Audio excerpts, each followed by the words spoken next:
Mine a couple seconds to start up because it likes to take a couple seconds. There we go. Okay. Good morning, good evening, good evening, everyone, and welcome to my game. To Truth and the Lie. This is a lore game involving Lao Vis-Blind. So I would probably suggest before listening to this, you listen to probably some other stuff in his queue and lineup. For jumping into here, I mean, you can, but you will be very confused. But anyway, yes. I will be the DM and playing multiple NPCs today. And would my wonderful players from top to bottom like to introduce themselves and who they're playing today? Yes, sure. It's me, boy. I'm the PS5. I mean, I'm the fashion disaster bard known as Teishus. Oh, that's what I'm playing as. I'm Wick. Yes. I Wick, definitely got that right. Anyway. Just keep going. Like Simba. Well, hello. It is I, Malasorte, and I will be... Should I say who I will be playing? No, I'm gonna shut up. Or not. It's up to you. Okay. It's a surprise for whomever listens to this game later. But it's whomever a surprise tool that'll help us later. But whomever is looking at the screen right now, or maybe like listening, just like present. You know who am I? God damn it! I put it on the name. You committed to it so hard, you failed. Hi. Way to go. Hello. I'll go next. Hi, my name is Whis. I'm playing Chifley Forde. The ice twink. The twinksicle. And hey, I don't think I've ever been at the bottom. I'm JayJay, and I'm playing Drew today, the stupid little astronaut guy. Man. Who we love. Do. We love Drew. Every single one of your characters, all of them, put them in my pocket, then I put them in a jar, and I'm gonna shake them up, and it's gonna be fun. Suppose if we're gonna start this off,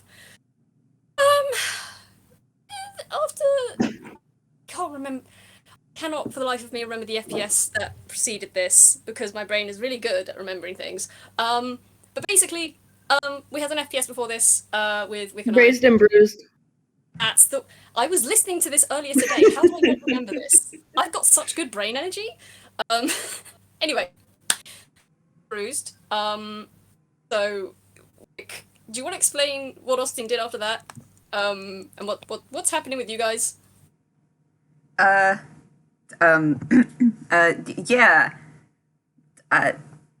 So, Austin had a normal one. So Is that what we're calling it now? He had left. He left the apartment. He left the apartment building, and he went back to his own apartment. Where it's, Drew's probably there. Yeah. And he gave him the scoop, and yeah.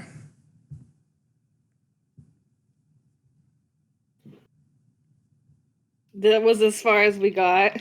Yeah, I mean, I could say specifically that he walked in freaking covered in charcoal and just didn't say anything at first. He had to figure out how to process that. Oh boy. I need to get out of the gallery right now.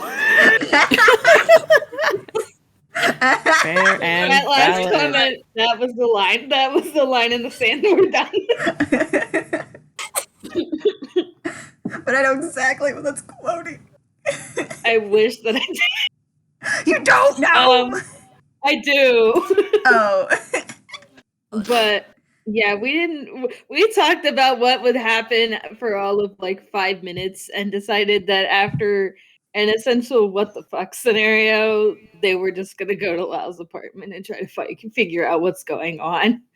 Okay, cool. So you are both booking it back to Lao's apartment. Yes. Cool. Hey, I point at you, at Whis, at the Twinsicle. What's going on? Well, it has been a hot minute since Chifley has heard from Lao. Which, they weren't talking every day or anything, but it's been a while. Lao sent them birthday presents so that he knows that Lao's not, dead or kidnapped or whatever, but, he has hang-ups about people he cares about falling out into radio silence. So he's, decided that he's going to go and drop in. He's done that before.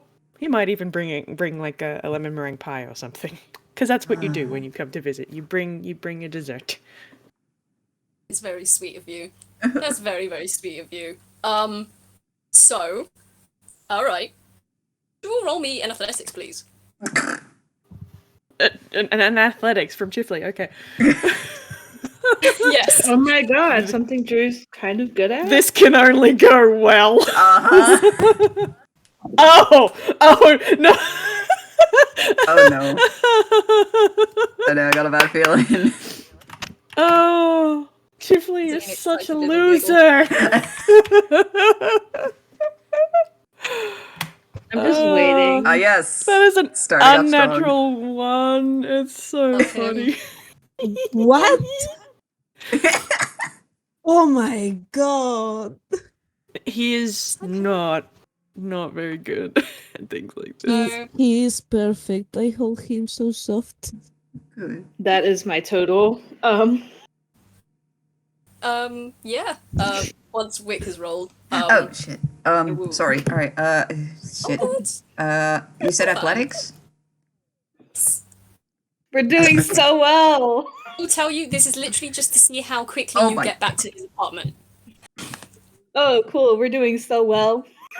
Yeah, I don't know about you guys, but I'm sure doing well. Oh my gosh. Holy shit. Damn, Austin's on a mission. Yeah, I guess. He went. I mean, fitting Goddamn. considering he's the one that's seen the scene of the crime or whatever, but also Scene of the crime. So, I have a very particular image in my head of how this happens. Chifley actually gets to Lao's apartment building first, and gets to specifically outside Lao's door first, and he's, you get there, and the door is popped open slightly, which is a little odd. But Chifley, you will hear slapping footsteps of someone dashing around the corner. 1-800, are you slapping? You're just gonna smack right into Chifley. Oof. Chifley, that lemon meringue pie you have, Oh no. yeah, no, you're gonna trip. Is gonna go flying. And yeah, I'm real sorry. You've splattered yourself in the face.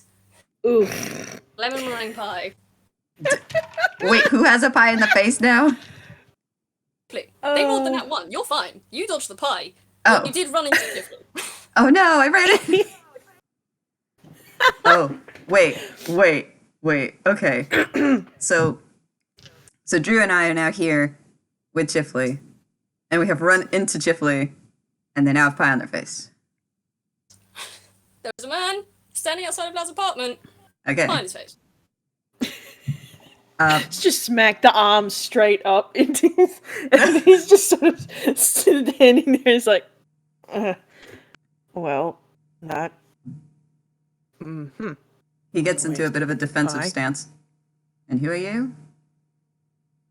Chifley's just gonna kind of drop the little pie tray to the floor and try and wipe some pie off of his face.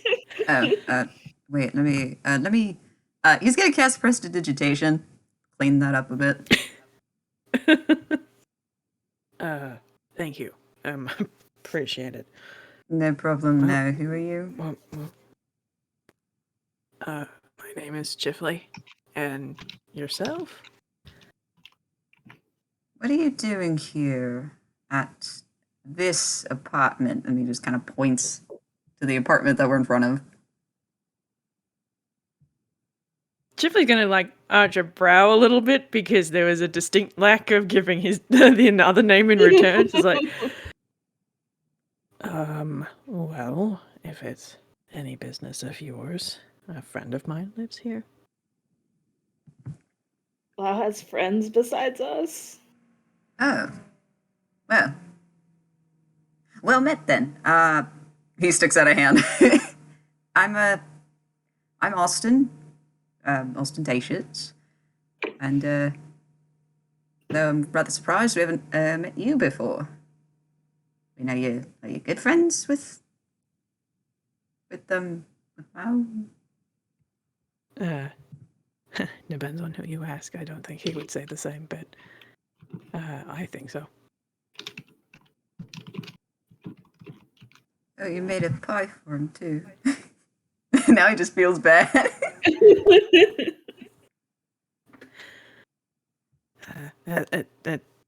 Not that much effort. As a patisserie. Austin who bakes. Yeah, I know. But still. So, most people don't really run down the hallways quite that quickly. Is there something wrong? Yes, very much so. I mean, I had to, basically we have a bit of a situation, and as much as I don't really want to add more people to the mix, we're going to do just that. So he's going to open the door a bit more. Oh, Chif doesn't like that. Chif does not like that at all.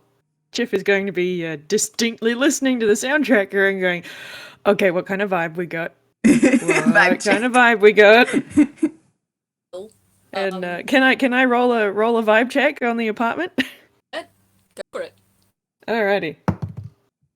I will say, as Austin pushes open the door, it opens with little, like, no squeaking hinges or anything. It is very easily opens inwards, and all you can see is just dark.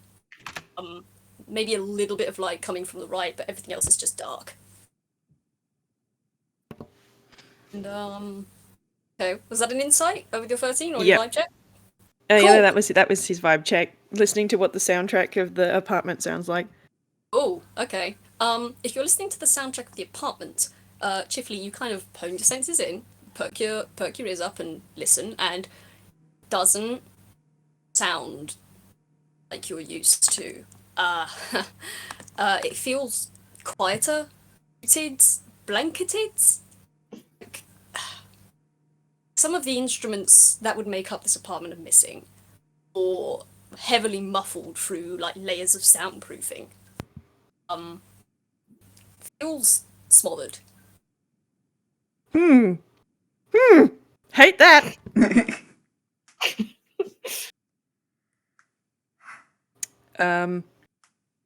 Alright, well if it's dark, is it dark as in like lights are off kind of dark?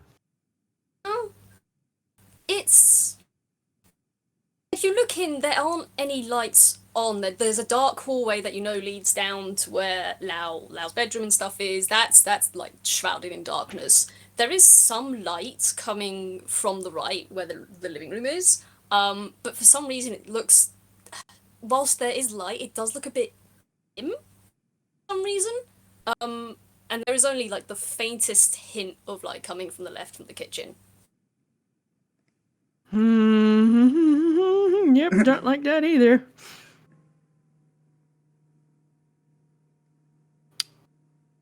Well, Chifley's going to start searching the apartment because, where's Lao? Is Lao okay? Oh no, why is this ominous? Why don't you, I mean, you probably know the place, but why don't you follow me? He's over here. And he's gonna kind of make his way over to the right. Nope, Chifley will follow. Drew, how are you doing, bud? Drew's only ever been here the once, so like, they're just sort of looking around, and then they will follow Austin and Chifley over to where he's at. Now, before we get in here, and he's gonna stop right at the doorway. before we get in here, this might be a little, it might be a little distressing, so, but we're going to be able to fix it. Probably. So just, just bear in mind, we're all here to help him. Yeah, he's just going to back into the room. Like, yeah, here we go. Outrageously not comforting. And listen, you're not great at that. I'm just gonna straight up roll a hammer space for Chifley right now. Okay, that's not a 1. He's just gonna pull out his wand right now, just in case.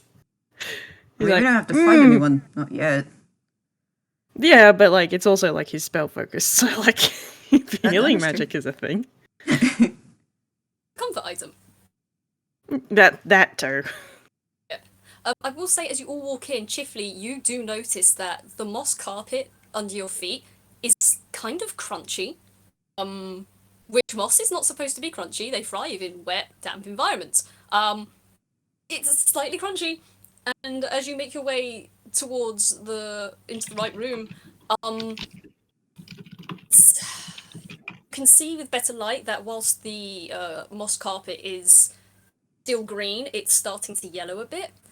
And the mulch bags that tend to be tucked under the floating countertops and tables surrounding this room, they are open and sprayed everywhere.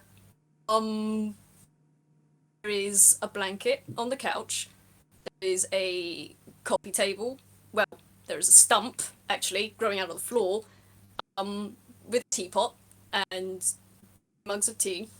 Well, 1 mug of something and 1 mug of water. Yeah, you come in, light is coming from the left, but something about it seems a bit odd. The room still feels dark despite the light.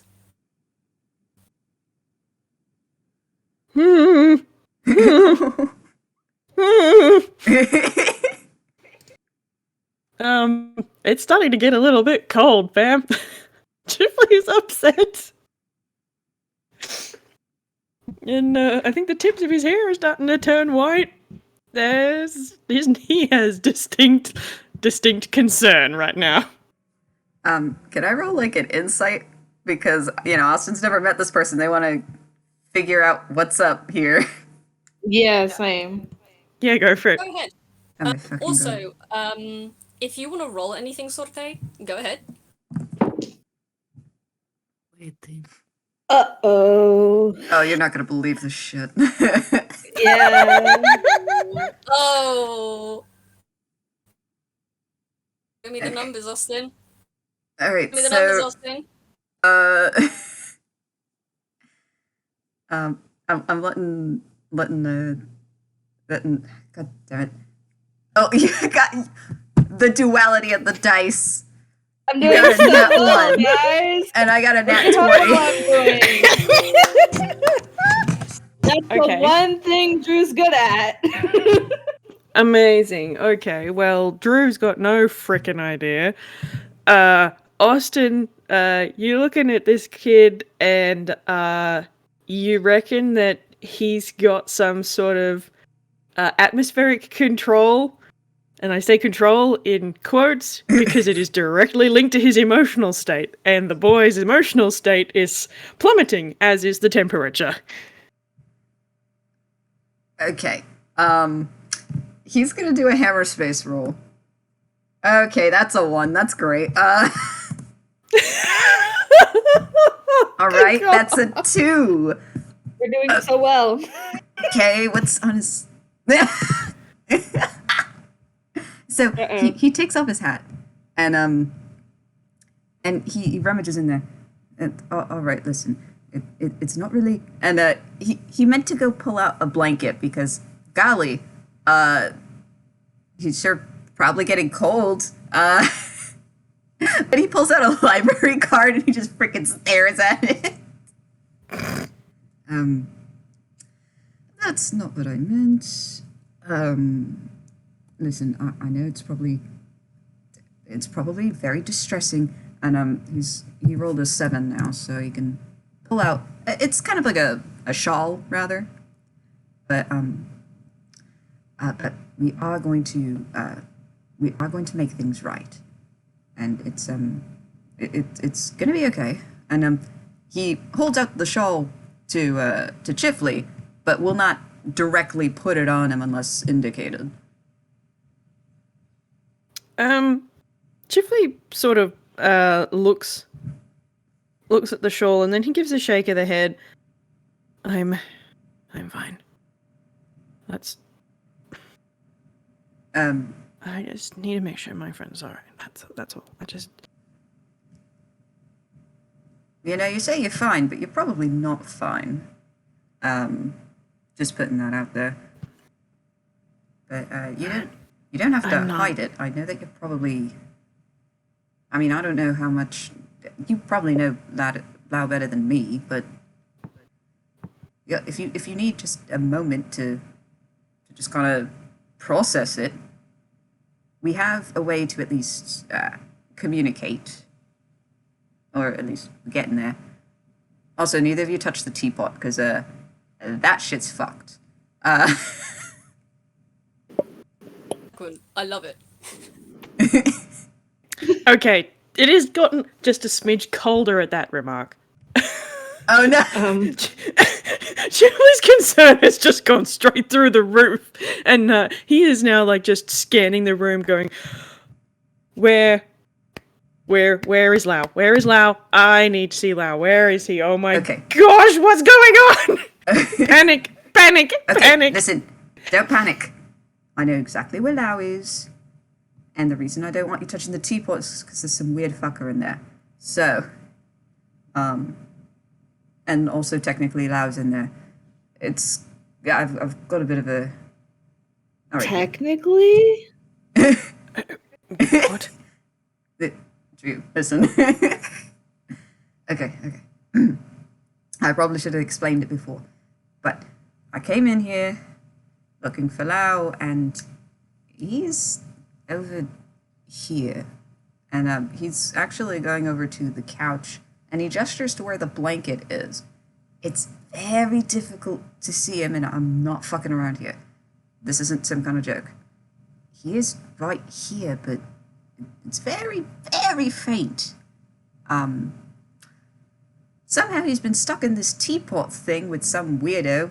I don't know what their deal is, but they told me to go get some more people who know Lao so we can get his ass out of there. That's it.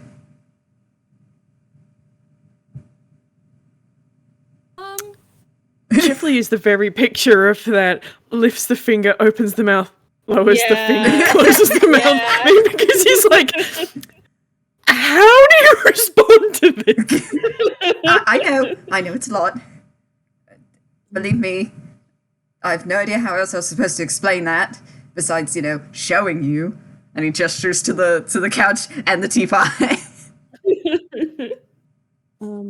Austin, is there like the show? What is the show at the moment? Oh, the shawl? He was holding it, but if he's still holding it or near him, there is kind of a gust, a weak gust of cold wind, and it's if the DM allows this, it's almost ripped off your hand. I don't trust like that. I'll allow it. What the fuck? Austin, gust Yes? of wind. Is that shawl out of your hands? Oh, is it?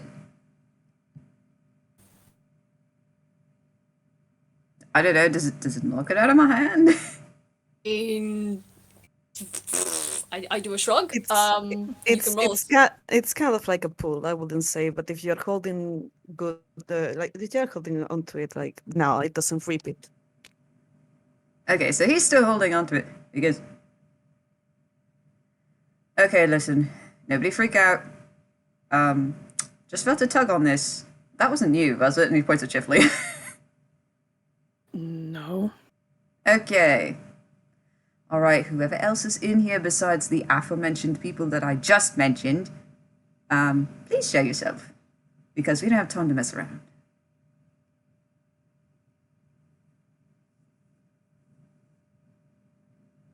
mean, I do a big old shrug. This will be up to you, Sorte.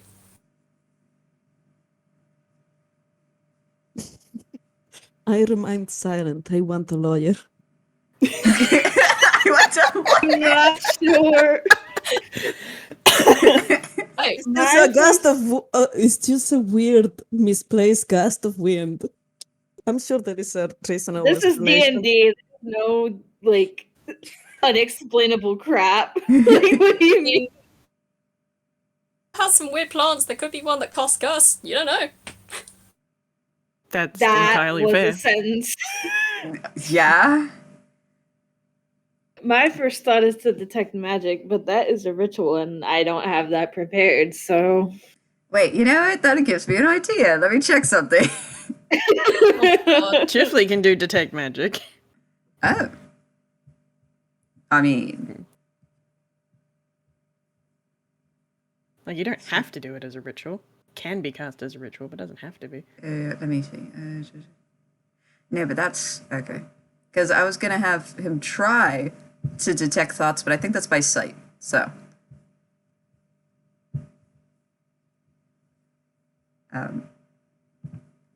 he's just gonna take another look around the room.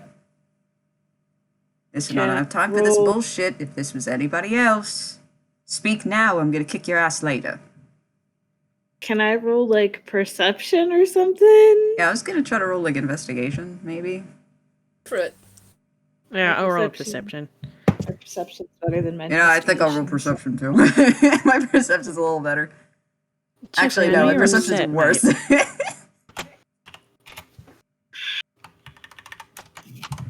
Alright, let me see. I love having rights. I love having so many rights and being able to do things. Handshake you. Don't worry. I don't think any of us are doing that well. I mean, Chif's None got of you. above average. Yeah, that's a that's 12. true. That's above average. Yes, that is true. I glanced away and didn't realize. I was like, oh. Chip's I got an anxiety 8, is 9, and a working 12. for him right now. I will say none of you see or hear anything. Briefly, with 12, you didn't see or hear anything. But you also know that the big glass window to your left doesn't open. Mm-hmm. And as far as you know, Lao doesn't have any kind of plant that could do what happened. You can't hear or see anything.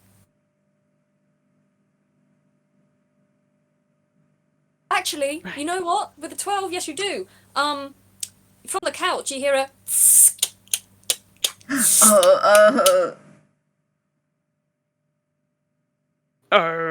Okay.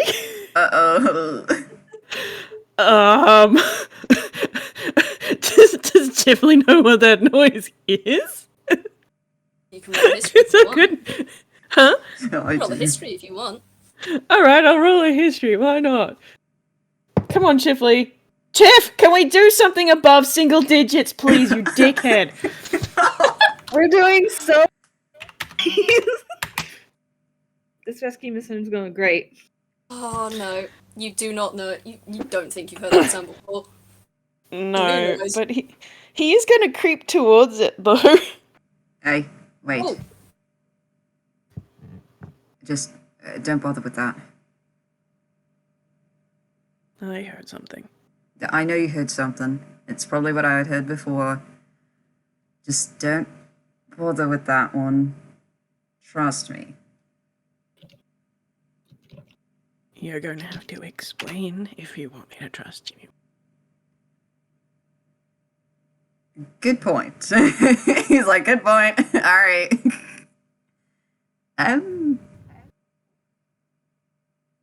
God, how the hell do I explain that?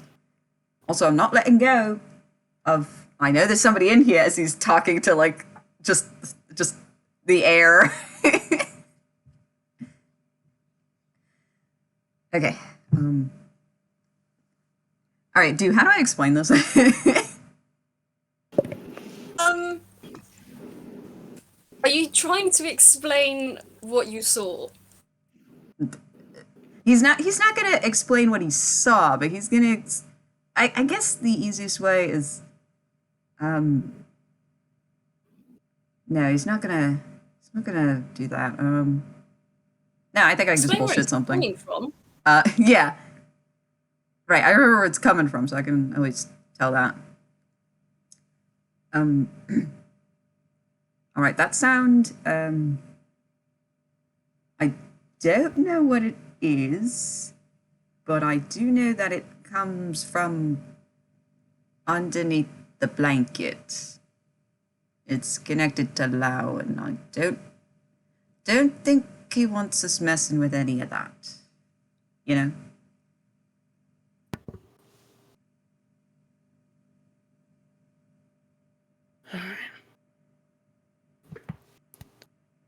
What do we need to do then? Well, first thing we need to do is figure out who the fuck else is in this apartment, because I know it's not just us, and I know it's not me being paranoid. That gust of wind came from somewhere, and I don't know where, and I know it's not the teapot. He looks a little, he has his hands on his hips like, all right, somebody, show yourself. He's a little ticked. The window doesn't open. None of Lao's plans can do things like that. And we would know if Sol was here. Yeah, I know. Oh yeah, Sol's also in the teapot. He just says this as an afterthought. Chifley's just putting his head in his hands. Yeah. Listen, More of his hair is turning white. He's so stressed right now. It's So, oh wait, hold on a second. can wanna I check something too. spend this minute that they're talking preparing detect magic so I can cast it? Yeah. Cool. So while you two are talking, I'll prepare detect magic, and then I cast it because yelling at it is getting us nowhere. And also doesn't want to Okay. move forward unless it's like some weird shit going on, you know, like someone trying to stop us. So Okay. Well, as Chifley and Austin are having that discussion, Drew, you cast Detect Magic, and so Lau has a sofa, which is basically a bush, and he also has that armchair, the back which faces the entrance. See something shimmery sitting in the chair? Okay, give me a sec. I'm gonna roll hammer space really quick or something. Okay, that's not a 1. So I reach behind my back under the cloak. It's my little backpack thing that Drew has. And I pull out my trident and I walk over to the chair and I aim my trident at the chair. oh shit. Cool. You got something, Drew? And he goes into like We're a not- defensive stance again. So I'm aiming my trident at the chair, and I don't know who you are, but we're not playing games. So get out here where the rest of us can see you, or get out.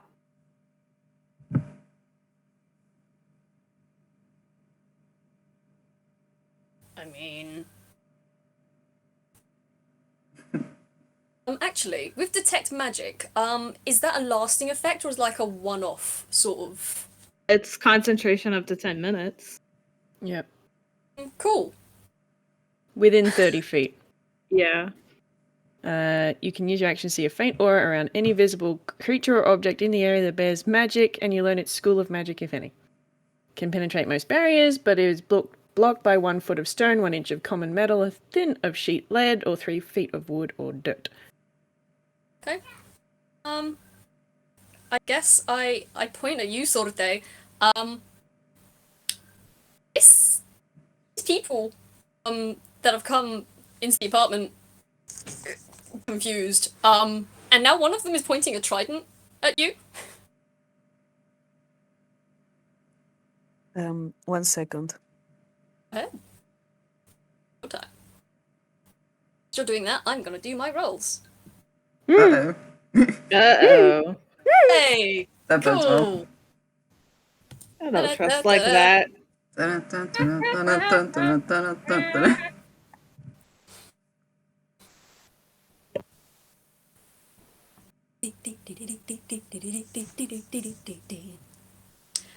must give us a hot second.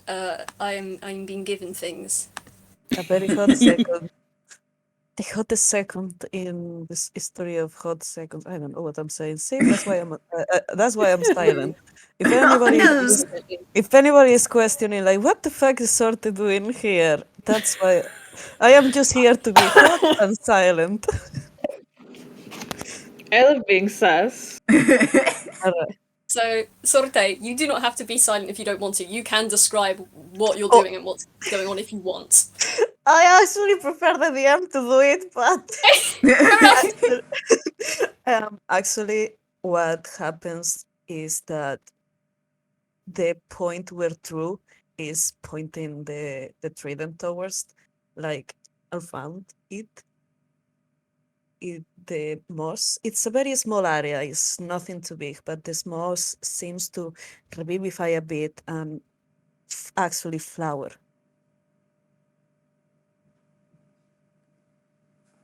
I'm gonna flip a On my coin trident? here. No, around the moss, around the area you are pointing towards, threateningly with the trident. The moss carpet flowers.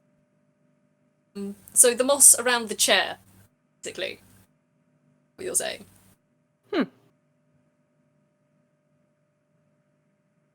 Okay.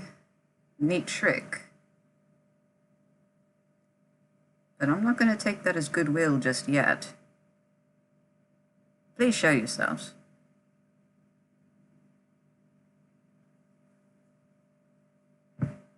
One more, please. Hello?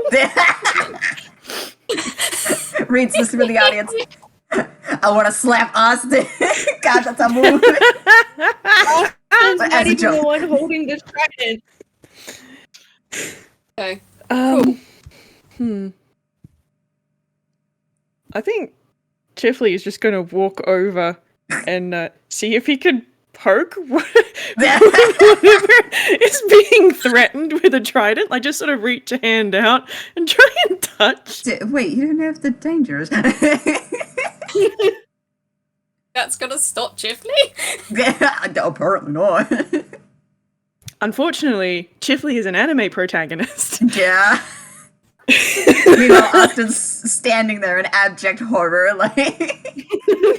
Doing? Listen, I get being Austin reckless, has but this the is a whole other thing. I feel like this party is gonna toss around the brain cell like hot potato. Probably. Is that not how we called it last night? Ooh. Stop clicking on the spoiler! Oh, am I not supposed to do that? I'm so sorry. To be fair, I did not specify. That's on me. Shit. Alright, no, that was my bad. I'm sorry. I'm just been clicking on them all willy-nilly, like, damn. I knew it. I hear the tone of voice and I was like, are you clicking on the spoiler? Damn, called out in this chat. This is what happens when you don't tell people not to do stuff. It's on me. I just made an assumption. That's funny. Does Chifley touch the area where he's like in the chair? Yeah, he's trying to, like, he can't see that aura because he doesn't have Detect Magic up, but, like, obviously there's something there, so he's going for where, if there was a average toon-sized person sitting in that chair, maybe going for where their shoulder is likely to be. Chifley doesn't get, like, a tactile feeling. Maybe it's a little bit chill here, you don't know, but he does get like kind of like a whisper at the back of his head that is kind of like says like, this place is not supposed to be like this. It sounds a little bit distant and confused.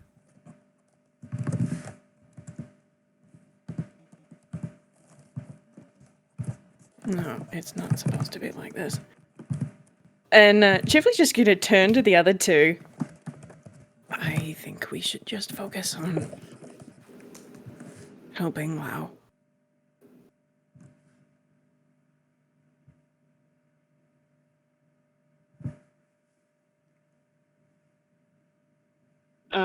I think Drew will lower their trident at that, but they're still sus.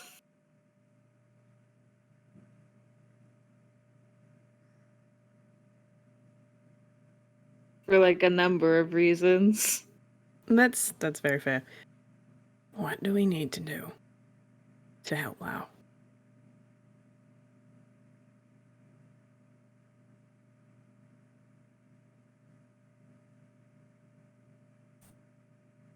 I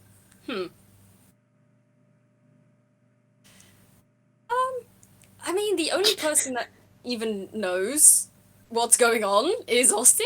My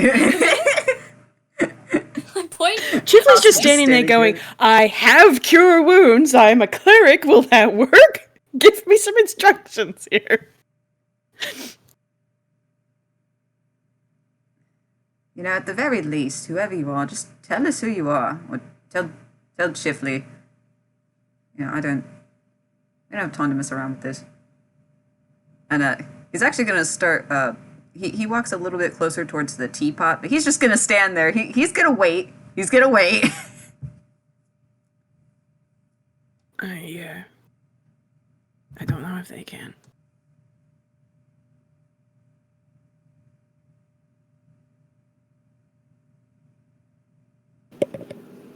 But I don't think they're a threat.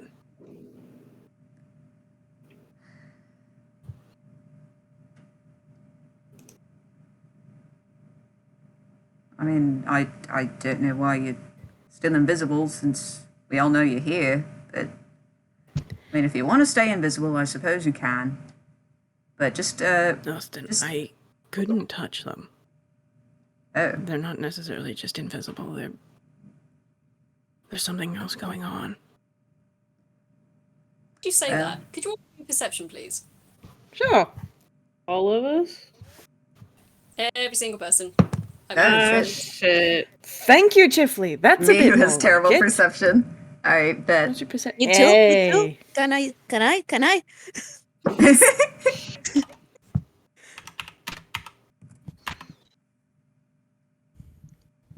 So I have to ask, how long do I have to wait while being bullied before I can switch which dice I'm using? Now. Oh, God. How long does it take? Don't worry. You haven't done worse than me before. Oh. If only. Wowza. Stands completely oblivious to everything as he's We're focused on this doing- weird person. So good. So fucking good. I feel like Austin is just trying to figure out how to explain what they need to do. Just like, wait, how am I going to explain this to He's got the math meme going on. Yeah, pretty much. Drew's still just... I mean, Drew's still processing. Probably. Drew's mentally on like another fucking planet apparently because they found out there was something here. Turns out it's not actually here, and then they're like, "Oh, their brain checked out." That means the brain cell has been passed to Chifley and Mystery. Lying Drew ever had it.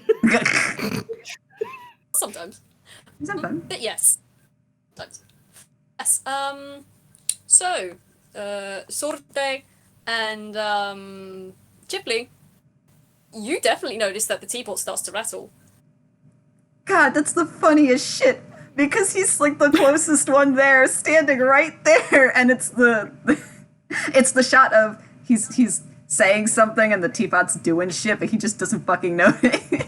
And then he turns around and it stops. He turns back around and then it keeps going harder. Chifley is immediately defensive. He's like turned fully and he's like still holding onto his wand, and he actually gives it a little bit of a flick and it extends into a bow staff length. Oh shit. Meanwhile, Austin. Okay, wait, what is it? Why are you guys looking at me like that? You can't see it. Chifley just sort of gives gives a bit of a really kind of look, and then pointedly looks at the teapot with a little bit of a nod. Eh? He turns his head.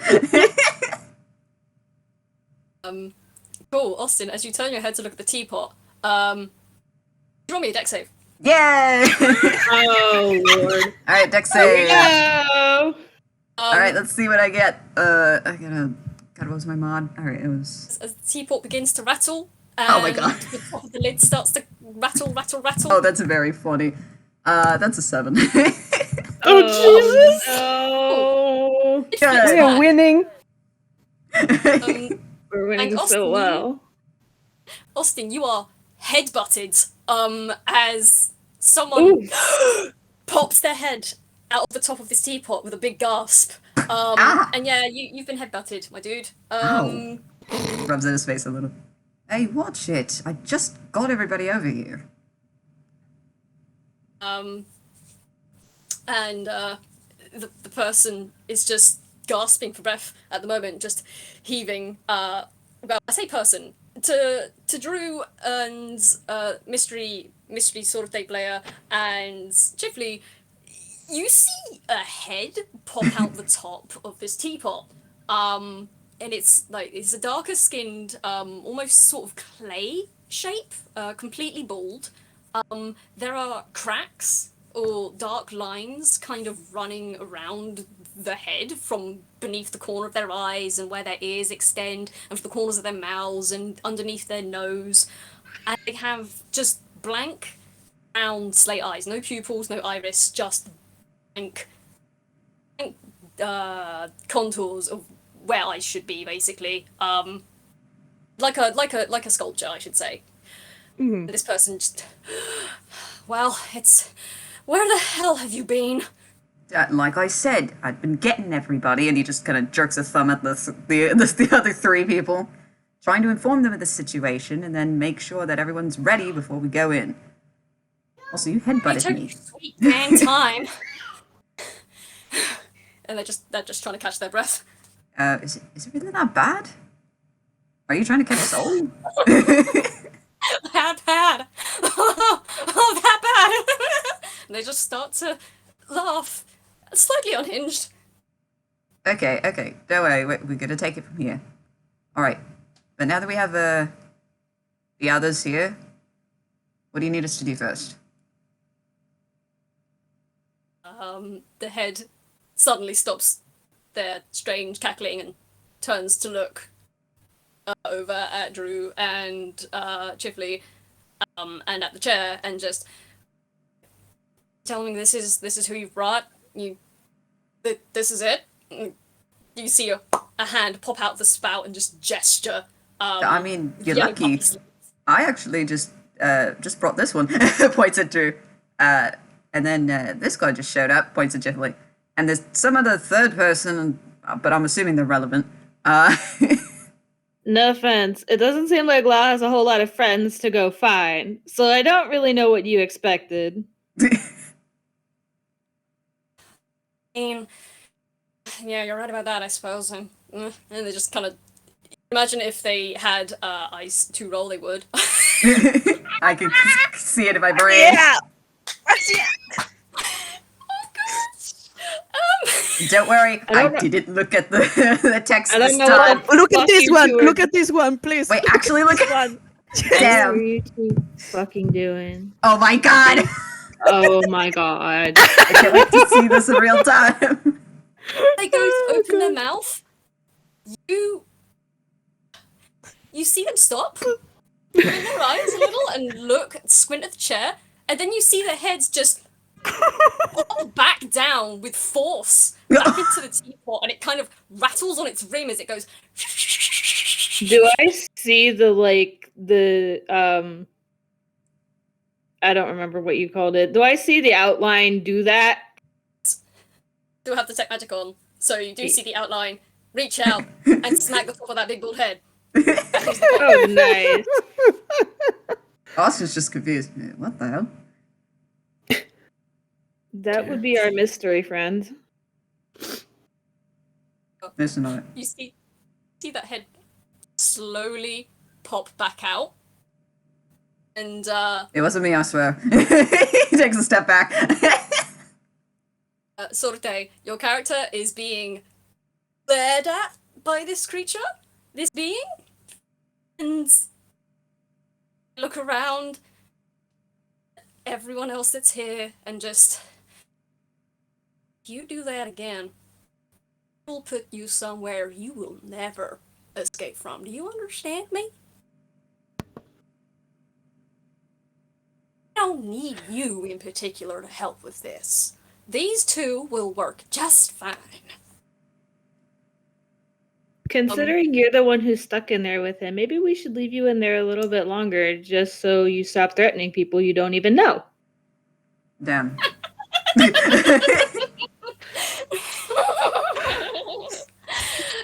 Oh. You think this is just about me? You have no idea what will happen if you leave this thing in here, do you? Besides, it's not, that's irrelevant. It's not about that. You are all here because you care about this thing, right?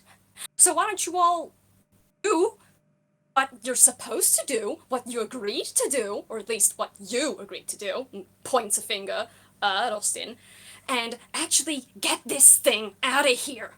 Yeah, well, maybe if you stop talking, we can start walking. Also, don't call Lao a thing. He has a name. Yeah, Chifley is distinctly angry at that. Figure is Well, need to I do. love that this thing keeps talking, and the more they talk, the more the rest of us just get pissed off. Everyone. Damn, if it weren't for Lao, we would have kicked your ass. I'm shaking the fucking teapot. No, I'm shaking as you are talking. As everyone is talking to this teapot, you slowly see it begin to shake and rattle, and the being's head starts to bobble like from side to side, like until finally, you hear a heavy thunk. Teapot settles itself down roughly. You see this figure's face turn dark and scowly, and look you all over and say, all right, fine. Do what you gotta do. Get this thing out of here. Lao. And then Get whatever. Lao out of there. Whatever you want to call it. Whatever. And I want you all to roll me a Constitution save, please. Yeah! Oh, splendid. I love that. I love that shit. Do you feel something in your core start to be slowly good. tugged towards the spout of this teapot? You're never gonna believe this. Oh no. Chifley has no modifiers to his con. I do, but it's not gonna help here. Oh, I'm so happy. you right boy! Oh, you forgot the R. And the D isn't capitalized. No Sorry. caps. Yeah, it doesn't like caps. Sorry. Doesn't like Oh no! Okay, I thought I was doing worse. I gotta say. This is beautiful. This is We're all excellent. winning. Oh, Wow, we're doing so well, guys. Yeah. Lau's gonna be so proud of us. One by one, all feel the tug, this thing dragging you into the spout. You feel it at your very core. You feel it within your magic, within the essence of what you are as a toon. It is dragging you in. You do in fact hear a little noise like a vacuum. I was gonna say, fuck, we're being vacuumed now. Rue, you see this thing, this whatever you've picked up with your detect magic, you see it pop into the teapot first. And then you see Austin, who is standing right next to the teapot. It's weird. He almost seems to start to dissolve or shake to powder. Oh, I hate that. Oh, jeez. I hate that. Slowly starts to become almost dust-like as he flows into the spout. Oh fuck, we didn't get vacuumed, we got Thanos snapped. Which is just as bad. Porque no los dos. One and then the other. Clean up. Stranger, Chifley, that you see, he turns into powder too, but he turns into something white and cold, snowy, as he gets powdered into the spout. You don't know what you look like as you go in. You are the last to go, and you hear a lasting parting. Well, let's hope you can do the job. And well, you don't. No skin off my back. And I'd like you all to roll me your choice of athletics or acrobatics. Oh shit. Oh. Acrobatics, because he doesn't have a -2 in that. Athletics. Come on, Chip. I believe in you. I believe in you, Chifley. We all You believe in fucking let me Chifley. down, you scumbag. What are sports? What are sports? Sports. Okay, what's my mod? All right. Oh my Oh god. no. Oh, Chiff. Oh. This is not what he's good at, Shit. unfortunately. Damn. more He is good I'm at, unfortunate like- so souls. glad I switched my dice. He's Random good at 2 question. things. Oh, sorry. No, you can go. I was just talking shit. It's fine. No, I was gonna talk shit too. I was gonna just ask, like, is Chifley good at ice skating? No. I may have designed him an ice skating outfit, but like a figure skating outfit, but he has not tried. This is not his vibe. Like, he's good at 2 things. And athletics and acrobatics are not those things.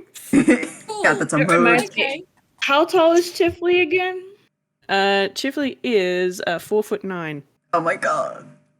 Noted. We got 2 short kings. I love constantly being the shortest one here. Built Built different. I'm gonna go from top to bottom as to what happens. Brew, 22. You react instinctually, quickly, as you feel yourself falling from a far height.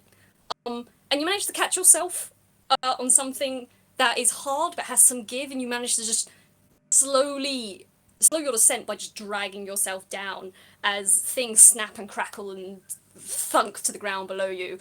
And you quite easily make it to the ground, no issue. Austin, your instincts kick in just a second later, and you managed to, was it acrobatics for you? Yes. You managed to catch yourself on some sort of stick or pole that's sticking out of something, and you managed to swing yourself down to safety quite easily. Monkeyish even, how well you managed to get yourself to go down. By the way, I will say, Sorte, your character is now visible and present, as it were. As your character kind of gets whacked a little bit as you fall through a great height, and you get smacked in the face by something quite a few times, and you think you hit your leg on a couple things and hit your back on a couple things before you kind of bump down awkwardly on your belly. You haven't sustained any injuries, you're fine, but it was a very rough tumble. Chifley. Oh. Chifley ate shit. Ooh. Maybe it was because you got dissolved into snow that knocked you off a little off kilter as you You gotta reform say, your that's very- not something that's happened to him before, so, you know. So as you kind of reform, you feel yourself falling, and you're very confused because you were kind of lighter before. Now you have your weight back again. You're trying to recalibrate, and you just you basically literally hit every branch on the way down. You fall from a great height into a forest full of very tall evergreen trees. And you land on your face first. Mm-hmm. No. Yep. He's just gonna lie there for a second. I'm just picturing that bit from the Lego movie when Emmett is falling, getting hit by everything. Yeah, that one. And Chifley was holding onto his staff, so he hits the dirt, and then like half a second later, it's just like bonk straight on the back of his head. And he's just gonna lie there, and then there's just this small growing aura of frost on the forest floor around him as he just sort of lies there, and you can just see his chest rise and fall in a very deep sigh, like he wasn't actually expecting anything better than that from himself. He's just like, God, I'm so bad at this shit. I will say, are we all in like the same place? Or are we like separated? You have all landed in the general same area. I will say you have all landed in a small glade, and you have all definitely noticed you are in a forest with very tall evergreen trees surrounding you. I guess, yeah, you can roll perception, but also sorte. I don't remember if I said this before, I might have, I might not, but your character is now visible. Absolutely. And the first thing you guys hear, well, maybe not the first thing, but between all the things that you may be muttering and complaining about, you hear this new voice saying, quite real for a dream.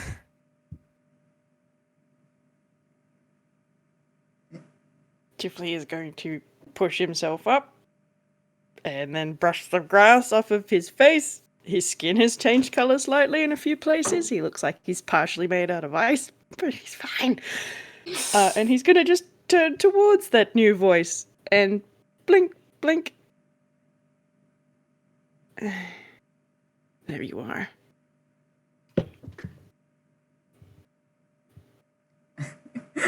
Austin offers a handkerchief to Chifley. I'm sorry.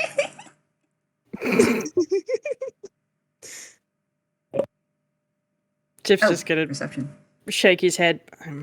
I'll be alright. Oh, I just need a okay, second. sorry. He just kind of tucks that back in his pocket.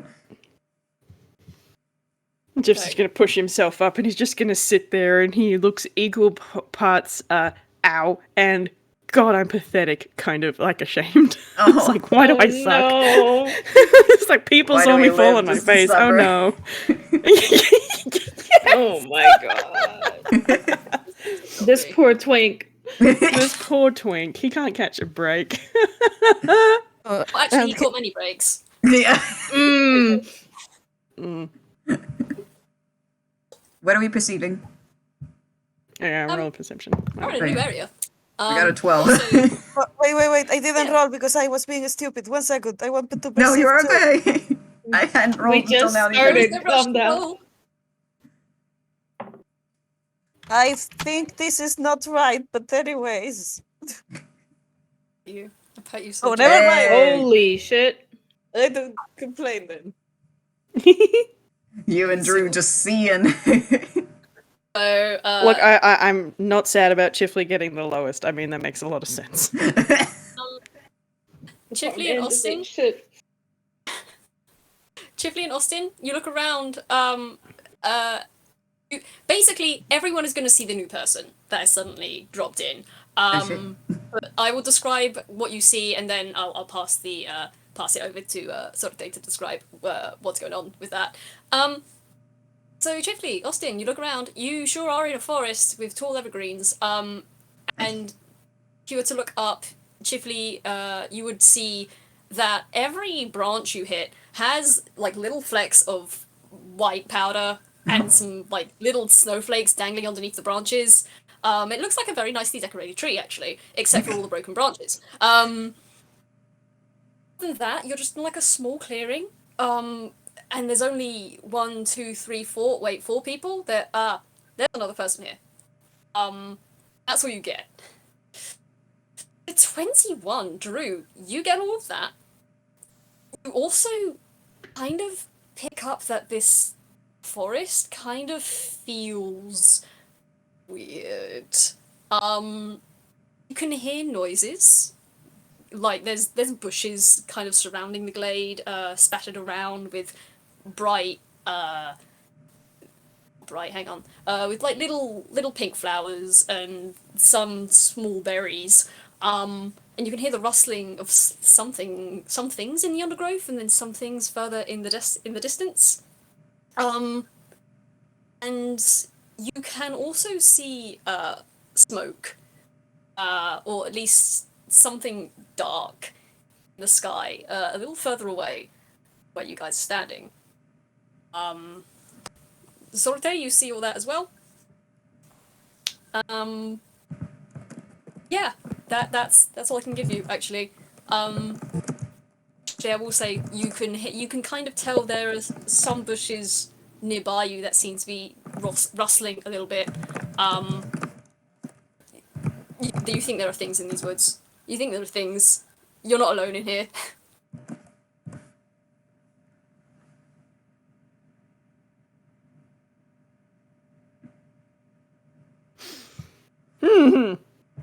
Well,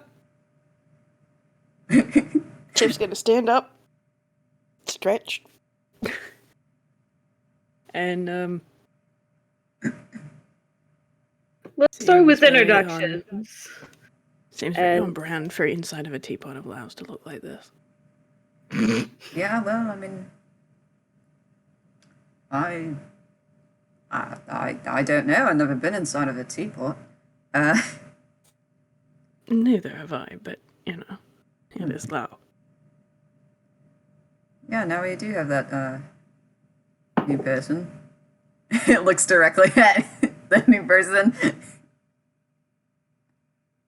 The new person kind of like stares at you and raises a hand as is she tries to poke you on the elbow, on the shoulder a few times.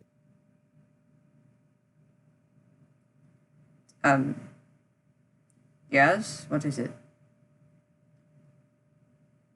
She pokes again, and then kind of like puts her hand on her face, kind of like, I need to stop eating cheese before going to bed. What? What?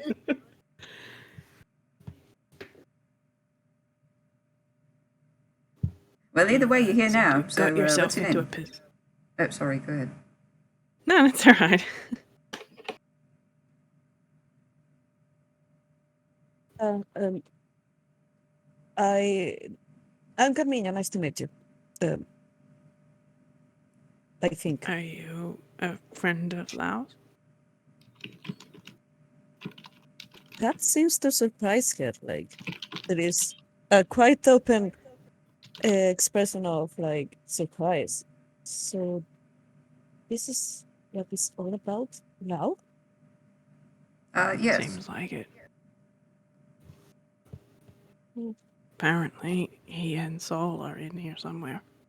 Yep. In a teapot? Oh my god, I am not possessing guilt. Well.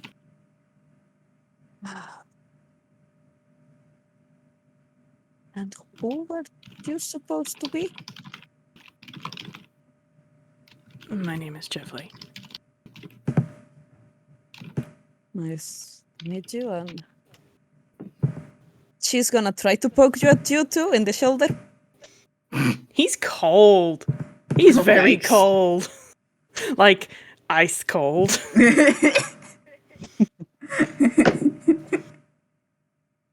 Ooh,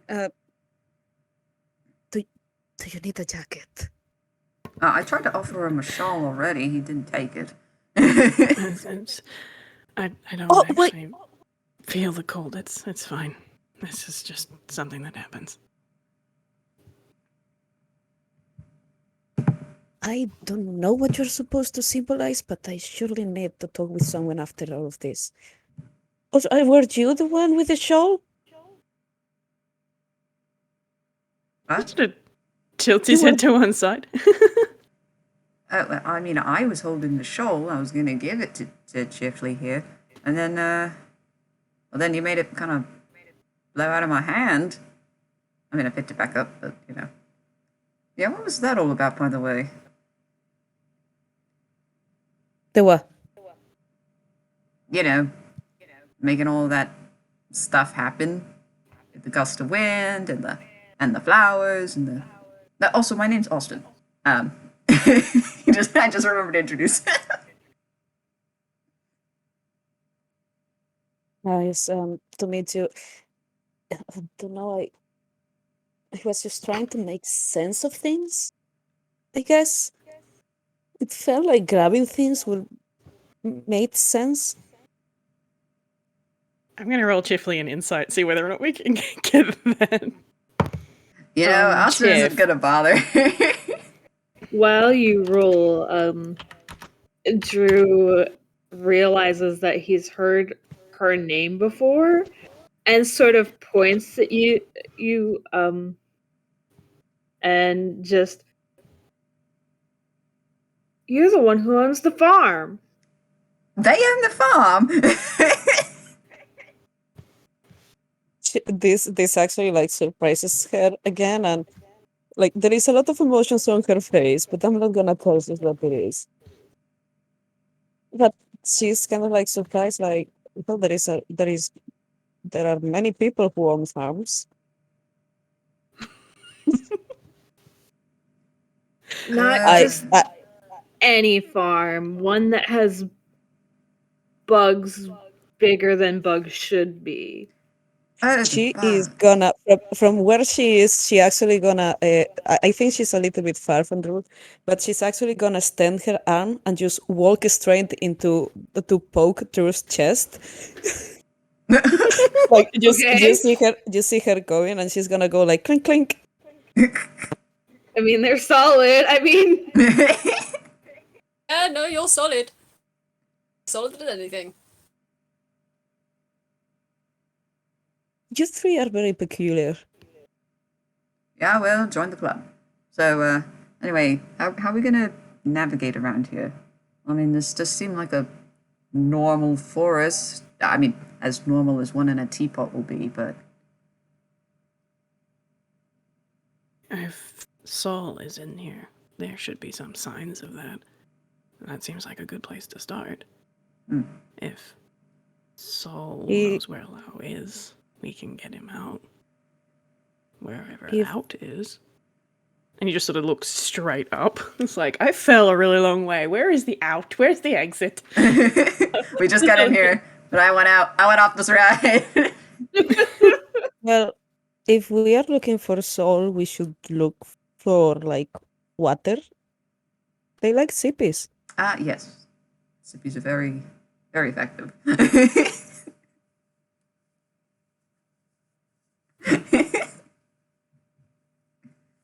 Now I want a sippy. I'm gonna sippy. Zippy! I mean, you can if you want, JayJay, I won't stop you. Do it. oh, I'll use that as a last resort. But I will say, I make notes and then I forget to say the things in my notes. So Sorte, Carmiña, and Drew, with the rolls you scored, probably should have given you a bit more detail. There are lots of bushes and things surrounding you, but there are also quite a few wildflowers scattered around. And I'd say with a 21 and a 23, you would see the occasional daisy poking out places. can I ask, like, does it look like the daisies are like in a line, or are they just random? I'm looking to see if there's a trail, basically. If you're looking at them with your perception, I'd say I'd have to ask you to roll investigation because you see these, but if you want to figure out if there's I can do that. line or something. Okay, well that is okay. Then, well, I'm gonna roll with the perception you had earlier as well, because you definitely noticed that there are daisies, and they do seem to be like around one side of the clearing. It is also the side of the clearing where you hear the most noise coming from. Same side of the clearing as you mentioned earlier. There was, I don't remember if you phrased it as smoke, but that one area of the sky was darker than the rest. Is that in the same direction? Sure is. I think Drew will point at the daisies and then point up at the sky at the smoke or whatever it is and just go, that's where the noise is coming from. That's where the daisies are, and that's where the ominous dark cloud is. I may not be the brightest bean in the batch, but I'm pretty sure we should go that way. That was a expertly crafted idiom. Let's go.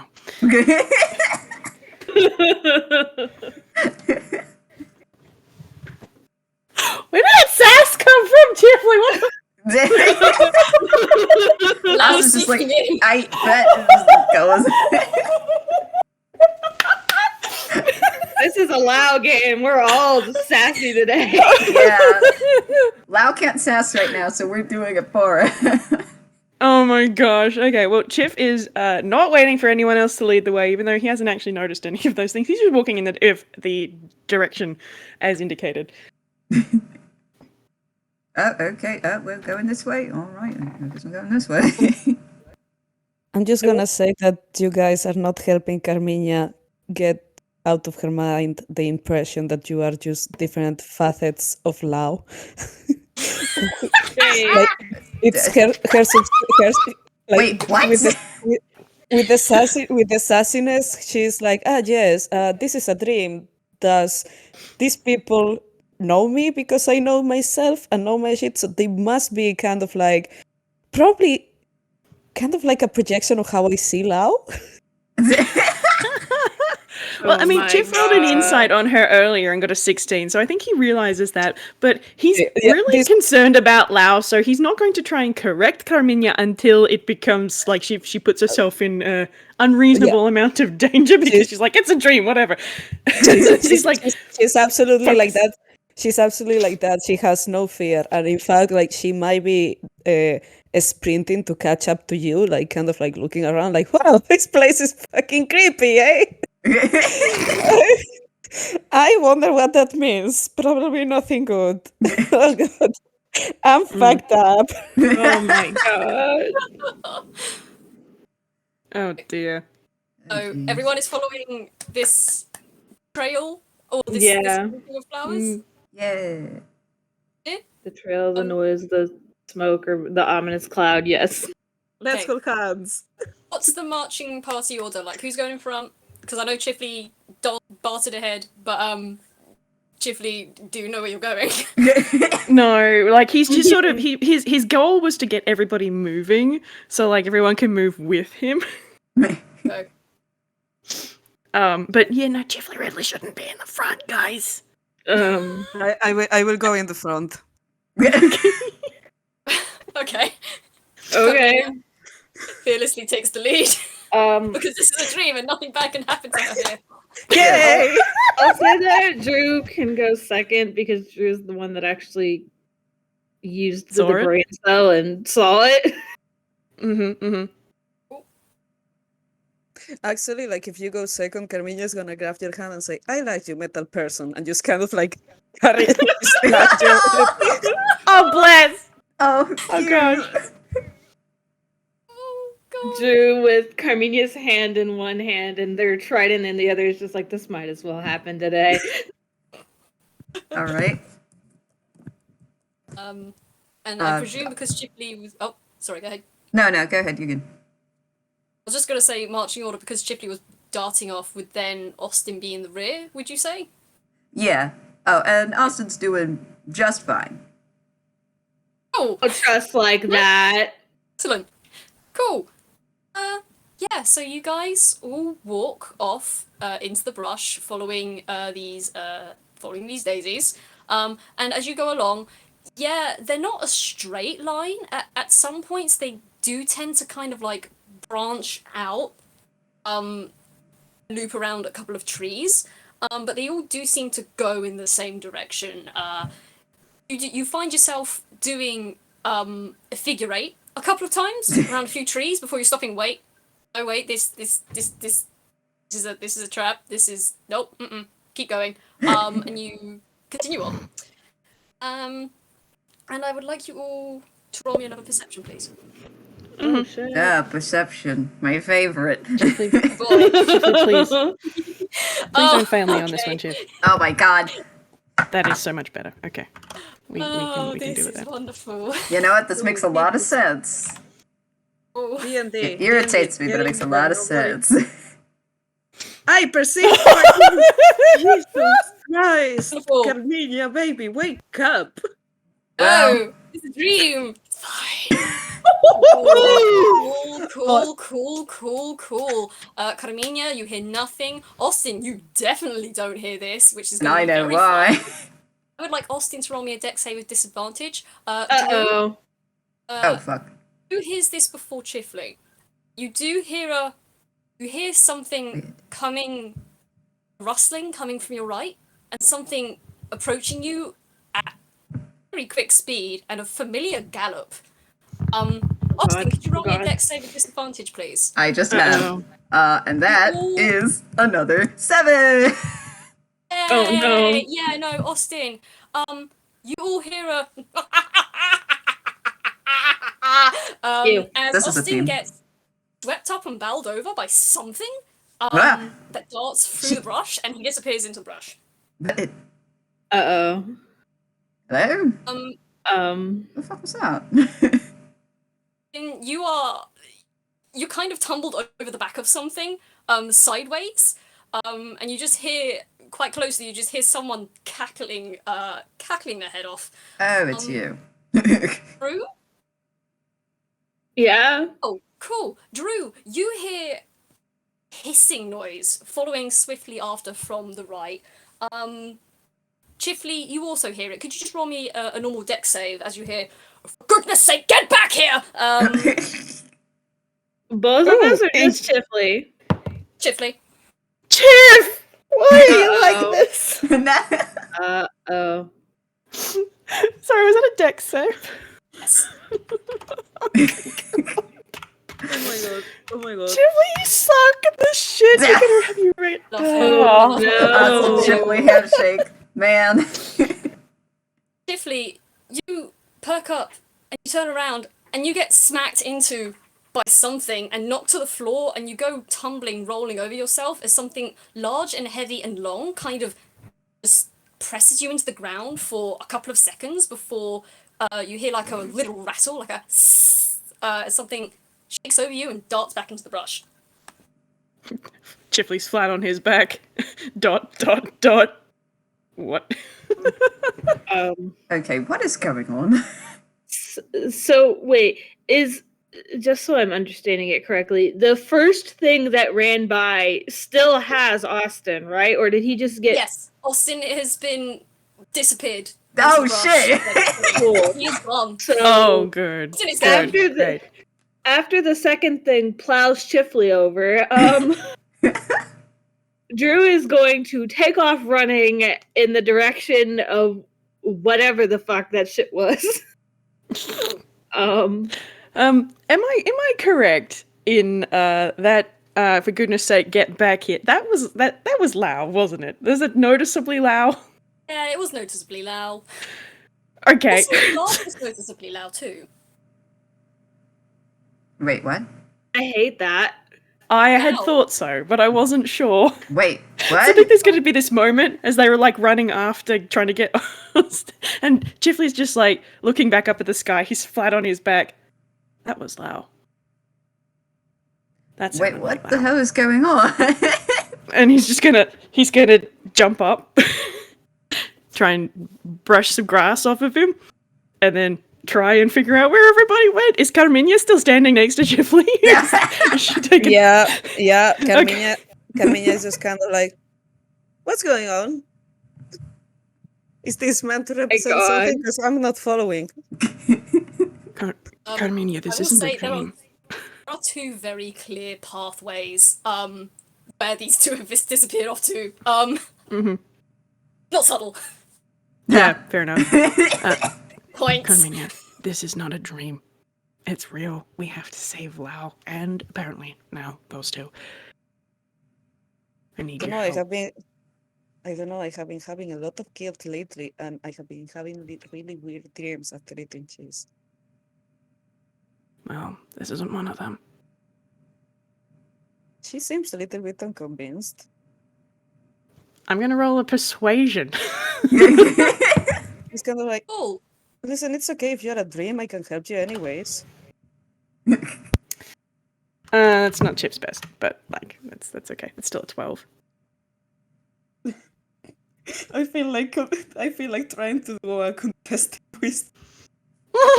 yeah, Oh my God. do a whiz Which- save, please. A whiz save. Yes, please. Oh, that's. You're asking a druid to do a Yeah, whiz I save. know. I was like, druid. It's okay, Hey, what do you everybody. want to roll?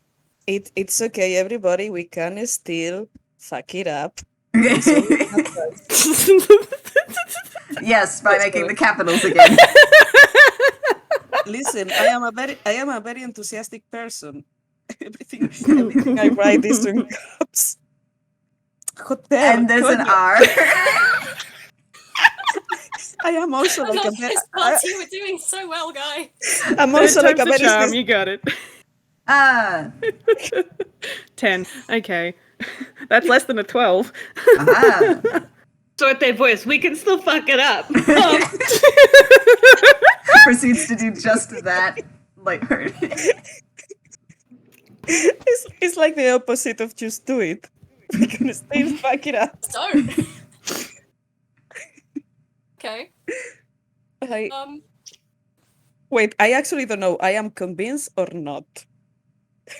With a 10, I would say 10 is middling. So I'd say you still probably think you're in a dream, but the possibility this might not be a dream, that little seed of doubt has probably been planted.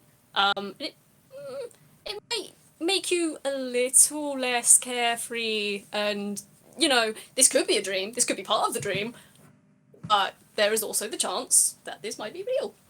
The twink definitely seems convinced that it's not. So like, oh, what if he's right? Oh dear. This is a dilemma I don't want. So she kind of like pats Chifley in the cheek a little bit, like thinking, okay, let's go. He's just gonna be like, okay, she just pet me on the face, but all right, focus. He's gonna turn. If I die, I die anyways. Bro! If you die in the dream, you die in to real try and life. avoid doing that. All right. What do you want us to roll to? We have to pick one of the two paths, don't we? They both seem to be going in the same direction. Okay. Well, I Wait. guess we'll just. Wait, actually, I just realized we are chasing a galloping thing, right? Huh? Yeah. Well. Can Chifley ride? Right? I'm gonna go with a solid maybe. Again? Okay. Oh my god, here we fucking go. Okay. I'm about to Okay. get war flashbacks. Okay. Give me a second. I need wheel shape. Yes, Oh, you're gonna wild shape? I'm gonna wheel shape. Oh my Wild shape, god. alright. Yeah. Go ahead. What level was I? Oh, okay. One second. I got my Y shapes, and not a single one is for this. Wait. No, this is not the list. God damn it. Give me a second. I'm panicking. You're good. You're good. Me rolling down the list. Wait, this is the wrong list. God, Panic. Carmiña. Calm. Okay. Circle of the Moon. I'm at two. Where is the... Oh, okay. It's okay. So gently. I actually I would actually like to transform into an strange giant elk. Yeah. Oh, I know Okay. where this is going. Cool. And I'm trying to pull out this fucking sheet because my link is broken. No. Oh, I hate Gently, that. gently. Do you want to tell me what it is? I can try and get it for you and send I it got to it, you. I got it. A giant elk is a giant elk. I will say that the only difference about this one, if you allow it, great DM, is that actually it's not a giant elk, but I would like to use reskin it with like a stag beetle. Look like a stag beetle. Yes. Yes. I will say, as you wild shape in here, roll me a con save. Oh god. Cool. Oh yes, because you asked the trick for the person who didn't know that code was like an important thing. Oh no. I always tell this. I made Carmiña without knowing that con was important, and I thought like, yeah, it's gonna be her stat. It was not at the end, but anyways, con save, right? It's a save. Like a save. Shit, that's worse actually. Fuck.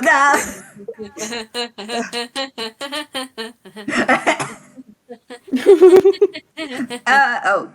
Damn! Yeah, no. Oh? Alright, yeah. Oh, Can I 20, baby? No, I don't think. You I don't think. Yeah, she- no, I that's I think wrong. you just That's did a wrong. 20. That's wrong. It didn't Yes. roll. Yeah, I realized roll. like, wait, that format's different. Never mind. So- Hey, it's the same, but the other way around. Oh my god. Right, okay, so as you wild shape into this giant beetle form, you feel a bit funny. And you can wild shape, you do it, but it's a bit of a push. And I will say, what does your beetle usually look like? Sorry, come again. What does your stag beetle usually look like? Color-wise or shape-wise? It's reddish. It's a black one with reddish accent, like at the extremities and on the joints. Has this kind of like decoloration towards intense red that is like it almost makes it look like there is a fire inside it. Oh, that's very cool. You don't look like that. You have no color. You're completely white, and you have 2 small prongs sticking out the front of your head. Other than that, you're a beetle. A big old stag beetle. That begs the question then, real quick. Wait. Sorry, go ahead. I realized that like one of us just low-key got kidnapped, the other one is chasing them, and Chifley is watching Carmiña do this, presumably confused. Do the rest of us have color? Oh no, you're all fine.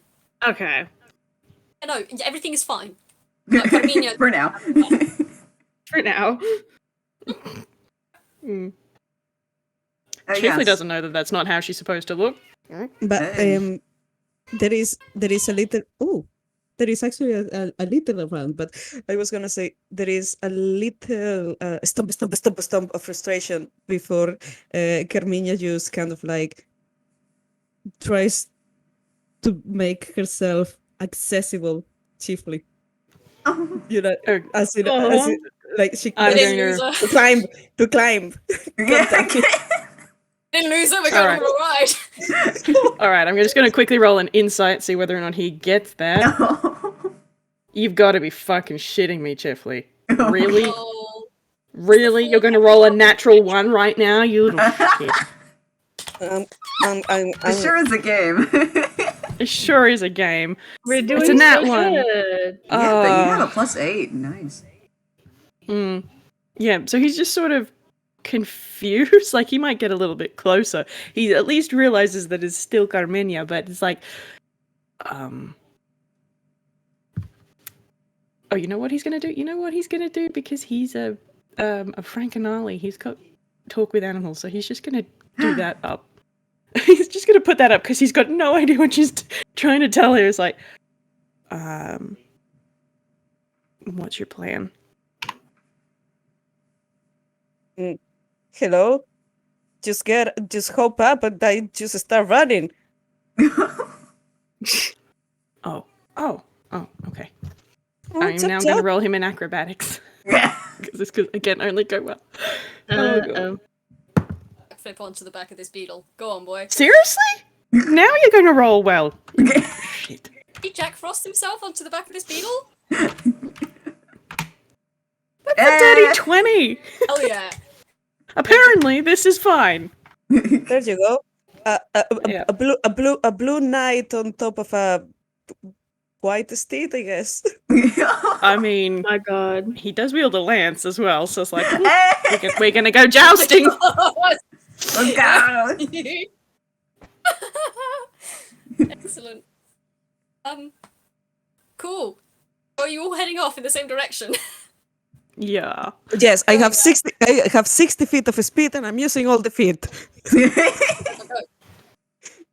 Gas begins to play. Yeah. Tough drifto. Yes. I'll say with that amount of speed, you easily catch up to Drew. Who I presume has bolted the minute he noticed that Austin got swept up. Oh yeah, Drew's been running on foot this whole time, chasing the whatever took Austin. Yeah, I don't know what took Austin, and I'm Austin. Fine. You'll I find got out pretty confused. soon. It's okay. I pat you. So I'm gonna go to Austin. Austin, you Hi. kind of on a bumpy ride at the minute, just kind of kadunking on the back of this thing. You just hear that heckling laugh. Okay. That's starting to sound quite familiar to you. Okay, and what you're is up being with thwacked this? with a branch, being thwacked with some branches and bustled about, and then you burst through another clearing, and you roll off the back of this thing as you hear. Oh no, Oh, have I really? You died? think you can keep up with me now? And you hear the sounds of multiple feet kind of thudding. You hear a voice from behind you shouting, "For goodness sake, stop running off!" Okay, what? If you look up where you have fallen, Austin, you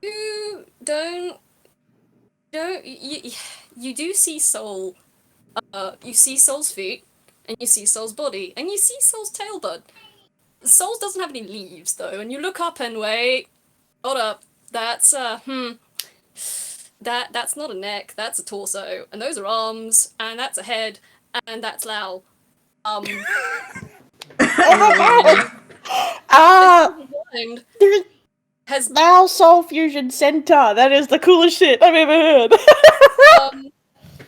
and you look around, and coming bursting through the trees, Lao's head again. And you hear kind of a slinking noise as trailing out from behind him, from his torso, a long snake-like tail. A rattle. Hissing rattle. As this other version of Lao shouts at the Soul version of Lao, "You shouldn't be running off, for goodness sake. We cannot afford to keep doing this." And the Soul Lao laughs and says, "Why not? I have the freedom to do whatever I want. You can't make me do anything." And I'm just going to put this in the roll zone so you know what they look like. Yeah. Oh my Oh gosh! shit! Oh my gosh! Oh my Yeah. gosh!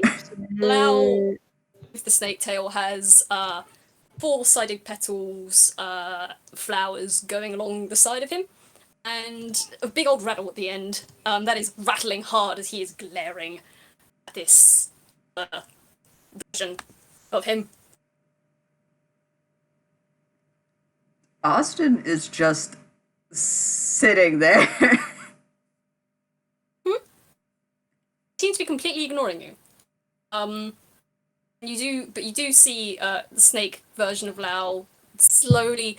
They hunch forward a little bit, and their fingers curl into claws, and you see that their outline has gone a little spikier, and their tail starts to rattle more, and they start to slink their way slowly towards this other soul version of Lao, who is doing dainty little hop, skip steps away. And his outline is quite fluffy and light, and he hasn't stopped laughing. Okay, wait a minute. You stay right there, pointing to the Soul Lao. And you gotta chill for a hot second, as if pointing at the snake Lao. Alright, either one of you has to tell me what's going on. Or at least say something in my general vicinity here. He looks from one to the other, from one to the other, from one to the other. They both ignore you. God damn it. And the snake Lao just goes past you, and the soul Lao just laughs and circles the snake Lao. And then taps the front of their little soul legs, bends themselves down in a familiar dog-like play position, taps his hands and says, "You can't catch me, you can't keep me." And then he turns himself around and gallops into the brush. The snake Lao hisses and goes to follow. Ah, shit. I was gonna see if Austin could clamber back onto the soul. You can try if you want. Sure. Also, I will say at this point, as the soul Lao is kind of dancing and laughing around the snake, who's getting progressively spikier and angrier, the other three pop in.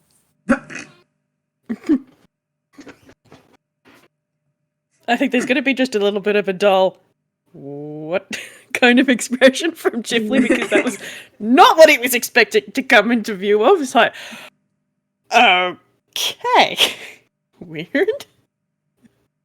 Can Chifley still understand Carmiña? Yeah. There is a clear chirping noise for others, like, oh yeah, big bug, but for Chifley it's a clear, like, what the fuck? I mean, Beck. What the Beck? Chifley's just going to reach a hand down and give her a little bit of a pat, but he has not taken his eyes off what he's looking at. Lad, you told me this was a dream. Are you sure that this was not a dream? Explain this. Carmina at Chifley. You seeing this shit? He's like, absolutely seeing this shit. And he's just like, what the fuck do I do about this? What do you have? Is something useful? Do you have anything useful? Hey, Carmiña, Drew, how are you feeling, buddy? Yeah, Drew, what the hell? I don't know if Drew gets through the bushes before the giant stag beetle that is Carmiña, but if you don't get there, I'm gonna grab you and carry you. Oh. But I'm assuming Drew gets there on foot and comes through the bushes and is looking at all this, but their facial expression doesn't change, and anyone who's looking at them, which I'm assuming is no one at the moment considering what we're looking at, but Drew looks pissed. Drew is not very happy right now. Okay. We are being completely ignored by these two versions of Lao/Sol, yeah?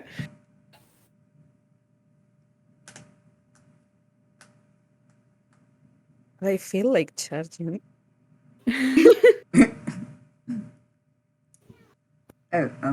We're solid to each other. I wonder if we're solid to... Like, we should be, yeah, because we else got picked up. So they just couldn't be bothered paying attention. There is more than 20 feet. I could charge one of these motherpeckers. I mean, there is room to do Austin that, I will tell you. attempted. Go ahead. I'm sorry. Don't worry. I'm behaving. I promise I'm behaving. No, do it. That sounds funny as hell. Do it before Gonna you get do their something attention. that will actually hurt people.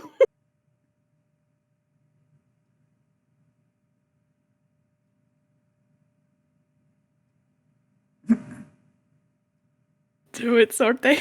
Do you want to do this? Do you want to charge at these creatures? Yes, Do you want but to charge at these Laos? Then charge.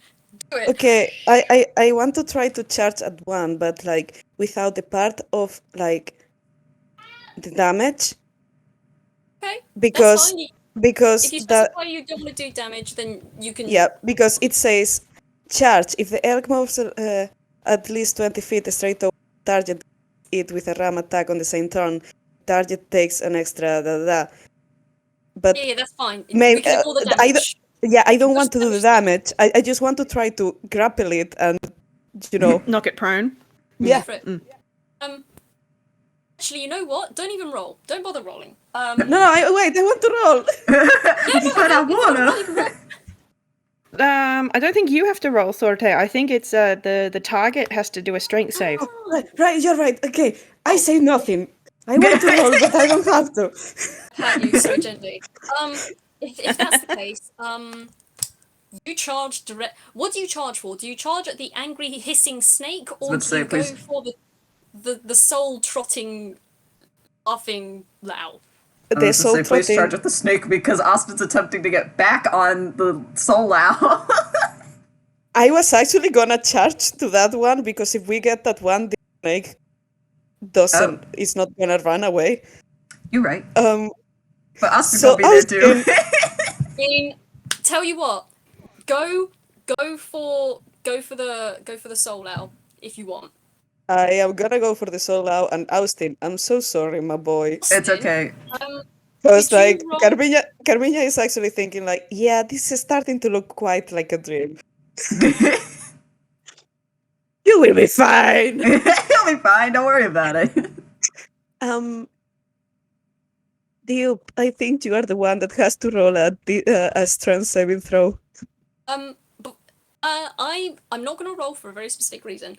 I am gonna ask Austin to roll me an acrobatics. Yay! Trying to get on to soul owl. Okay, so that's Get backed. yeah. I guess I am. But Wait, that's Chifley, a I have to roll 23. something for Chifley as well. Yeah, Chifley's on top of Carmiña's team. Oh my god! I'm Chifley, gonna roll make me that a a strength. Strength? Yeah, Yeah. strength. It's gonna be a strength, buddy. They're charging. You gotta hold on. Oh boy. Use the Black. high muscles you do not have. I hope I mean, it you could have. be worse. Never say never. Okay, cool. So what happens is, Carmina, you push down on the ground with your little trotters and you charge at this dancing, happy-go-lucky soul owl. You'll go straight towards them, and it kind of makes sense actually. Because Austin, you go to reach up and get yourself on top of Lao, of this dancing Lao. You reach out and you put your hands on their back and you push, and you have the briefest moment of tangibility before you start to fall forward through this version of Lao. And at that moment, Carmiña phases through this thing, charges straight through. You fall onto the top of Carmiña, but you save yourself and kind of rock and roll onto their back. Chifley, you got a 9 because suddenly there was another person who just rolled on the top of Carmiña's head and is sitting facing you now. Oh gosh. What? doing Chiffer startle. Super startle. You don't fall off, but you do kind of slide a bit to the side. Just cling. Wait, so where the hell am I now?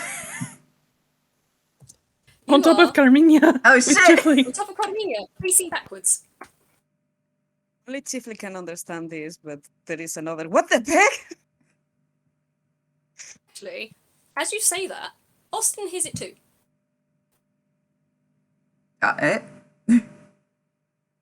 What? Oh shit. Austin hears it too.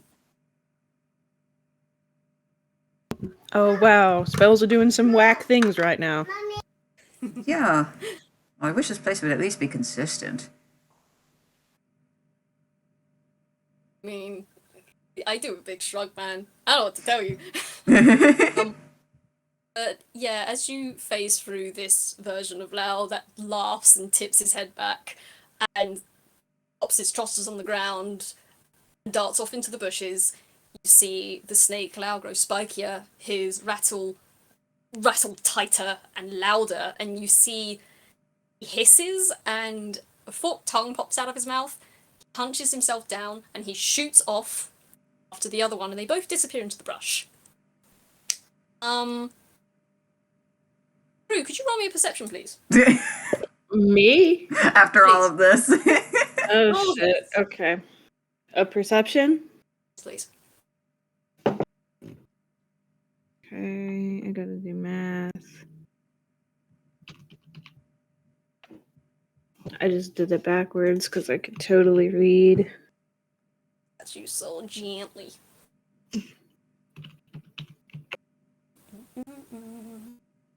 Make sure that I type it in the right channel. Oh, so with the 21, yeah, you see all this go down.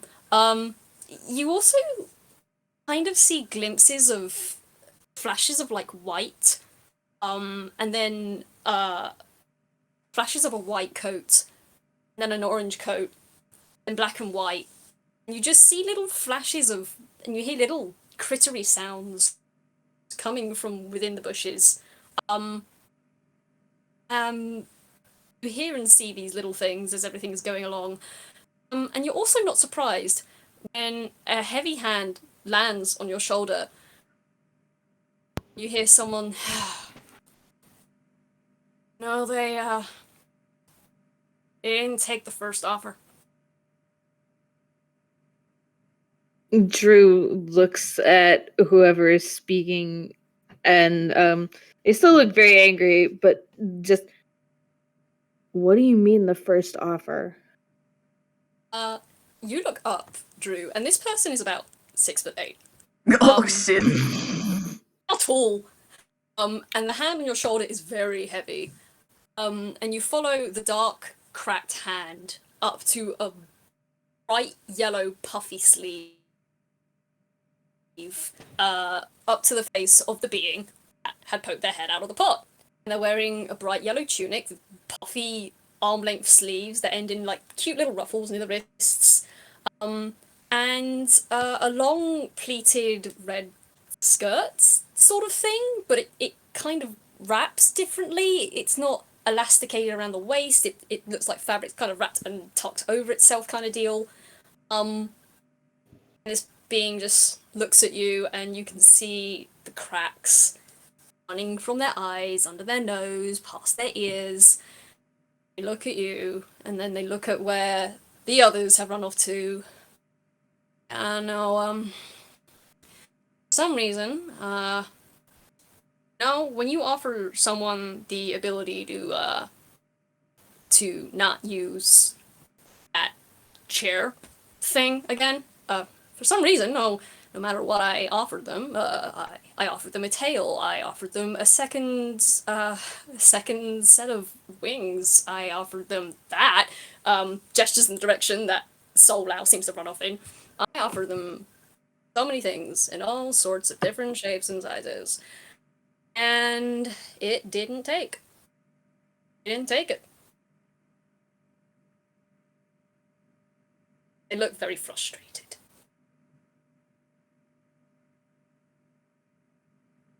Are you trying to get Lao out of the wheelchair? Is that what this is about? Don't blink. They don't really have eyelids, but you do feel their eyes kind of settle a bit heavier on you. It's about... Can't tell you exactly what that's about. That would be up to it to tell you, but let's just say I made it the first offer, which was this, and they turned it down. For some reason. I don't understand why. Maybe it wasn't strong enough. I don't know. Either way, you guys are screwing around far too much.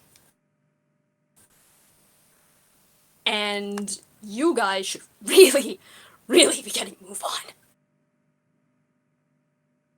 on.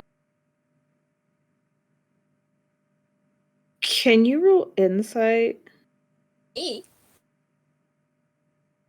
I sure absolutely can if I can find my dice. Have you got dice? There you go.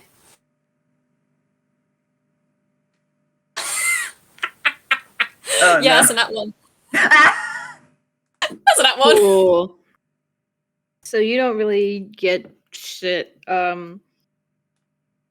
you just get the kind of vibe that this robot doesn't like you a lot or at all. They kind of glare at you a little bit and like shift their weight to move so that way you're not touching them anymore. And just, Okay. I don't know what game you think we're playing. I don't know what game you're playing. But I'm not going to stand here and let you boss us around while we try to help people. I don't know if you've realized that the rest of us don't quite know what's going on because you refuse to tell us anything. So frankly, we'll take all the time that we need to make sure that this is done right. If you don't like that, maybe you shouldn't have gotten yourself into this situation in the first place. And then Drew is going to leave and go chase after the giant stag beetle that has friends. As everybody else on there. Drew, as you pull away, you do feel a hand tighten just a little bit on your shoulder, or you before it lets you go. You hear a snort.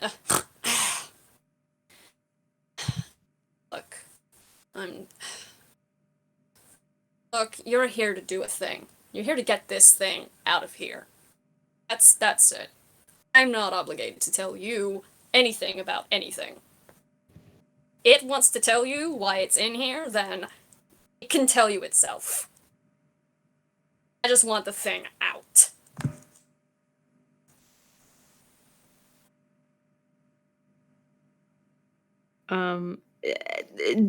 Drew won't answer because they've kind of already left, but I will say out of character that Drew probably shouldn't be left alone with this person anymore, or bad things are gonna happen.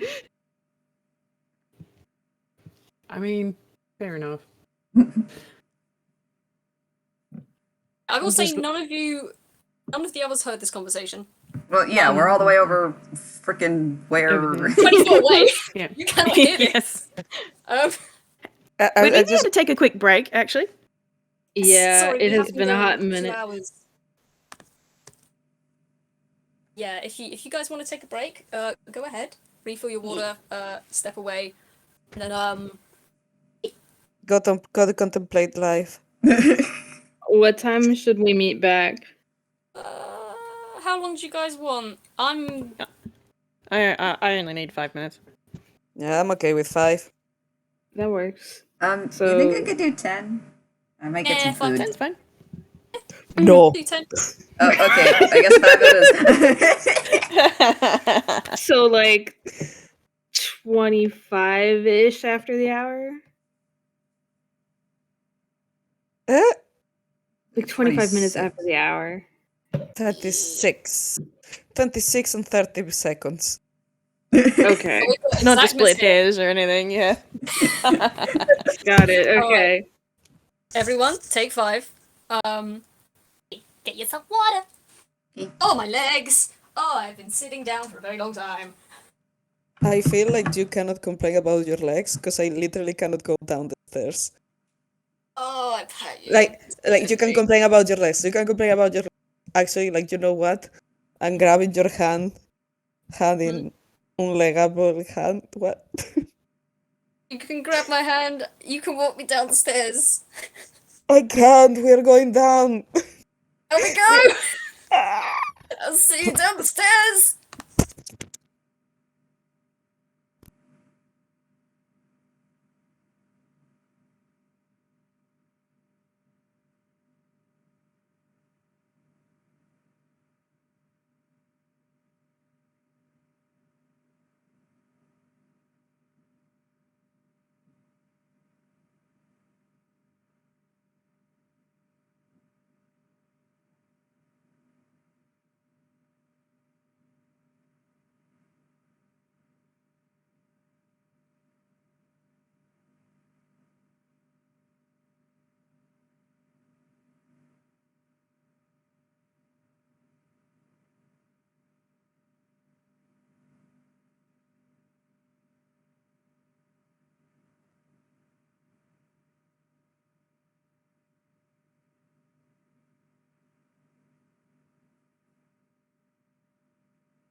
location time, which I, DM, am going to attempt to move everything to a place where I can be a little bit louder. And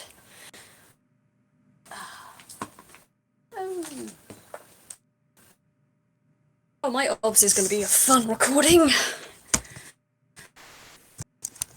I sure do hope you don't use my obs, cause you're gonna hear me be doing silly little voices. Although I suppose if y'all still got your obs up and running, I'm still gonna be making these noises. I got a heartbreak, my fancy, fancy, fancy. Dice rocks, baby. I got them dice rocks, honey. Gonna rock the dice all through the night, honey. Cause that's just how I do.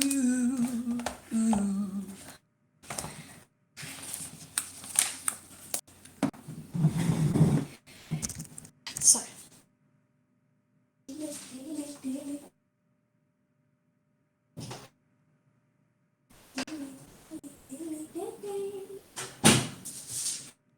Actually have a chair now. I have been given more power. I have been given a chair. You fools, you gave me access to a chair. It's gonna make my audio. Hopefully it makes my audio sound a little less like garbage. Then again, my mic is also garbage. I can't really help that. Oopsie daisy.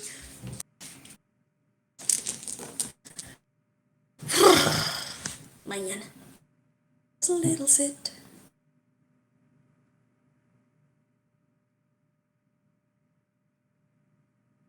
Little sit, yeah. Ooh, does a little sit, yeah. Does a little sit, ba ba ba ba. I can stretch my legs out. It is so much better doing this. Area that is not on the floor. It is so much nicer. Oh god. Stretchy out your leggy. No, Hello. do not stretch. I've relocated to the kitchen because everyone has gone to bed now. So I have access to nice leg stretchy and sitty downies position.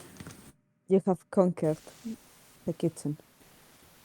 I haven't conquered you yet. That's coming. Sure do be coming.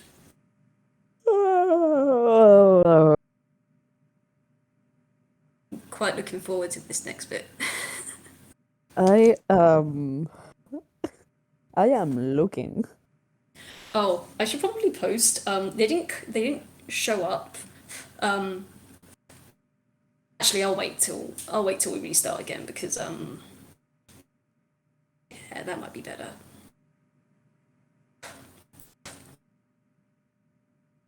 Yeah, no, I've got to wait till you start again. Oh, I haven't even introduced this yet. I can't forget to introduce this one. How are you feeling so far, Sorte? You feeling okay? I feel I'm being very stupid, but I'm having fun. Dudes, Carmiña at the minute is operating under dream logic, and so she can be as goddamn stupid as she wants. I think like she is one event from like deciding like, okay, this is not a dream, but at the moment it's like the dream part is winning because this is weird as fuck. That or I'm tripping.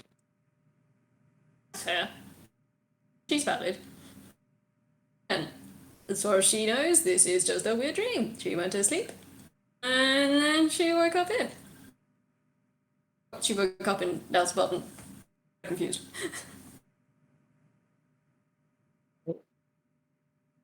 I love that everybody is like has this background, this knowledge to be here, but Carmiña is just like, what? What's going on? Only I the live, only one I live, and this happens. What? Like she Anyone that does. knows what's happening with Lao is actually none of you do. The one that knows the most is Austin. He hasn't Yeah, told anyone but shit. that's the thing. That's the thing. The one that knows the least is Carmiña. So like literally, the only thing she knows about Lao is like she fucked up, and they are angry at each other. They have both fucked up. Okay, they both fucked up. But like, listen. She's not gonna. She's gonna see it as I should have de-escalated the situation. I did not do that. I exploded, and Lao in turn exploded. That from her point of view, like that's Lao's nature, but it's not hers. You know, so that means she has most of the blame. My inner It's not how that works though. yeah. I no. know, but it's also like I think like it's very natural in people. So I love to give that for her because she's stupid. She's an hypocrite. See, like she's an hypocrite. She might have wisdom, but that doesn't mean she has wisdom to herself. Oh, Nobody say that druids were like. okay, I agree with you. I was gonna. That's Oh yeah. Anyways.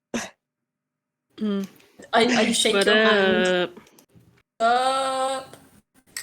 I shake your It's just hand. killing me when the farm got brought up because I'm sitting here going, the pepper in the back of my head is going, Frank Carmiña!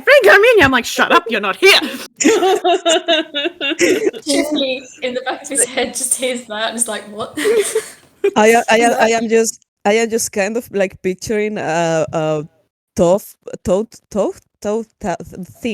thinking bubble in top of you, and it's just Chifley just kind of like grabbing Pepper from the neck, like, no, it's my turn, just get down. Pepper and Chifley fighting for dominance. Chifley's secret is just two cats in a twink suit. That's it. Only one of my cats knows Carmiña though. Doesn't mean the other one can't help their sibling out. That's true, that's very true. Tag Wait. team. Wait. We could make Carmiña made Matt on the way to the farm. We can. We absolutely can. We could. I don't know why I think like it would be like a really funny bit. There is a lot of potential to mess with her head. Given But why as did you go off her? Pepper is a red cat wearing yellow and Matt is a yellow cat wearing red. Carmiña approaching Matt. Excuse me, are you perhaps named Salt? Oh god. That reminds me, I need to send you something later on, Whis, because I handshake you in cats with matching reverse colour schemes. Although mine are NPCs. Man. I think they were in my very first game. Lonnie and Donnie are just wonderful, lovely idiots. Why is head do? What do you do? No thoughts, head empty? It's like achy at the back of head. Like, it's not like Oh, I've got I hate that one. ache, but it's like the outside of my head has a bit of like an ache, if that makes sense. Mm-hmm. Oh, sorry. musculature rather than brain. Sorry to take so long. Hey, alright, dude. Fine. Y'all gotta take a little while, it's okay. We're just talking shit, that's fine. Me holding a bowl of pasta now. I bet. Yes. Get food. Wait, Could be worse. I'm eating caramel filling with a teaspoon, so it's like I Wick, really want Wick. something with sugar in it. Eh? Quick, throw the spaghetti through the receiver. You hear the sound of spaghetti thwap against the receiver. You can do it. Do it for the bit. All right. For the bit. My God, I cannot believe you did it. That sounded so realistic. The only possibility is that you actually did it. Same. Oh gosh. Wait, Okay. Whenever you guys are ready to restart, let me know. I'm ready. Yep. ready. I'm ready. Oh, I will let you know. I'm probably going to be muted until I need to speak, just so you don't hear. Dude, that is Mouth fine. noises. You eat your pasta. I will just keep repeatedly muting my own microphone while I shove my own noodles into my mouth. So Absolutely. Do Same what you hat. gotta do. Some noodles. I am so tempted to just go get something from the kitchen just to match everybody else. If you want to do that sort of thing, It's you okay, can. it's okay. It's okay, don't worry. Okay. So yeah, I if you're will ju- ready. Oh, sorry. I will just buy the mic. Oh, no! please don't. Whilst Sorte is busy consuming his mic, I shall resume. So Drew, you're walking over to the clusterfuck that is The rest of my party. Chifley and Austin. Austin is saddle riding a giant stag beetle, like a giant white stag beetle, and they're facing backwards, and they're facing Chifley, who seems to be just about barely hanging onto this thing. He is very bewildered. Oh, this is a righteous misway.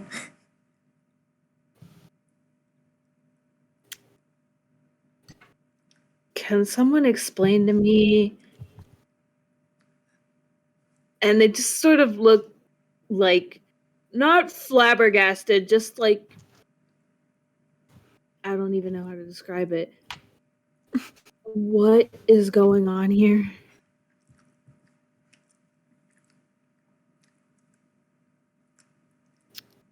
You know, that's a great question. I don't know if anybody else can understand me, but Austin hears. I'm a beetle, don't ask me. Everyone hears that. Yeah, everyone hears the beetle speak. Including Drew? Everyone hears the beetle speak. That's Okay. fascinating. Haha. That's so cool. Wait, are you guys understanding what I say? Yep. I can't speak with animals earlier, but I assume the others did as well. Oh, this is so strange. This doesn't usually happen.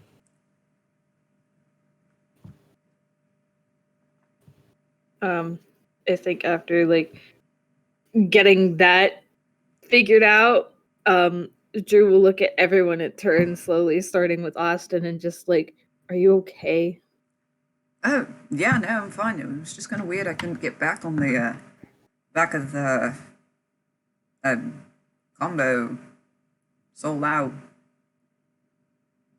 person. Pretty That's sure. definitely the strangest thing I've ever seen, and I've seen some pretty strange things. Ah.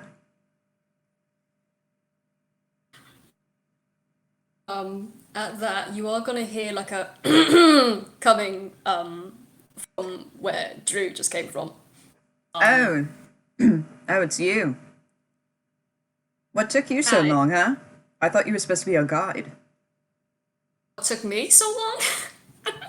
Yeah. We've been I'm running around real trying to do your job. So, doing my job. Yeah, doing that's my what you said job? first.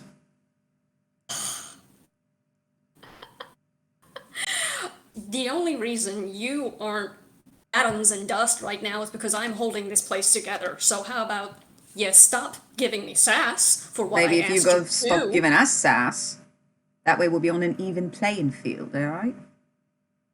The very tall 6'8" figure crosses their arms across their chest and glares down at all of you.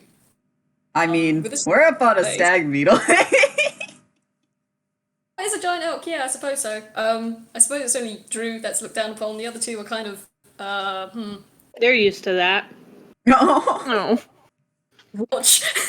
Also, fun fact, Austin's 6'1", well, with his hat and platform shoes, so he wouldn't be too terribly intimidated. Yeah, this figure kind of glares at all of you, scoffs and says, the reason I brought you in here was because I thought that you wouldn't know what you're doing. You amateurs, you don't know what you're doing at all. And they just rub their head. I do Frankly, I don't understand know how- what you expected. Well, no, but I kind of understand what they're saying. You kind of thought we had some kind of inkling since we at least know Lao, but unfortunately, we're kind of at a loss too. You know, we thought we might have had a lead with those two, but it looks like they're more, I don't know, illusions? Some kind of weird, I don't know. Those things are. That's just a memory. And they kind of wave their hands, uncross their hands, wave one towards where they went. They're just memories. It's weird and stupid and magically complicated, and they shouldn't work like they work. They shouldn't have done to you what they did. Do you understand why I want this thing out? This should not be happening. This, and they circle one of their hands above their head in the air, is weird. This is not normal. This is why I need this thing out of this vessel. Do you understand? This is why I asked you to get this thing out of here. Because this Okay. thing You are is in going. here. Stop. You are going to stop referring to Lao as a thing. He is a person. And if you would like him out of your teapot or whatever, we will facilitate that. However, he is our friend. So please stop disrespecting him. And just tell us what you need us to do. This figure just gives a huff, and you imagine their eyes would roll if they could. And then they just kind of wave their hand again in a lazy gesture and says, well, what I would like you to do, what I would think you need to do, is you were kind of on the right path, I think, because you guys have to take the long way to get where I needed to be. So what you need to do is go back to that path, and whatever echoes of that you find, of Lao you find, follow them. Do whatever it was you were doing before you went completely off track. Oh, Maybe you wait. should have- Oh, no, go ahead. I'm sorry. Maybe maybe you should have put some signals up.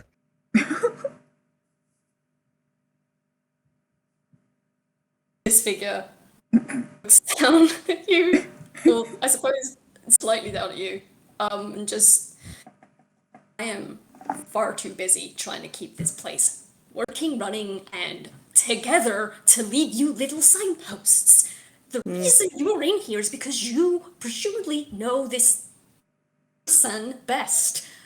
So I need you to figure out a long way to get to where I need you to be, because I can't take you there because I'm busy keeping this thing running. So if you and they just jerk a finger back to where you came from, just go do whatever it was you were doing before. I can't stick around. Gotta go. So Sure. Well, as far as I know, I don't know why I'm here. I could have, like, eaten some mushrooms in the forest and been flipping dolls, but I just want to ask you one thing before. Why are you referring to Lao as it?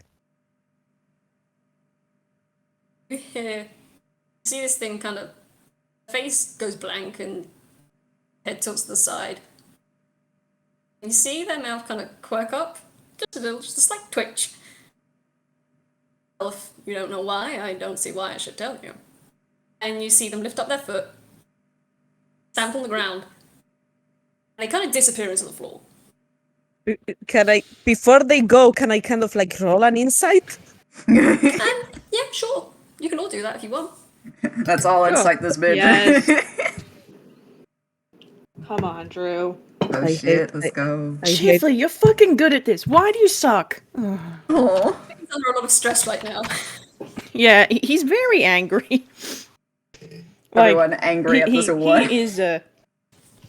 Everyone who is nice and close to him is quite chilly because he's Damn. angry. Ooh. Okay, all of you will get this then. That little quirk of the mouth, that was sort of wry little, I know something you don't smile. And Hate that. the people of 20 and above, that was kind of, you could almost sense like the slightest crease in their eyes of, it didn't look quite as mean as their mouth. their eyes looked a little less mean than their mouth, at least the crinkle of them. Yeah. This is very much a I know something you don't kind of look. I Hmm. don't like this. We have to find Lao, Yes. and we have to do it quickly.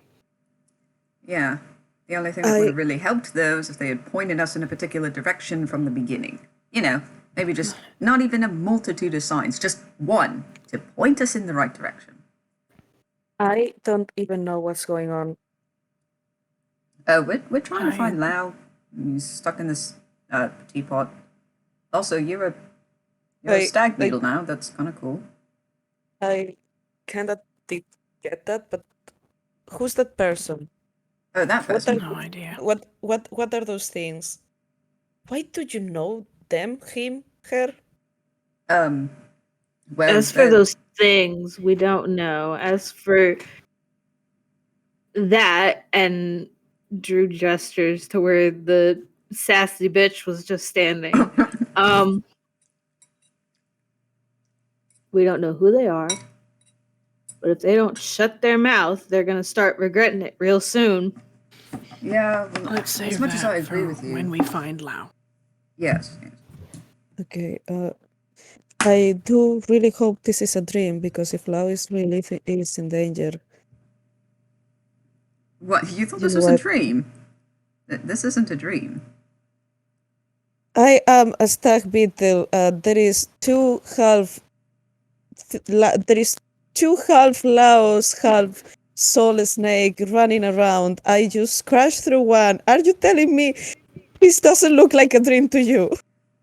Okay, I get it. It looks like a dream. Listen, But- I thought you were a projection of Lao's fashion sense. So let's go back. Oh, Lao wish he had my fashion sense.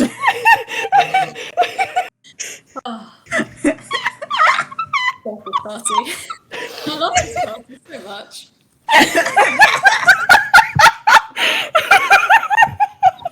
Oh my gosh. Holy shit! Oh my god! Oh goodness. What I'd like to say is you're all having this discussion. While walking towards the path, yes. Yes, please. No, my first question is: Who's Lou? Did Drew get on Carmiña, and like, did we actually establish like, so we're all facing the right way, or is Drew just walking while the other two are still riding? No, he should be up here too. Oh yeah, I'm just giving you all a ride. Come on, lads. Yeah. Mount your steed, fellows. Now, the next question is: Are we all facing the right way? I imagine that's a lot easier to accomplish when Carmina is standing still, so probably. Nice. Uh-oh, I'm lagging out. Uh-oh. Come back to us. Yeah, I'm lagging out. Don't do that. Come back now. Okay. What was that? You were debating who's facing... Are you all facing the right way? Like, Yes. Yeah, that was the question. I think we are. That's fine. Okay. Yeah, so whilst you're having this conversation, you're all riding on the back of Carmiña Beetle and having a wonderful little trot down the path back from where you came, and you start to follow the trail of daisies again. You see kind of darting around you, you see like a flash of foxfur and like little hares darting past. You see spiders weaving their little webs in the branches, and you even kind of spot the wee little eyes and stripes of a badger kind of just shuffling between the bushes as you walk through.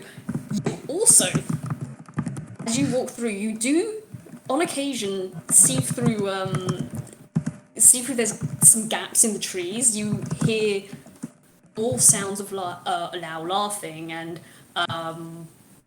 more interesting noises like the flapping of wings. I didn't draw a lot of these because I didn't have the energy to do them all, but I will post this one, and another one in just a second. You see a Lao flutter ahead that has a serpentine tail, but his lower half has more feathers and wings coming out from the side, and he has a rather feathery tail coming out, and he's just flying above you, kind of winding between trees, rather expertly actually. He's doing all sorts of aeronautical aeronautical skills sounds so stupid, but yes, he's doing and having fun. And as you follow these daisies, you come to a point where the trees start to thin out and the daisies start to thin out too. They're no longer so clustered. They're not so prominent. And you hear a conversation just ahead of you.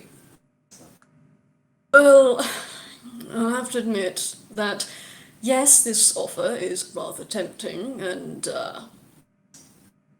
as fun as it would be to, I don't know, to run like Soul could run, or to swim, or to fly, or to walk. I think there's something you're not quite understanding about this offer, and that's that I don't need those things. They could be fun, perhaps, sure, but I've been in this chair for over half of my life, and as fun as it would be to have something else, I'm not so desperate for something else that I'll just take what you offer. So thank you, but if you have anything else, please do try and tempt me. And as you come forward, you see, God, you all come through into a break in the trees, and the first thing you see, and I need you all to roll me a whiz save. Oh, good.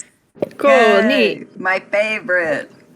I would like to credit the inked version of this drawing to Smell. Thank you for doing this. It was an amazing bit, and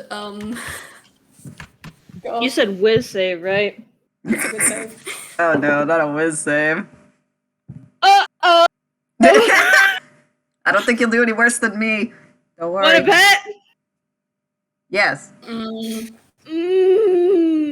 Yay! Oh my gosh. We are we are twins. Yeah. Good grade. Yeah, he's got a -1 in wisdom. Look at them. They are matching brain cells. Yeah. Mm. Let's go. The brain cell has mitosis into this. What you see is Chifley, so much weird shit has happened. This is a strange, but probably not the strangest thing you've seen. Drew and Austin, you stop short as you look at this version of Lao. Half, again, typical Lao fare. As you go down, see that around where his waist would be seems to some sort of leafy skirt, and you are partially horrified, partially fascinated by a pair of very humanistic. My God. You know what? This tracks. Oh.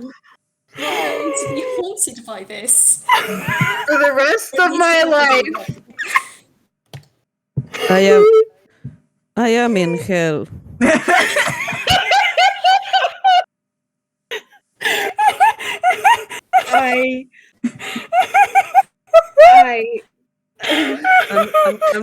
I'm leaving the game. Goodbye. just Amazing. Austin and Drew, you can't stop staring at these legs because the more you look, the more you notice how real kind they look. I hate this. Tendons and muscles. In fact, you can see the thighs just going ba-dum, ba-dum, ba-dum. I hate this. Listen, I don't want it. Sorry, you rolled a 4. His head for a little while. Same with you, Austin. Yeah, I know. You're welcome. Austin doesn't say shit. Who's gonna have nightmares about this? It's a break from your usual fare. I mean, Oh, that is amazing. I love it, but also I hate this. It's amazing, but I. Thanks. I hate it. Vexing. Don't get me wrong, it looks amazing, but also I hate it. Oh my god. Okay. And Go ahead. No, I'm still processing it. It's fine. Okay. Processing. You all only see this for like maximum 30 seconds. Before you also notice the figure standing next to Lao is the figure from before. They just shoulders seem a little rounder, if that makes any sense. They seem a little more chunky, is a way to describe it. They look down at Lao, and then they snap their fingers, and from one blink to the next, Lao is back in his chair, looking normal, as he did before, blanket covering his lap, chair as it was. The figure nods at him and says, well, okay. First thing on the table doesn't always work for everyone. That's fine. That's why you get free chances. So, how about this instead? And they click their fingers. And I would like you all to roll me a con save. I'd also yay! like Oh, boy. Carmina to roll me a wisdom save. Oh. Wait, Oh who? boy. Oh. sorry, Carmina, oh, sorry. repeat that. So everyone roll me a con save. I would also like Carmiña specifically to roll me a whiz save on top of that. Jesus fucking Christ, do you want to kill me? Chifley. Thank you for getting rolls. Especially seeing as you don't have anything in your cons. Thank you, sir. Oh my god. Dirty 20. I think Austin's still freaking reeling from Oh no. Oh. Don't say that. Don't say that. Give me a second. Oh, Austin, honey. Oh, no. Okay. So we've got. Anyways, we Huh? dead. This does make sense, actually. Well, it makes sense with Carmina. So everyone feels a weird tug around their neck. Carmina, you feel a tug around your wrist. Oh, And mother. you go hurtling forwards towards where Lao is, and you stop 5 feet shy of his chair. Austin, you feel this tug and you stumble, you probably try to fight it, but you stumble unwillingly forwards as well. You are also 5 feet away from Lao's chair. Chifley, you feel that tug and you can just about brace yourself away from it and you resist it, but you do feel yourself still being dragged forward. The same goes for you, Drew, but you're made of certain stuff. You do resist this pull. You don't know for how long. I do have to roll a whiz save for Chifley real quick. Don't mind me. Go ahead. That's alright. That's okay. He's okay. He's Cool, fine. cool, cool, cool, cool, cool. You're gonna hear this tall figure say, alright. Offer number 2. You remember, a bad habit of, you can't tend to keep people, can you? And Al says nothing. The figure starts to smirk a little. So my second offer is, I will make it so that they can't leave you again. The people you care about and the people you love, the people that are dear to you, they will want to stay with you, no matter what. They will never abandon you again. They will stay by your side. They will happily stay by your side. Oh no. I think, you know, maybe this has a bit more appeal for you. And before you turn it down, have a little walk around your old stomping grounds. And they click their fingers again. I will say, Austin and Carmiña, you will feel the desire to stay within 5 feet of Lao's chair. The two, you're fine. See the surroundings around you flicker from trees and fields and warp, and suddenly, you're no longer in a forest. Or in what looks to be a small village. And Chifley, Drew, you're about 15 feet away from where Carmina and Austin are.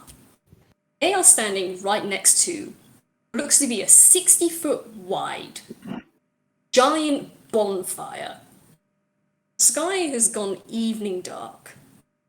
There's smoke coming from this bonfire, rising into the sky and blending in with the overcast clouds.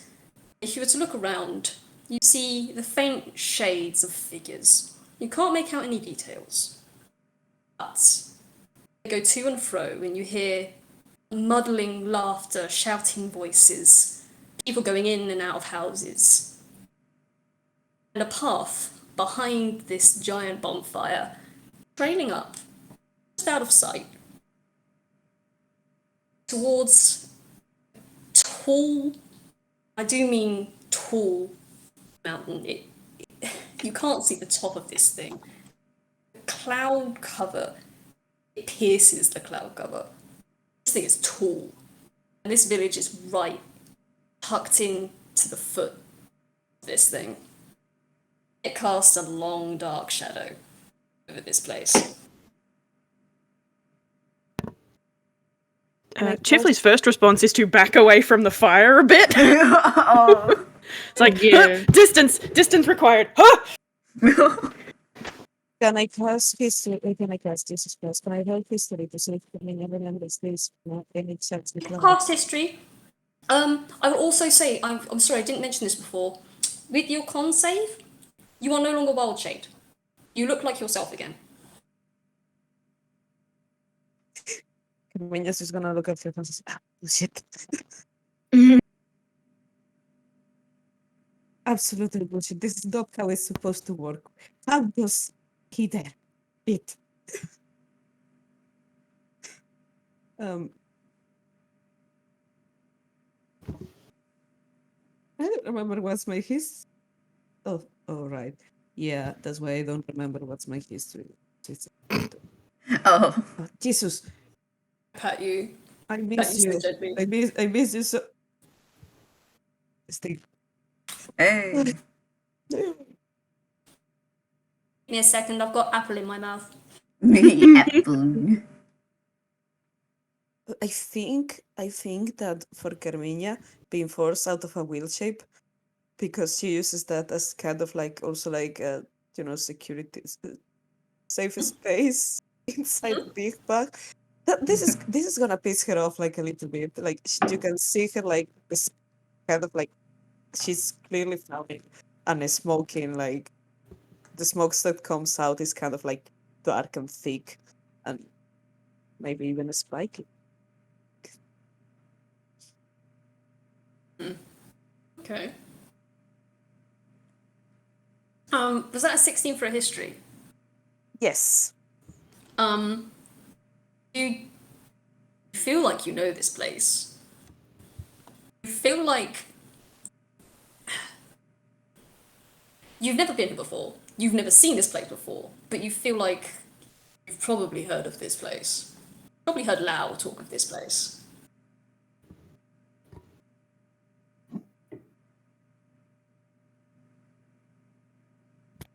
Do I know what significance holds for Lao? 16, everything is a little bit blurry, and you only have from how Lao described this place before.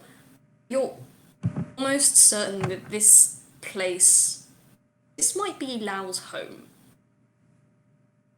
At least before Inkwell. And Lao is 5 feet from me? Or the chair? You are 5 foot away from Lao's chair. I'm gonna put my hand on kind of like, you know, like the pushy thing. And just look around for the rest of the team. Okay. Austin, you are within 5 foot of this chair too. Ah, right. I mean, Austin has just been staring at this large bonfire, just kind of mesmerized. Hasn't seen a lot of fire in a while. Dude, it's big. Like this, the fingers of these flames are almost touching the sky. Huge. He isn't really sure what to do. I think though that he kind of somehow copies Carmiña and that he takes the other handle of the wheelchair. No, they're both holding onto this wheelchair. I look at Chifley and Drew. Hey guys. Chifley is looking between the bonfire and Lao and trying to figure out how he can get close to Lao while staying further away from Oh. because he's like sort of stepping back from it and then like sidestepping, trying to keep his distance. He's like, how could you not be that close to the fire? But he's not saying anything. He's just, but he's trying. Can Drew roll an insight on Carmiña and Austin? Yeah, I don't see why not, unless they have anything to protestations about it. Nope.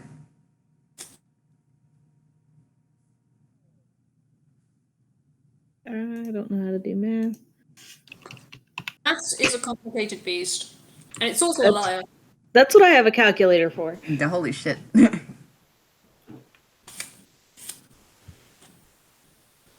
Cool. So for Carmiña and Austin, I'm trying to get like, how are they feel? Are they okay? How are they feeling? What's going on?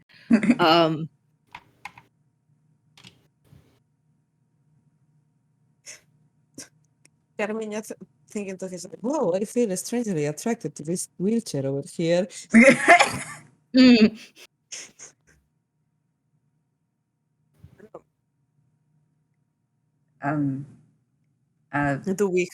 Do we have to say it, or is this? It's up to you, because do you guys know what you're feeling at the minute? I will say for sure that you definitely feel that compulsion to be near this, be near Lao, to be in this chair. I would say that with a 24, Carmiña is actually, thankfully, has learned to control this a little bit, but being under a compulsion is making her like really, really, really uncomfortable.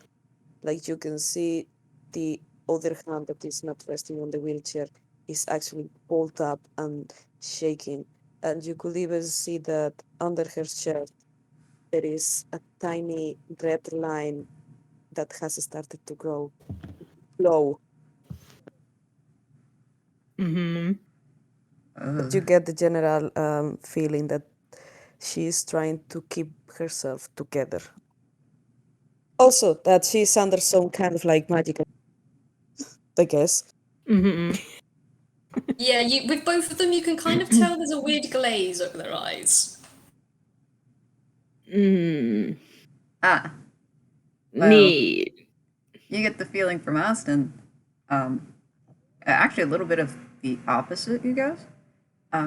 You kind of get this vibe that, like, this place is unfamiliar. He's not quite sure about it, but I mean, being next to the chair, being next to Lao, yes, this must be safe. This, as long as he's near Lao, this'll be fine.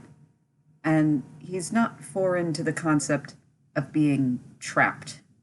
So he seems to know this kind of feeling, albeit not magical, but he keeps right where he is and doesn't say a word. Cool being in pain. Anyway.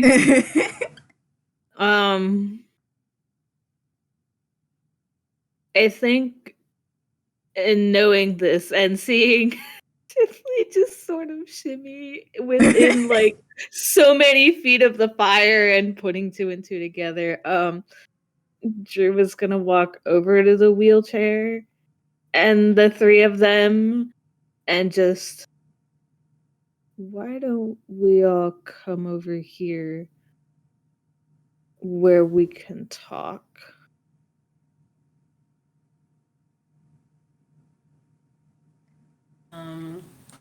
Okay. Chifley, do you stay where you're at? He is trying to get close, but like he wants to just go straight over there at a sprint, and like it's kind of obvious. But he's also like, the point is, I'm trying to get the three of them away from the fire so Chifley can contribute to the conversation. Yeah. Just imagine Yeah. Chifley from foot to foot, being like, "Come on, come on, come on." Does a nervous shimmying, like. he kind of can't help it anymore. Like he struggled being near the engineer. It's like, oh dear. Oh no. But I will say, as soon as you say that, then Drew, Lao has been staring at this fire pit, the whole time you guys have been talking. Then he kind of sags a little, and his outline goes a little smudged. He kind of looks up towards where Carmiña is, and he gives a little smile. And then he turns his chair and puts his hands on the wheels and starts to go around the fire. Austin. Wait. We are compulsed to be near the wheelchair. But are we compulsed to do, like, to just let Lao go? Because I swear to God, if there is not a compulsion to just kind of go with the flow of what Lao is doing, Carmiña is gonna just dig her claws into the ground and grab and just not move. Oh shit. So you are compulsed to stay within at least 10 foot of Lao. We'll say Yes. that. Because But- you rolled low, you have to stay within 5 foot. Yes. Austin- But I'm saying, like, I'm holding the wheelchair in place. 5 foot from me. You're not going anywhere. You're trying to keep the maximum amount of distance as you can while keeping Lao where he is.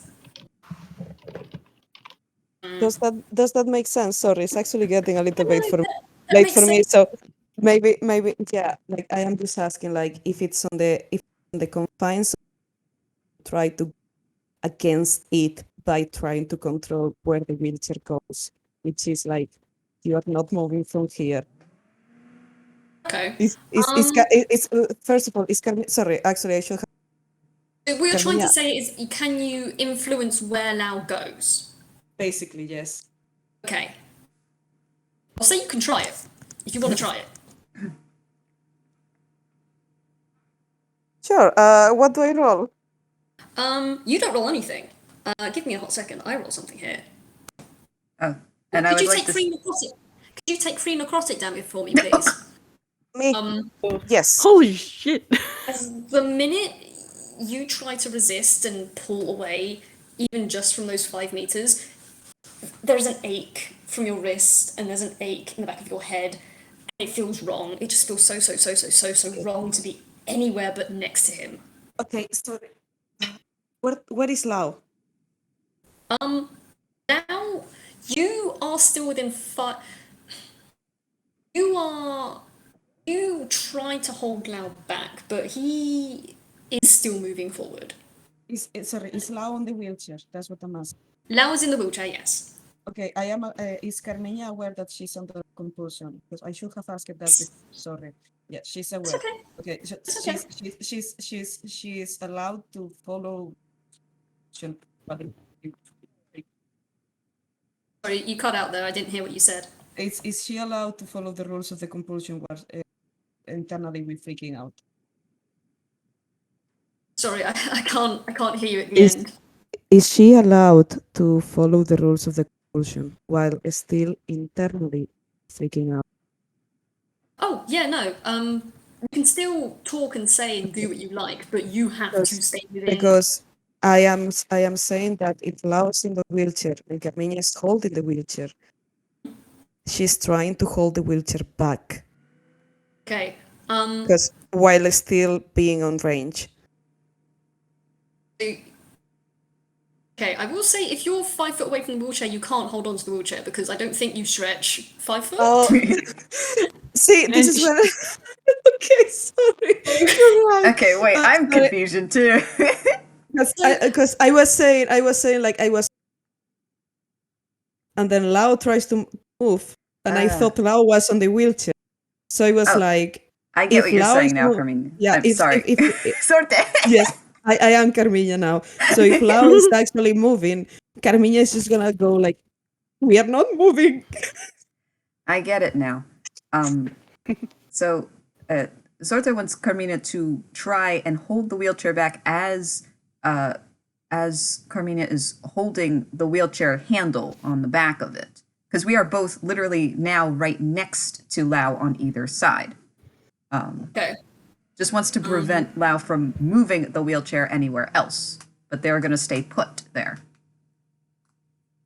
But the spirit I understand what you're trying to say. What I'm trying to say is, if you tried that, I probably should have said this. This is my fault. Sorry. You should, if you try to hold it back. Okay, roll me a strength check. You're trying to hold it back. No, I will ask. Is Lao trying to go away from Drew and Chifley or towards them? He is going around the fire. So The other side. a bit away. Sorry, I just feel like Carmina will be like kind of like a bitch and say like, well, no, actually. Sorry. Like, that's fine. I can't communicate very well, so it's fine when you. No. Oh shit. Come on. Come on. You're telling me you cannot communicate well. I keep tripping over my words. Oh, no. You're bilingual. The fact that you are speaking more than one language is enough and amazing as it is. So it's fine. Yeah.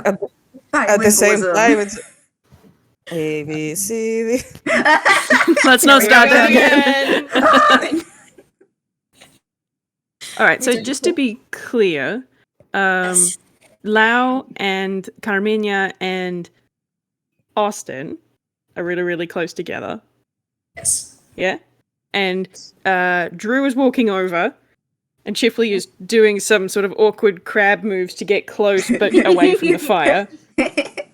Yeah. Lao Chifley- is trying to go around the fire, away from Chifley or towards Chifley. away. So you're behind. You have come into a clearing that has a giant fire, and then there's like a kind of semi. I'm really sorry, my description isn't great. There's a semicircle to your left and right in front of you, kind of circling around and then trailing up towards this mountain of like houses and huts and such. Lao is going from where he is in front of you around the side of the fire to the other side, if that makes sense, towards the mountain. Sorry if I'm not explaining things well, but No, thank you for telling me. Man, don't worry about that. The theater of the mind it's very weak on some people like me. Our sets are drawn with crayons sometimes. Exactly. Okay. Well, Chifley is going to pick up his pace to try and actually catch up, because he doesn't want to be A, left by himself, and B, he wants to figure out what the fuck, because there is a lot of what the fuck going on.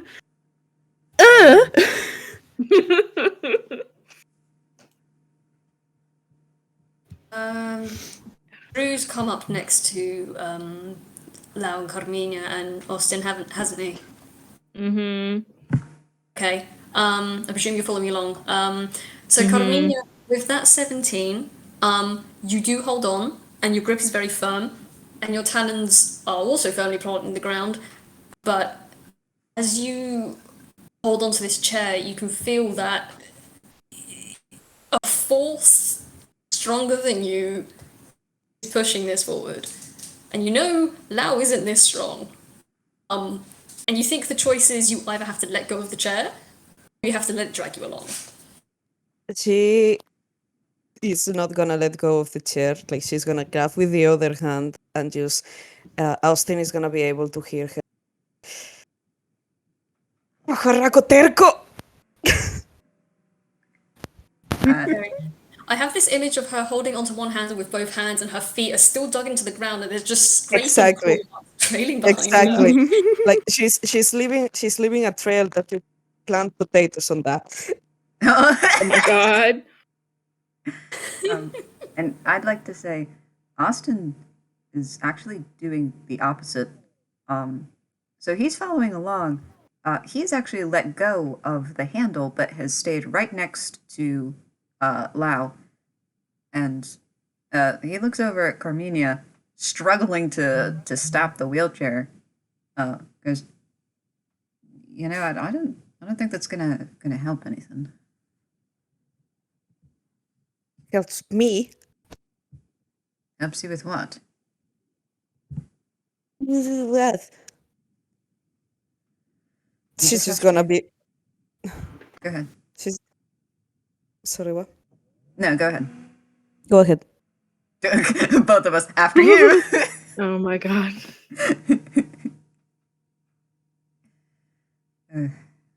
We just Whenever you speak, I will speak.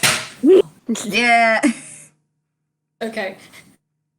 I will say, as you follow along behind Lao, then Carmina, cussing in Druid probably, Lao turns his head away from you, Austin, and he looks to the side and up, at probably where Carmina would have been standing, and he starts to talk, but you don't know if this isn't a language you understand. Is it a language I understand? I don't know what language you know. What language is it? You'd have to roll intelligence. Ah, shit. Let's all roll intelligence. Why do you know those languages, Chiff? Okay. I can relate to that. Yeah. Is it celestial, primordial, deep speech, or I don't know how to pronounce the other one. Dalkir? Dalkor? Oh. Okay. I don't know. What's Okay. What the what? hell do you know Kodalkor for? Don't Reasons? worry about that. Don't worry about that. Yeah, I love war flashbacks. Anyway, Love that. What doesn't sound like any of those. Okay. Well, I'm assuming it's not common or Grolix, because then some of us would understand that. So is it primordial? What? The primordial. It's Oh, probably neat. going to be something like Elvish or Orcish or whatever. So I rolled a 19 just to at least figure out what language it is.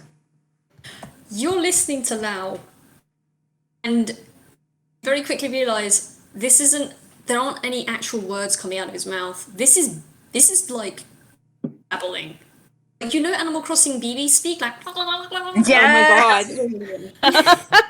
Oh my god. Can I slap Lao? try if you want. I won't stop you. Austin's just following around the other side.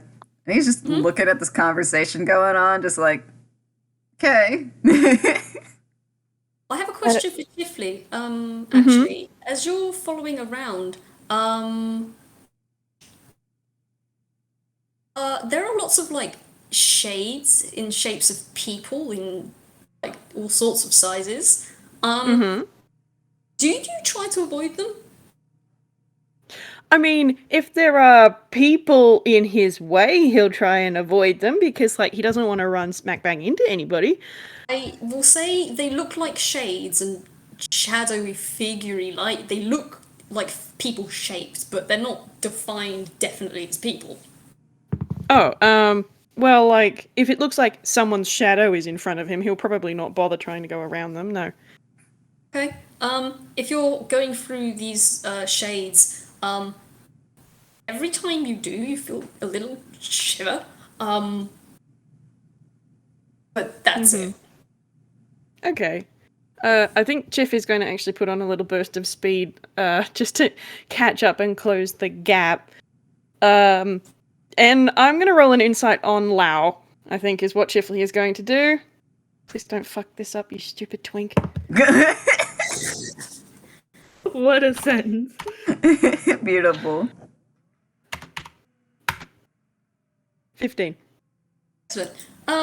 You look at Lao and you see that he's looking at nothing because Carmiña is being dragged behind him, screaming in some language, and Austin is just placidly trailing along next to him with Drew kind of looking at him, a bit of concern probably.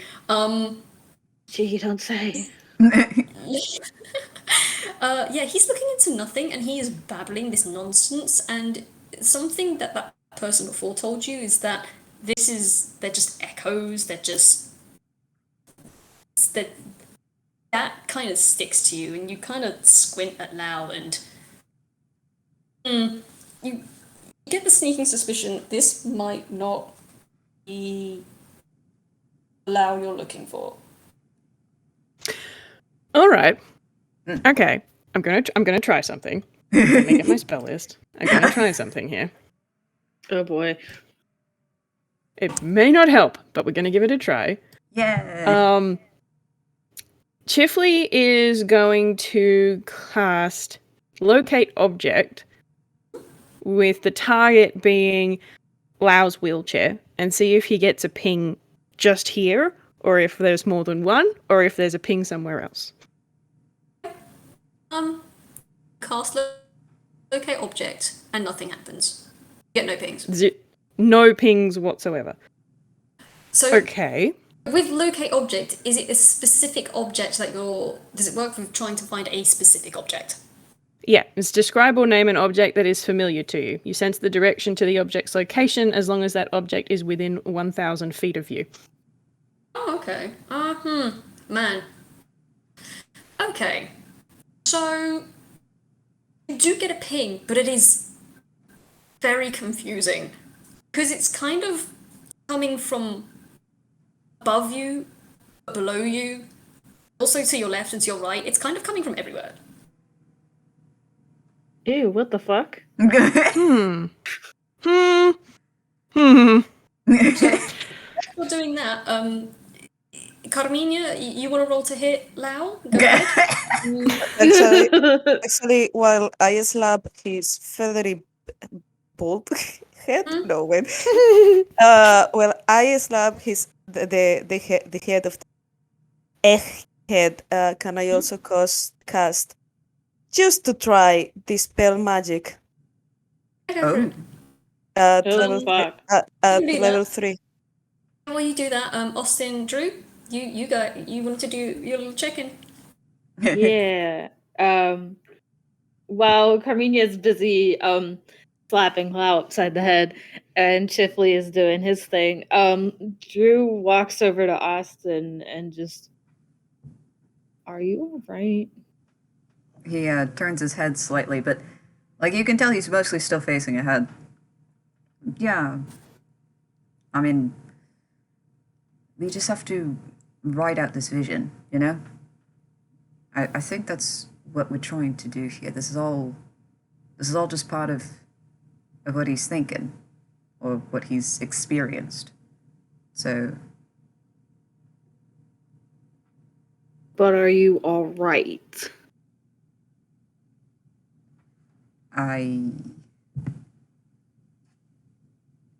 So help me God if you roll deception.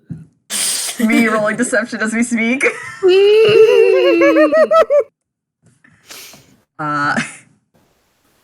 He actually does turn his head completely to face you.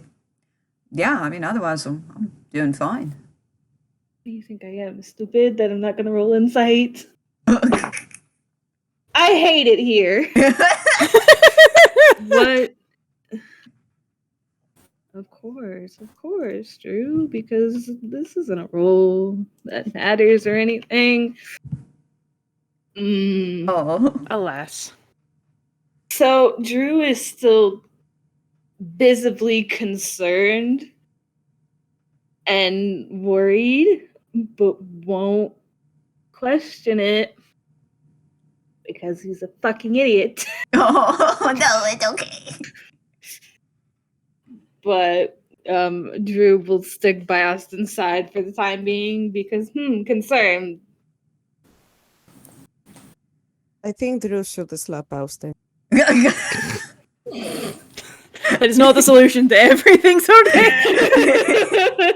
I don't know, tends to work well. Drew wouldn't do that. Drew would slap Lao, but not Austin.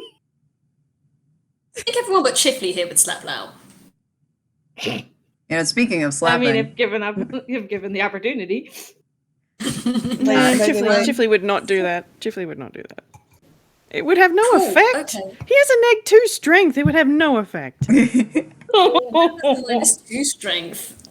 Okay, Chif would smudge Lao's outline and that's it. I'll say as talk has been going on and Lao has been blabbering and his outline has kind of gone from smudged to slightly fluffy looking. It's still smudged, but the smudge kind of looks like cloudy now as he's still looking into space. Do you want to describe how Carmiña slaps him, like motion-wise? Like, does she get up and slap him? Does she do it from where she's being dragged? She just, for the short of a second, she raises one hand to kind of like, this kind of like, it's just a slap on the back of the head. It's not aiming to be like hurtful. It's just aiming to be like, snap the fuck out of it, kind of thing. cut this shit out. She might even say that aloud, and she is also trying to like the arm that she's doing this with starts. There is like, again, that glow, kind of like that red glow, kind of like increases, and she's just trying to cast dispel magic. Okay. At level 3, but I don't know if that does anything. But at least, like I want her to have kind of like, yeah, she's definitely trying to use magic here at this point. Okay. Okay. You said it's at level 3, right? Okay. Yes. Level 3. Okay, cool. You reach up and you slap her the back of his head. And it does make contact for the briefest of moments. And then your hand slides through. And then you all hear. And it's coming from the mountain. Wait, what do we hear? You kind of cut out. You all hear a crack. It's coming from the mountain. And as you cast Dispel Magic on Owl, you also see the tall fingers of the mountain you see a dark shape start to snake its way down the mountain, and that's not just a shape. There, you hear a rumble, you hear a crack, you hear the sound of thunder, but there are no clouds in the sky. And you feel the earth beneath you begin to shake, and you see the fire it start to lash out. It grows higher, and it starts to spread out. As the mountain starts to crumble, and as the fire starts to breach the small stone ring of its containment, I'd like you all to roll me another con save, please. Cool. Oh, goody. All of us? I like Yep. that. Great, Oh, great, boy. great. Great, That great, is great. not horrible, Tiff, but not great. Oh, I do love con saves. Holy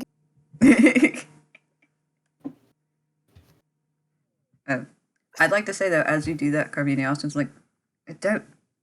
It's like, don't do that, and then all this shit happens. Ah, shit. Oh my god. Okay, so we have a 10. We have we have a 10, an 11, a 10, and a 26. One of these things is not like the other ones.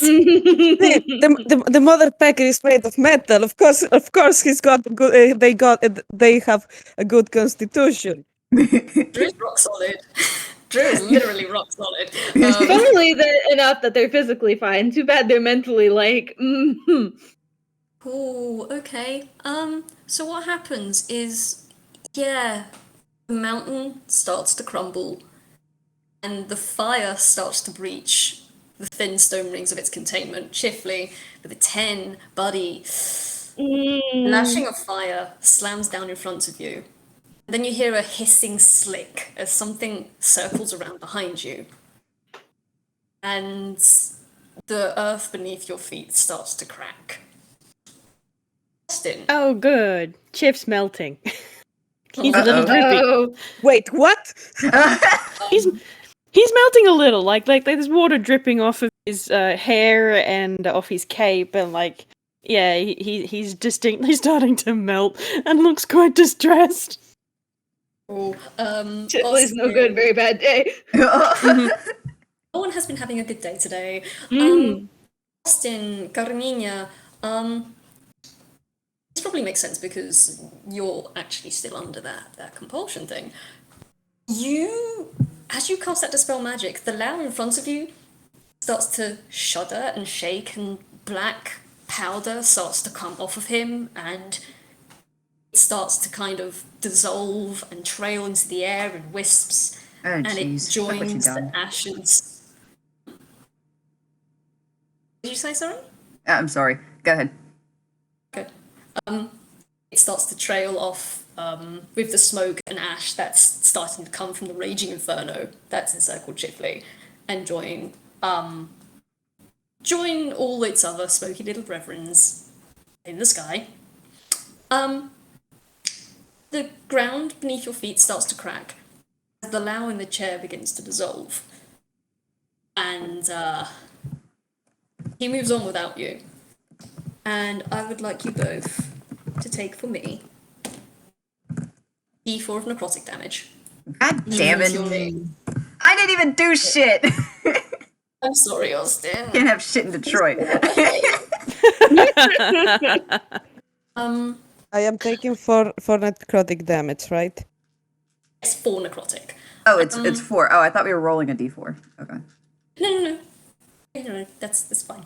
The Lao in the chair keeps going on, and he's still pushing his chair, and he's still smiling. And Drew, you are untouched by the fire. You are unburdened with any kind of cracking beneath your feet. You do see Austin and Carmiña with the cracking earth beneath their feet. Splintering from underneath their feet, I should say. It's it's like they're standing on black ice. And Chifley You can't see Chifley through the flames. Seem to have reached out, and they seem to be reaching out everywhere now. They're reaching out for the shades. They're reaching out for the houses. Those will set aflame. The mountain is roaring. Rocks are crumbling. And you seem to be the only thing on stable ground.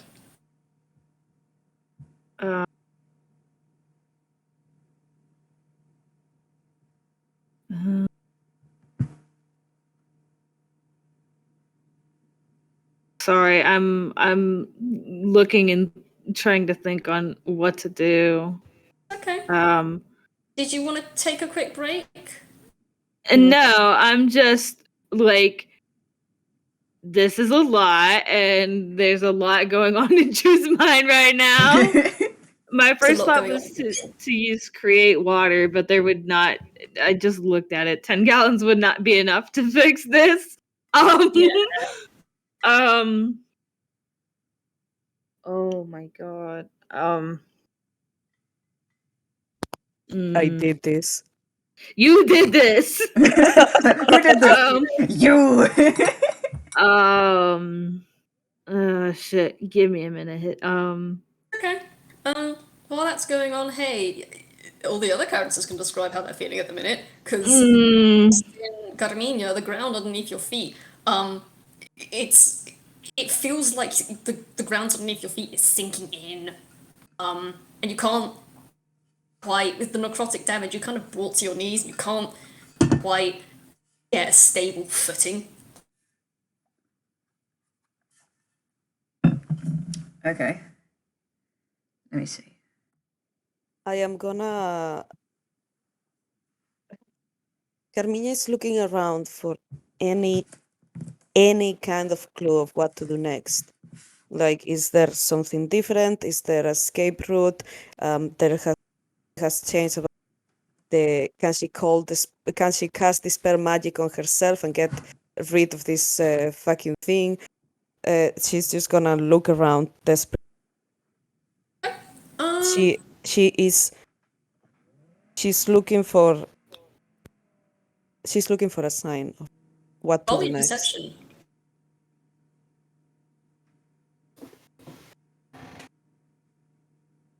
Yeah.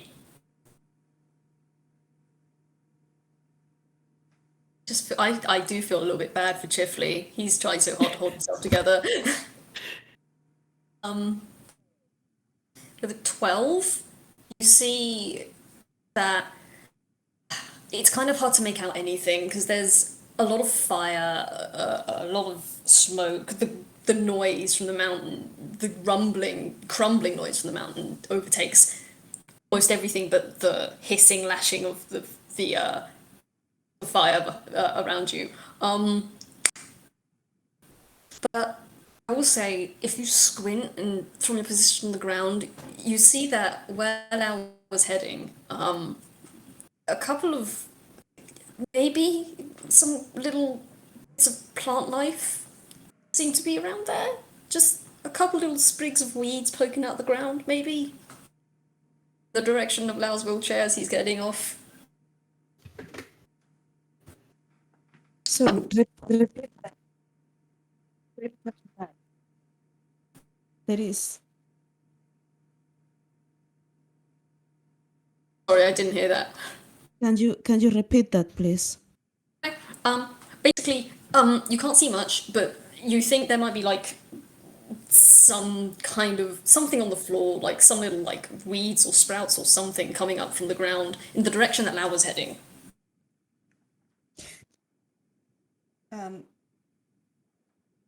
Carmiña is gonna once again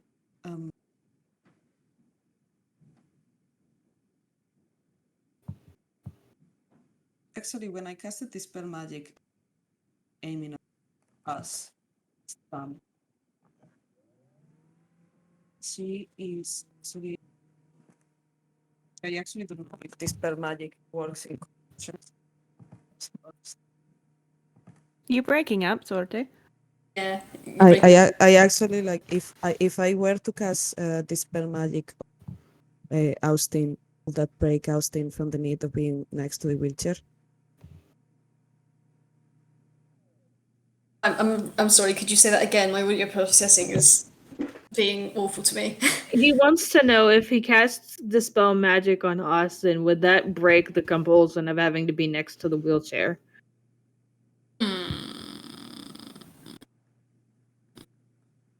You know, it Uh, would. So Carmiña, the first thing that Carmiña is gonna do is like cast Dispel Magic or Austin and kind of like push them towards like I forgot now. Sorte. I will say, because you have reminded me of what spell magic exactly does, you do not have to waste a spell slot using this. I just, I made an oopsie. So you know that 4 necrotic damage I made you and Wick take? No, But I was not aiming at us. That's the thing. Like I was actually aiming. I was kind of like. Never mind. Okay, no, okay. Sorry, my brain is being difficult. Okay, so you're trying to cast Dispel Magic again on you and Austin. If it's possible, if not, I will target each one of them separately. But I am making Austin my priority and kind of like shoving Austin towards the little green path I saw, or I thought I saw, and while Carmiña is doing this, she's gonna do something that we haven't done. She's gonna actually call aloud for Lao. Like she's gonna literally in a demanding voice, she's gonna yell, Lao, you pecking idiot bird, please help us. Okay. Is there anything Austin wants to do? Well, I did have him roll a whiz save to not panic. He is not panicking. He got like a 14. So he seems to be holding his own. But despite the unstable ground, he was going to at least attempt to continue following Lao wherever he was going. But now it looks like Carmina's gonna go and do stuff.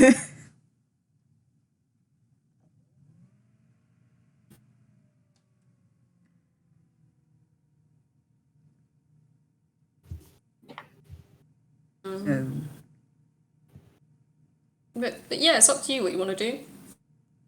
Well, I meant, did the dispel magic work?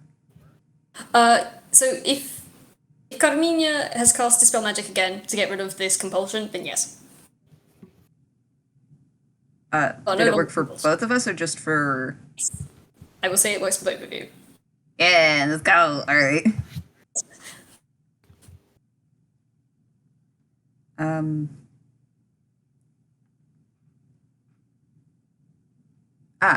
Carmina pushed Austin in the direction of the plants, yeah?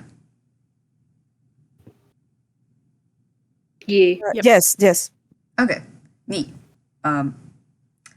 Do I need to roll perception to make sure he knows where this shit is? I mean, yeah. Okay, Don't know if okay. Carmiña's putting this out or anything. So Yeah, well, that's why I was asking. I was like, Carmiña's just shoving Austin around. Go. where am I going? That's a 17, though. I guess he's spotted it. Yeah, you've spotted it well enough. And you also spot that most of Lao that was in the wheelchair isn't there anymore. His outline is thinning. Like, the 2 of the curls in the back of his head are gone. Half of his head is gone. He's still making his way up towards the mountain, up a road that seems to be lined on either side by small little huts and houses, like a little blacksmiths that you can see, what looks to be an inn. He doesn't seem to notice any of that. He's just following the road up, and the flowers are trailing, popping up behind him as he goes. Oh, cropping up behind him. Yeah.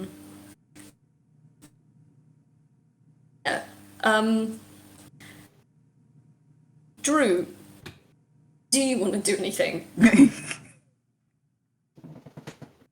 So after intensely looking through Drew's sheet like 5 times, there's not really anything they can do. It's okay, you Besides, don't have to try not to spell. panic. Externally, they probably look they are physically fine. Internally, they are meant like that. Just no good, very bad, horrible day or whatever. They're not having fun right now. There's a lot of emotions, and they don't know how to process any of them. And Everything's not. yeah,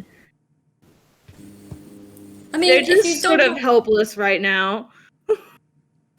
I mean, you will see Carmiña calling out for Lao, and you'll see that Austin and Carmina are following after the wheelchair and the slowly disappearing ashy remains of that particular Lao. You also know that Chifley is still in the Hellfire Scape. By the way, guys, thank you so much for your patience. Thank you so much. I'm sorry I'm sort of dithering a lot. But yes, thank you for waiting. So how far away, let me put it this way. How far away is Chifley from Carmiña and Austin? If they're running forward, how close were you to Carmina and Austin? I was beside Austin before they took off. Chifley is about 35, 40 foot away. From me? Yeah. Oh, fuck.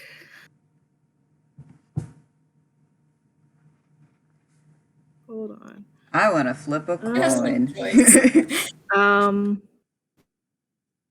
See, because there's stuff I can do to like help with movement, but I have to touch the creature first.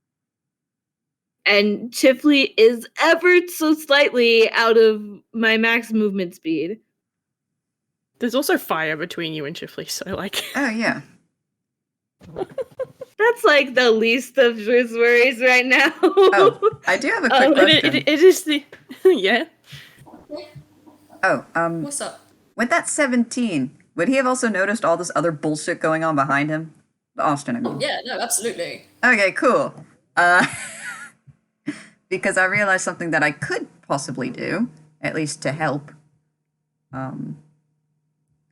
So, do you think, how much fire is between the two of them? I think I know what you want to do.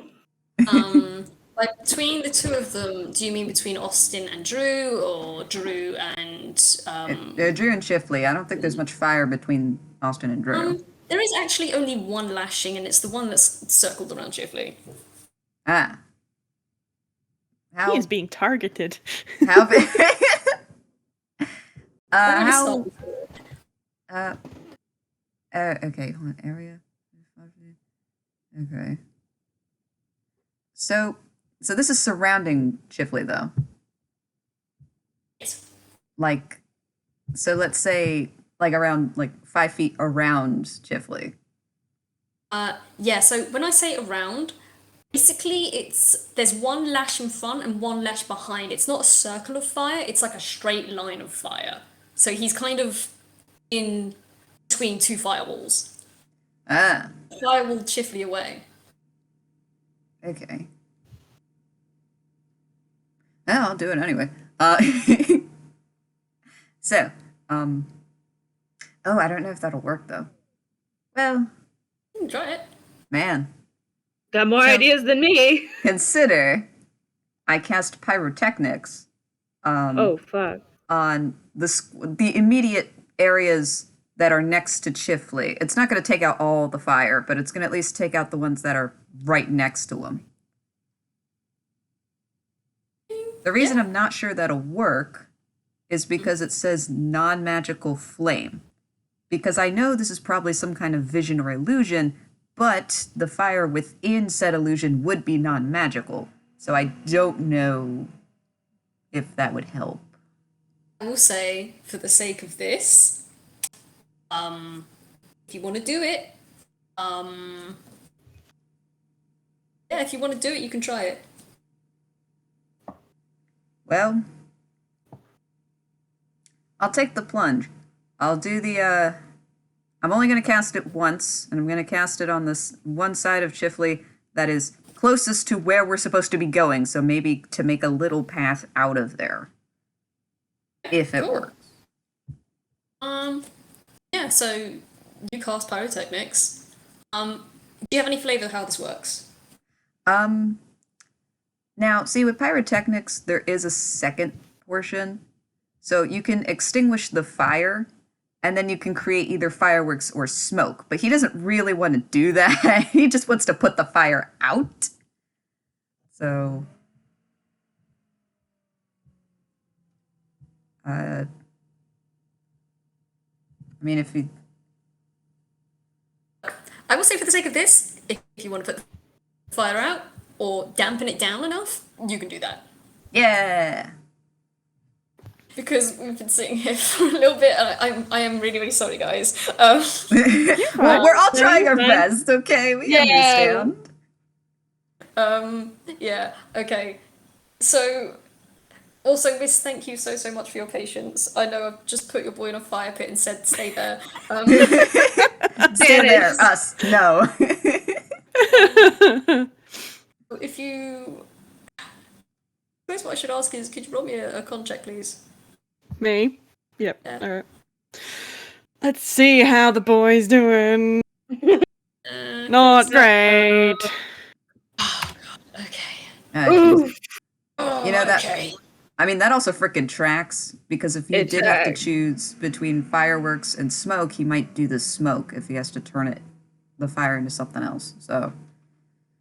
Oh, yeah, that fire does turn to smoke and drifts into the sky and joins the ashes of Lao as that starts to float up too. Chifley, with an 8 on your con, you ain't doing too well, buddy. No, he's not. Should I roll some damage? Some variety? Just get out of there! If you want, I'm not gonna stop you. I mean, like, I don't, because he doesn't have a lot of hit points, but I feel like he should. I'll roll a You can d4. flavor something. I'll roll a d4. Alright. Take 3 damage. Oh my god. It was 3 on a d4, alright, so that's 6, because he takes double damage from fire. Oh my god. Oh no.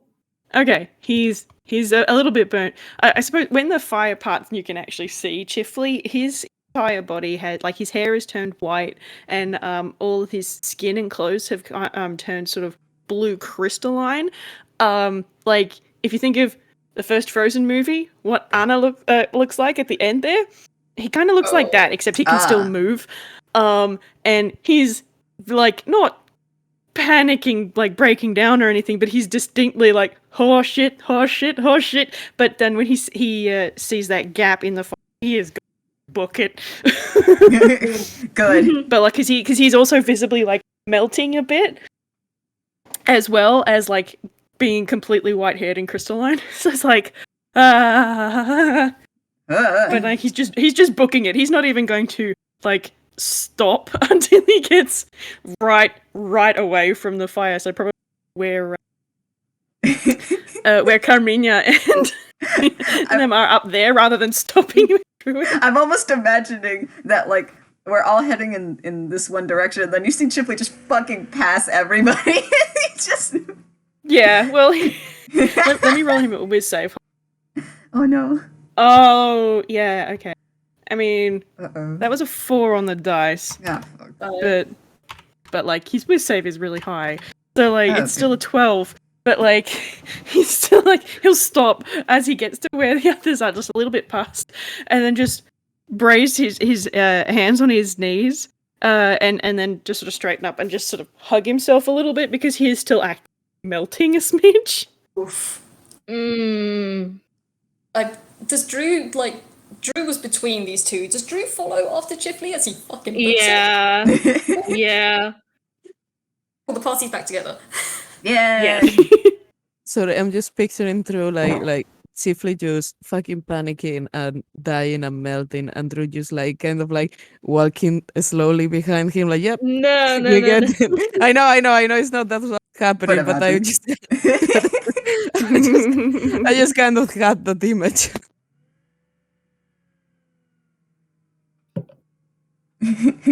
But we are all back together as a party again. Cool. Excellent. I presume, yeah, you're all back together, and you see that Austin and Carmiña seem to be following after this dissolving Lao. As he continues to babble to nothing, and slowly dissolves into nothing. This is ridiculous. It's not. This Hey, place is so wrong. are you okay? I mean, obviously not, but like, you gonna like, do you need anything? I'll be alright. It should stabilize. I just want to get out and get out of this. But it almost feels like we're, as much as we're teapot and in here, I almost feel we're inside Lao at the same time. What? Before the earthquake, I tried to see if I could locate Lau's wheelchair, and he sort of nods at the one that Carmiña was following. That wasn't it. I didn't get a read on that. But what I did get was from everywhere else. This place isn't normal. It's not hallucination or anything. It's different to that. I don't know if Lao even knows we're here. Well, he's gonna find out. But is everyone else okay? And he looks to Carmina and then looks to Drew. Carmiña is gonna cast she's gonna cast Goodberry and offer 6. Well, actually, like she's just gonna offer Wick. Jesus Christ, Austin. And Wick Toonkind, real. She's gonna Shit offer. again? Sorry. Okay. She's actually gonna offer Chifley and Austin the Goodberries, and listen, Drew, love of my life, you're also invited to this, but even Carmiña can see that you might be a little bit, you are okay, but you know, like she's kind of like I'm looking at. physically fine. It's Sorry, fine. Drew is only hurt inside. Yeah. Yeah. This is not something Goodberries can fix. Although we wish. No, unfortunately not. Wait, so how many berries does that make? It makes about. It would usually make a D10 amount, but if you're casting Goodberry, Carmina, you get 10. I have made the maximum. I have just casted 10 of them. Oh shit. So you guys can grab how many as you want. Well, Austin's gonna look to Chifley, like, make sure you get as many as you need first. Can I say just one thing very, very quickly? If you look around you, everything seems to be kind of crumbling. Oh, right. Does anyone think to move? We just pocket the berries and just fucking book it. I will say that, like, whatever happens, Drew will take up the rear of the party or the group or whatever. All right. Yeah. I think, are we going up? Is that what we're doing? Going up the mountain? You're not going up the mountain. You're going up to the base of the mountain. Okay. This Lao seems to be following a path up to a higher point in the village. Cool. Asa's just gonna give Chifley all the berries and go, hey, alright, let's get going. Just, at least for him to eat and or hold the rest. We just gotta get going. Everything's crumbling to shit. If you just... Because I'm picturing these to be the size of blueberries, right? So I'm just sort of picturing you put this handful of fruit in Chifley's hand, and he knows exactly what these do. So he's just gonna shove all of them in his gob without thinking, and then just book it after everybody else. Oh my god. Save one at least. If Beautiful. He didn't think of that. But but it does bring him back up to full, and he does seem to stop melting at least, and he does get a little bit of colour back in his cheeks and around his neck. But apart from that, he's still pretty icy. Everyone running. But if you're just gonna hand all of them to him, he's not gonna think because he's not okay. He's panicking. Understandable. Yeah. This is excellent. Do you expect any of us to have any brain cells? No. Nope. Oh gosh. Also, Sorte, I didn't say this earlier. I'm quite sorry. I forgot. When you called out for Lao, he did not acknowledge you at all. For reasons you now seem to notice are pretty clear. This Lao isn't one you're looking for, and even if you're looking for the real Lao, that you just don't get response. when she yelled, she kind of yelled all around, but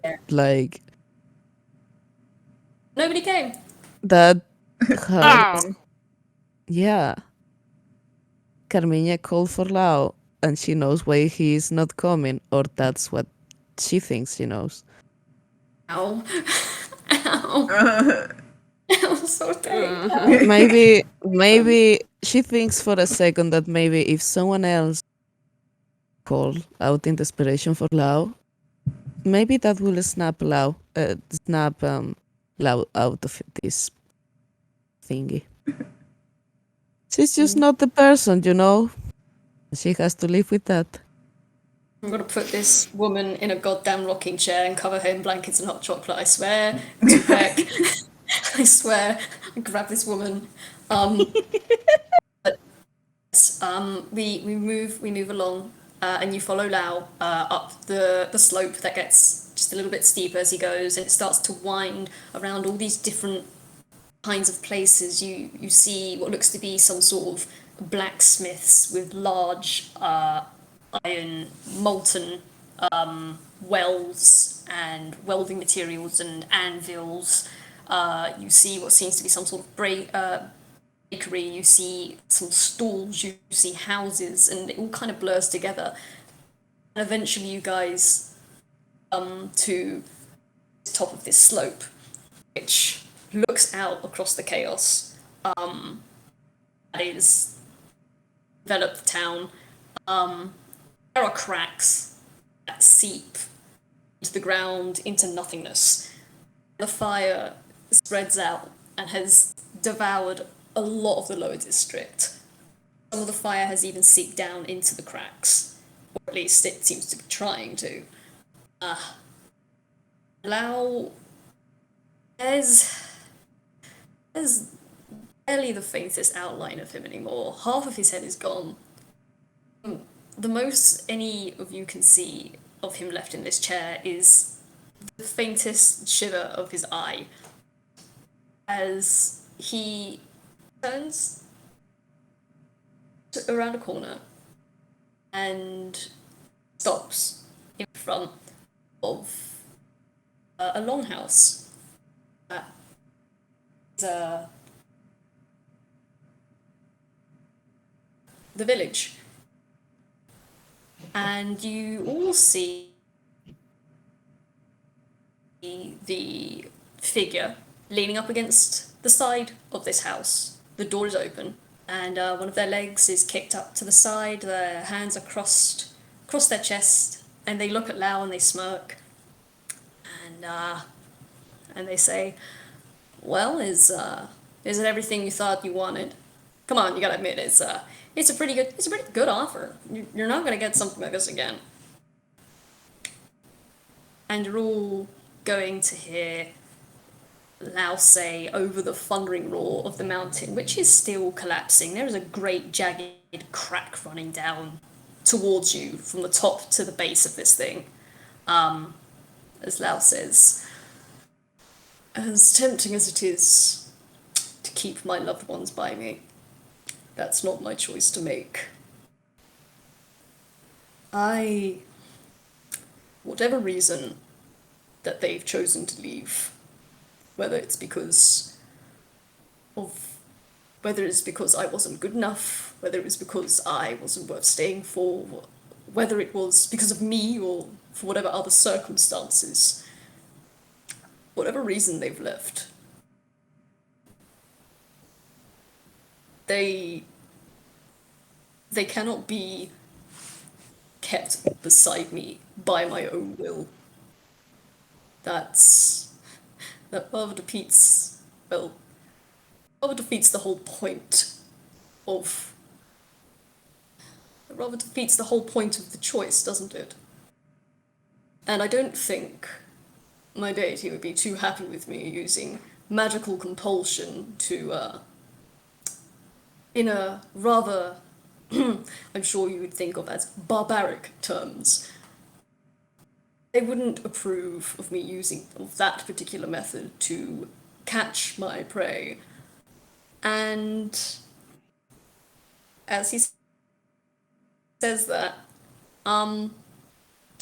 you feel the ground beneath you start to shake. And all of you hear like little popping noises. And one by one, daisies start to sprout in a circle around your feet. And as Lao continues saying, so thank you so much for the offer. But if I can't convince people I care about to come home, then by coercion, magical or not, that's not how it's done. So, thank you for your second offer, but I'm afraid I'm going to have to turn it down. And the figure's face goes from cocky and sure and arrogant to a flat-faced scowl, and the cracks in their eyes and in their nose and their ears grow deeper, and they grit their teeth in a grimace of a smile and gesture one hand inside of the house. All right, fine. I'll make my final offer. And I'll make sure this is something you can't possibly say no to. And the last bit of Lao from the chair fades away and floats into the sky in forms of ash. And the ground beneath your feet gives way. Oh shit. Oh dear. Oh. Whee! You guys are people, the rest of us. Oh shit, Sorte. Woohoo! Here we go again. Yeah. I'm going to be right back. I have had an entire podcast. Yeah. Give me 2 minutes. Yeah, no, it's fine. We've been going for 2 hours. If you want to take another break, guys, yeah, if you want to take another 5, 10, 15 minutes. Yeah, I need a little bit more water, and I have noticed that I'm under the assumption that my water tank needs relit again because it's fucking cold in here, so Yikes. I'll be right back. Okay, yeah, everyone take their breaks Okay. if they need them. Thank you.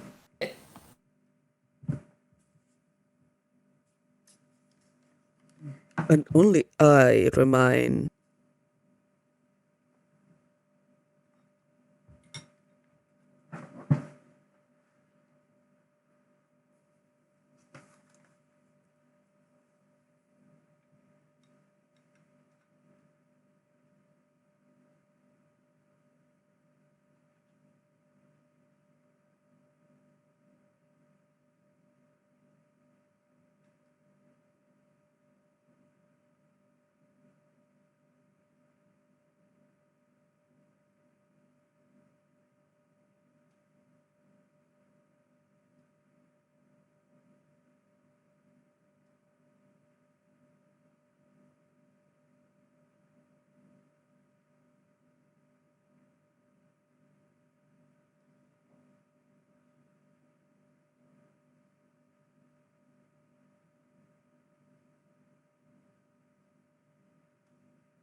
I have no idea how loud.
I survived.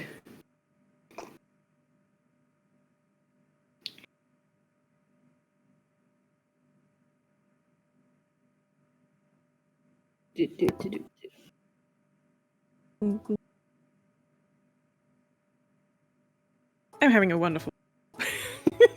I will say, like, I wasn't sure at first, and then I read your message. Like, every, 4 beats or whatever are coming through, and I was like, where's that coming from? And then I realized, I was like, oh, okay.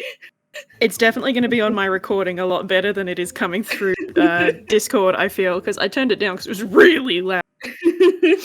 That's okay. Our audience later gets to enjoy this. Whereas, and like, I'm enjoying it, right? Yeah. Yeah. I'm loving this. I've got my tissues ready because I feel like whatever that's about is coming up. I'm just... Yeah. Chifley is drawing some conclusions. He doesn't like these conclusions. He's hoping that he hasn't connected shit, but like at the same time he's like, I just want to get Lao and get out of here, and then I want to hug Lao because holy shit, dude.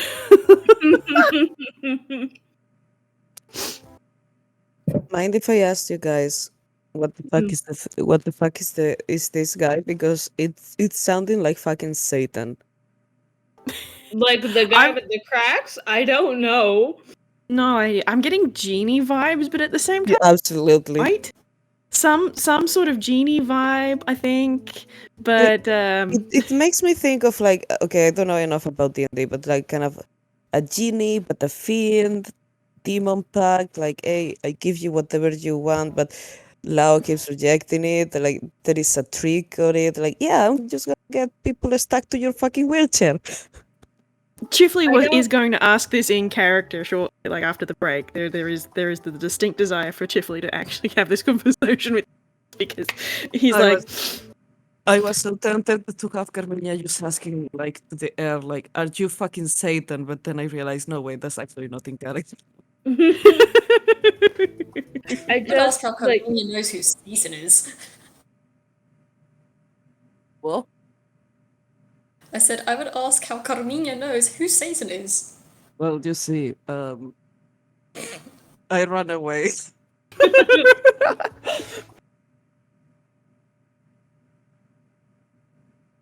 Carmiña visits me in my dreams, tells me things. Mm. Tells me things like, "Have you eaten? Have you put the pot in the fucking fridge?" Holy shit! I forgot. what? I forgot to put my foot on the fridge. Bye. I will be right in. Go, go, go, go, go, go, go.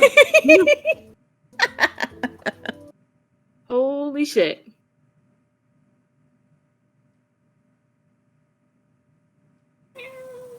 I just man.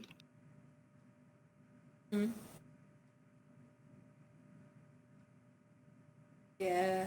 Also, I want to thank y'all for being really patient with me because I'm trying so hard and I know I'm fumbling on places. Oh no, you're so fucking fine, having my fun. dude. We're also dicking around a Yes. fair bit, to be honest. Yeah, a little bit. Look, I know being a DM is kind of about the balance of you guys having the freedom to dick around and fuck around and find out, but also it's about being able to put you in your fucking seatbelts in the pram and push you all forward. Sorry for taking God. forever. You're good, No, man. it's okay. Sorte ran. Sorte had to rescue their foodies. Nah. Foodie woodies. It's making... Just thinking about food is making me want to eat even though I'm not hungry. I have Oh, that's some a mood. goldfish if you want those. What?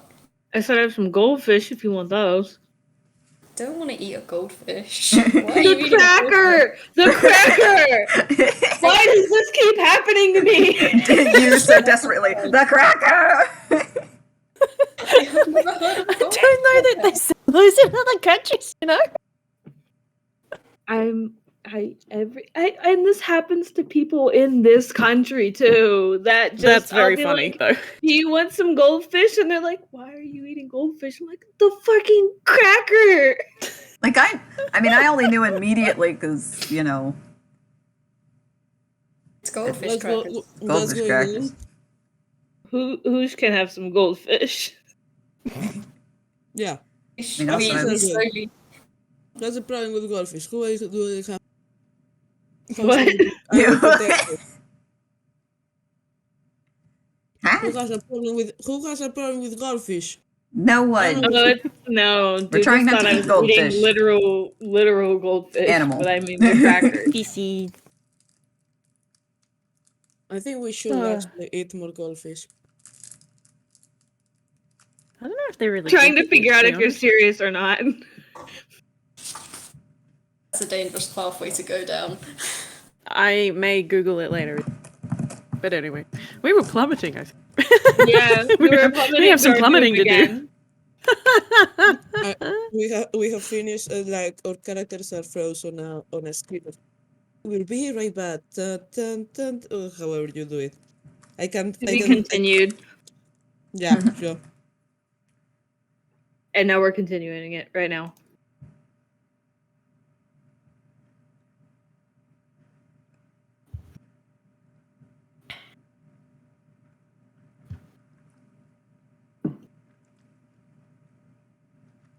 I'm gonna make changes to Chifley chart.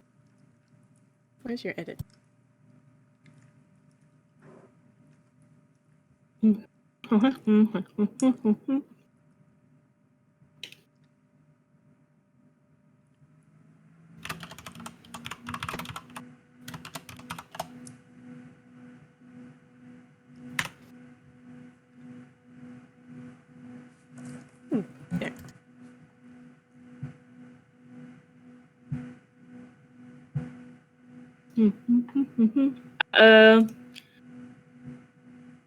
Uh-oh.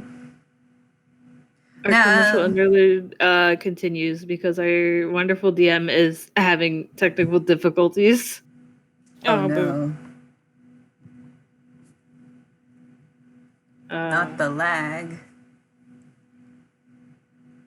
Oh No. oh no, you're right there. Uh-oh. Uh-oh.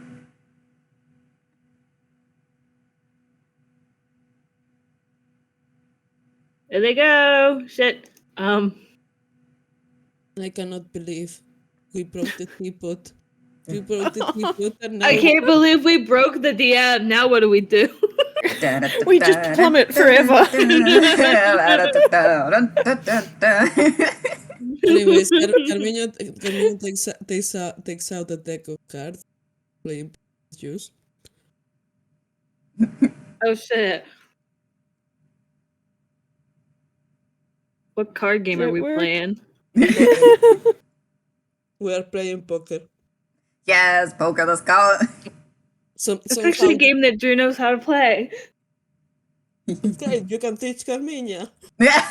No, they can't. No, Discord. Helen, Hey, I can hear you.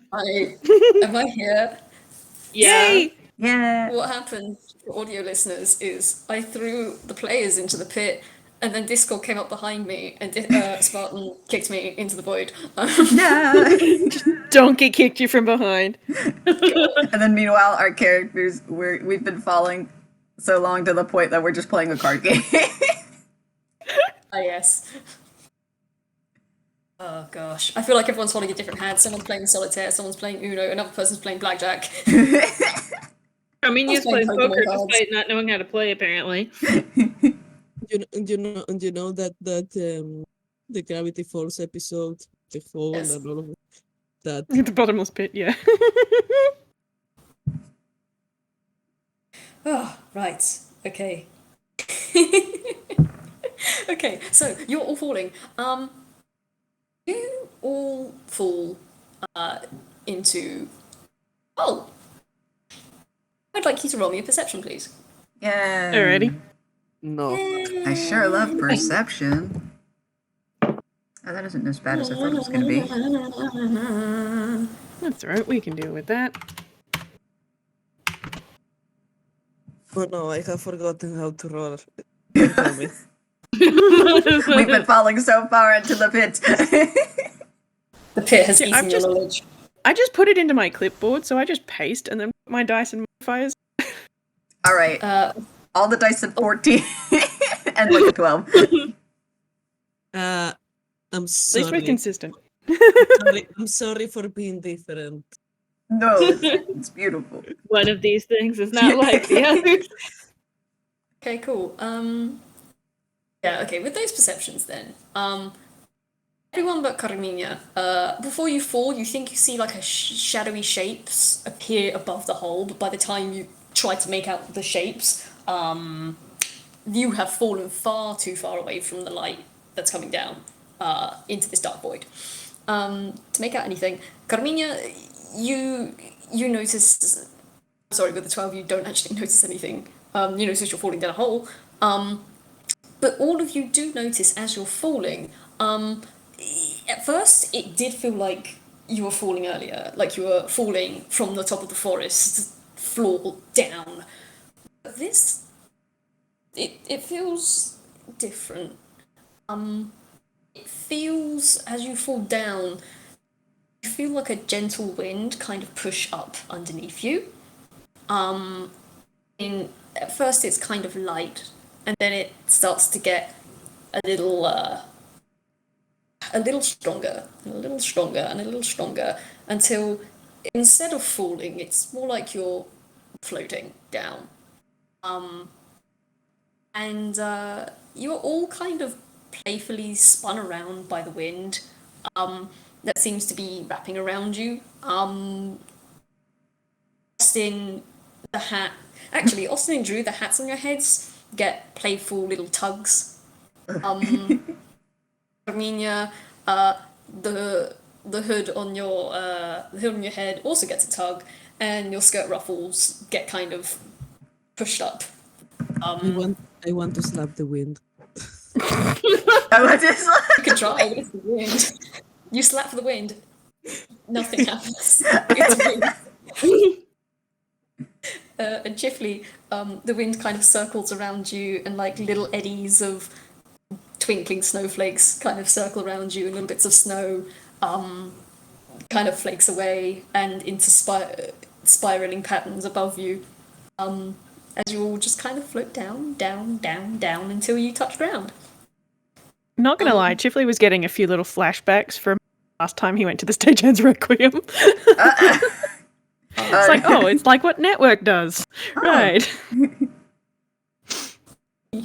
But yeah, you all float down and you feel your feet touch the ground as the wind recedes, and you are still in the dark. It's just dark, empty void. Where do you look? I'm glad the landing this time. Better.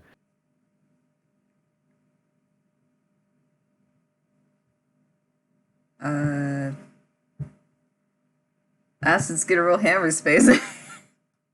Alright, that's a 2, not bad. He kind of just rummages under his hat that's still on his head rather than taking it off. He just pulls out a candle and uses prestidigitation to light it. Maybe you light up my world.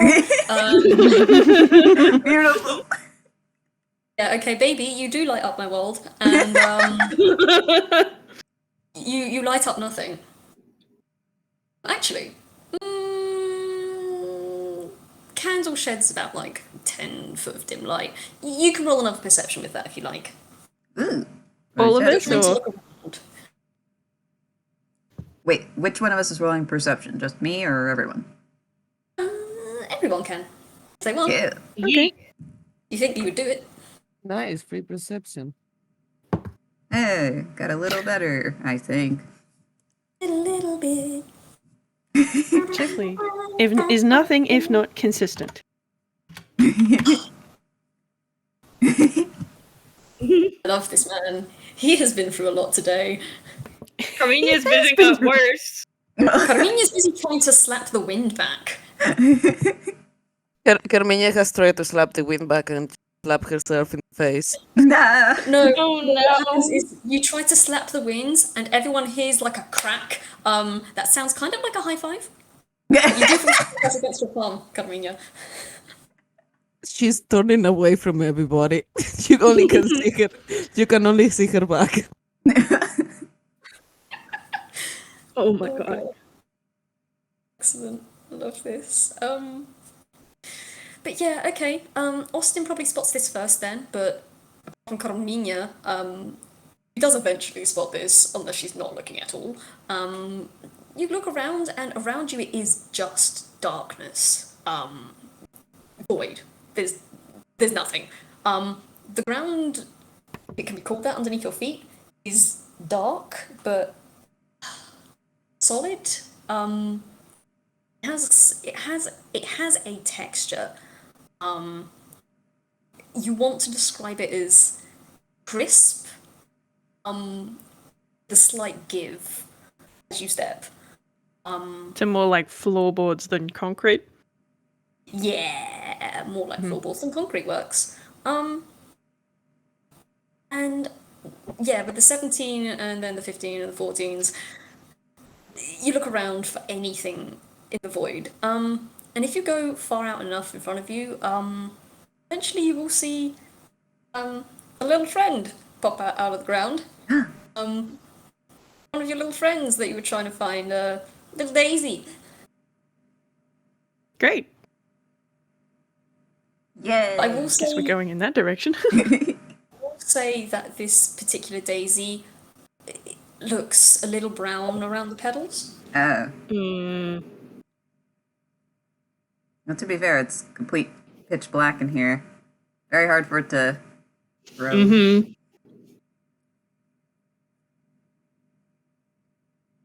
Well, onward, I guess. Do we see any more of the daisies? If you walk up to this daisy and then kind of like hold the candle around, you will find another daisy. It's like, you know those puzzle games where you have a light and you have to kind of shine it around and then go to the next point, and then go to the next point. It's kind of Nice. Think I suppose- as they're walking, Chifley's gonna look at the other three and just be like, the thing that I don't understand most out of all of this is that person who came out of the teapot, who's been talking to Lao Vis, offers to get them out of their wheelchair, to stop people leaving them. What do they have to gain? Yeah, that's just it. It's probably nothing good. And they're so desperate to get their domain. And he's actually gonna stop and then grin a bit. It almost seems as though they were trying to take advantage of Lao somehow. Lao is so contrary, which would be so like him, Right. that they decided it's not worth it, but now can't get rid of him. Yeah. I mean, it'd be really funny if it weren't going to probably collapse the place. 'Cause- As you hear that, above you, you do hear a deep crack and a rumble. Mm. It sounds very far away.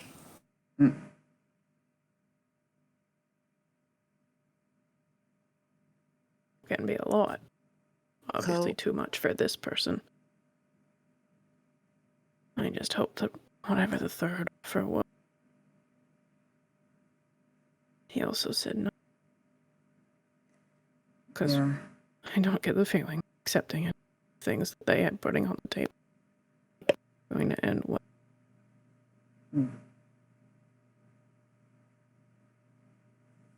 I just wish we knew a little bit more why this was happening. Oh yeah, believe me. I mean, if I could tell you guys anything else, I would. But I mean, I don't even know. Wait, I don't know the figure's name. Yeah. No, you don't know the figure's name. The Yeah, figure that's never right, gave 'cause- you one. Yeah, I just They wanted to said make you sure. can call them- I think they said they can call you man. They said you can call them man. Oh, that's true. But yeah, you know, so Jose, I don't even know the name. Don't even know how they got there. I wish that I'd come to visit sooner. I had kind of assumed that it was something to do with Rabia being around, but With maybe who? I should have asked. I know. more. Austin stops. Who?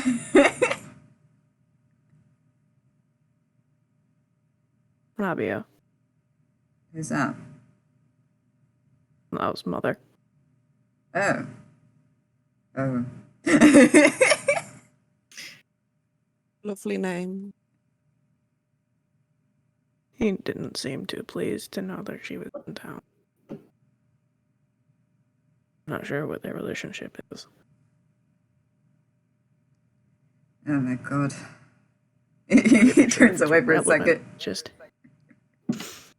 Oh my god, he has mommy issues, doesn't he? Oh my god. Just standing here. in any Oh. case, I think we should just hurry. Because if they're I don't know if we're just looking at what's already happened or if it's real time. I don't know. I'm starting to think these things have already happened. Judging by the fact that while the things are happening, minus the fire and the slight kidnapping, they don't seem to really acknowledge the fact that we're here. And if it's stuff Precisely. that happened in the The- past, we wouldn't have been there. The figure mentioned memories. Yes, memories. They're all visions. They either made up or they already happened. I mean, with the inclusion of the term memory, that means that would have already occurred. But They feel almost like possibilities. Never mind, don't ignore me. no, but that is still true.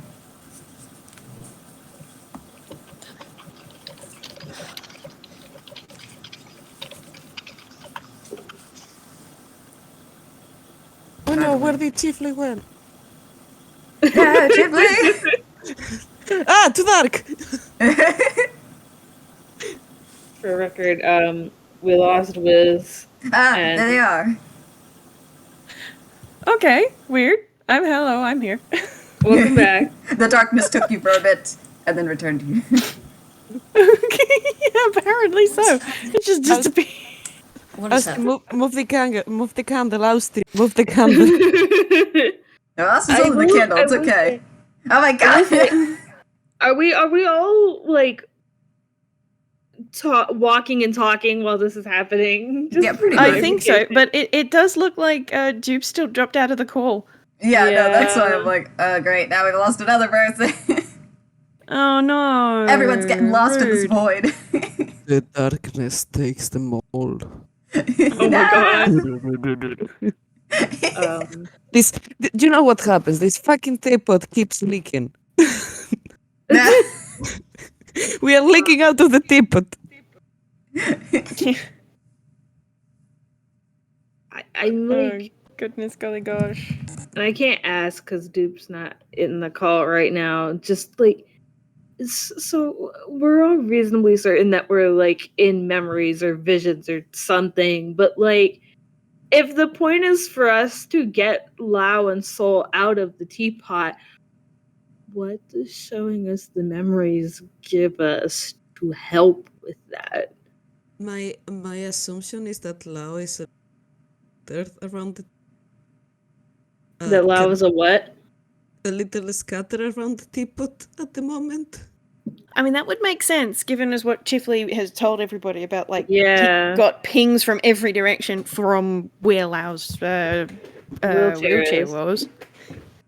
But on the other hand, like for example, this out of record, actually not Carmiña. Like, I am not aware. Like, Carmiña doesn't know anything, so Carmiña at the moment be kind of like, how do we know we are not helping this guy over here and not Lao? Maybe Lao is winning. Maybe like- Lau's kicking his ass. I might also be like overthinking it, but like we aren't collecting like anything physical besides trauma. we Can you have hear me? actually we Oh, have we can hear actually you. not. Hello. Hi. Sorry, I didn't mean to interrupt you. Please continue, and then I'll ask my question. So we aren't collecting anything physical, but also like it's hard to tell whether or not we would actually be helping the ma'am because in essence like we are more likely being used, but considering we keep breaking everything, I don't think we're actually helping them. It's more like we're quote unquote supposed to be by force and we're breaking shit. Oopsies. Mysterious being tries to manipulate Lao's friends into helping them. Gets his whole shop wrecked. Lau's About friends you are and just as feral as he is.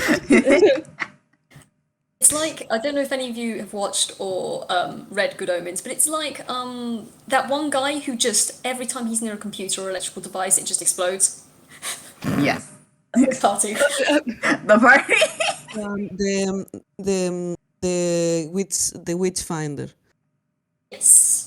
No, the young one. Yeah, that one. Yes, that one. I can't remember what his name is. News, that's it. Mm. Beloved. But yes, now that I'm back, I didn't hear anything past the recap or the role playing where Chifley was thinking. Chifley smirked about something.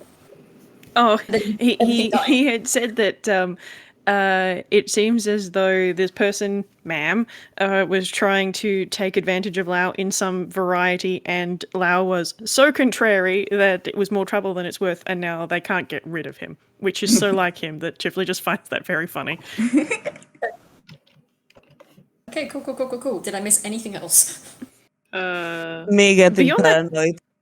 Beyond that point, we were mostly just brainstorming as to what the Yeah. genuine fuck is going on because we've got no idea.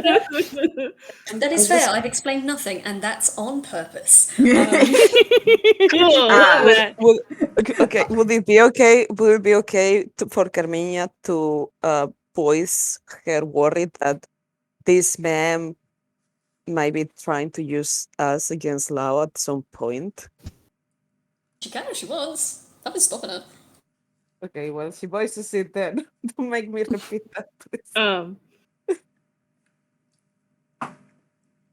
I think Drew will answer with just the. I mean, even if they are, I'm not sure it's working well in their favor. Not at That's the true. moment, at least. That's true. Let's keep it that way.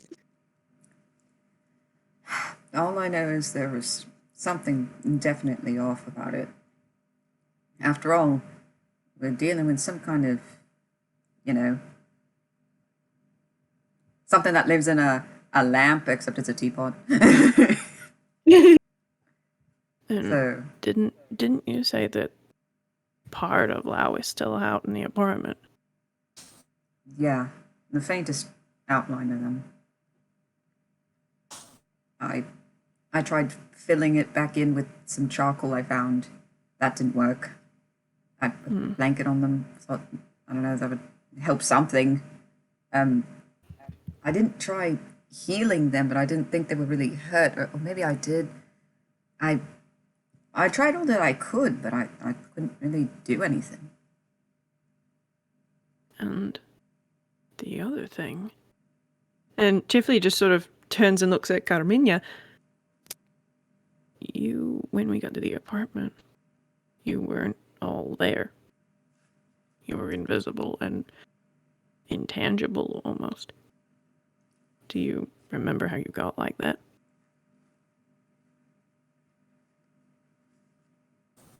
I'm gonna be honest, I cannot say. Like, last thing I remember,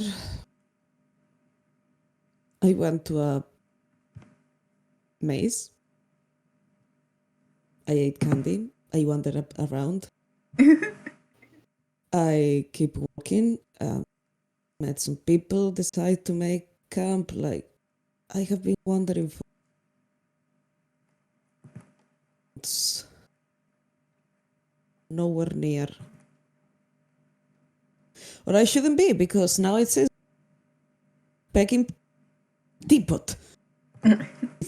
People that know Lao, and I have no idea how I here and my wrist itches a little bit.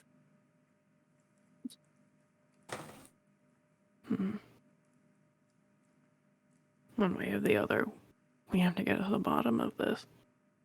I am dead. Let's not get too Because carried away. if this is not a dream, I have been hunted to an apartment. I could be dead. That cheese could have been really, really bad. I think what Chifley... Hang on.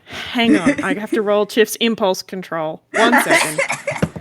Oh my god. Oh, good. I'm glad that you rolled that low.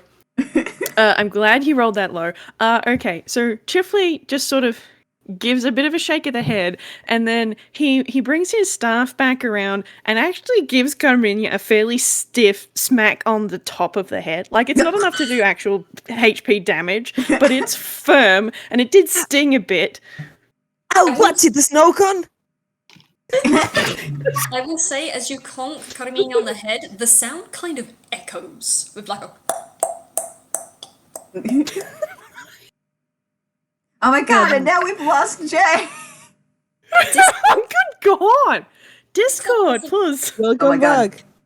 Hi, Jay. I'm I gonna don't say, know what just happened to me. I don't know what just happened to me. Oh my god, that means I'm next. What's happening? we're being replaced one by one. This is not good.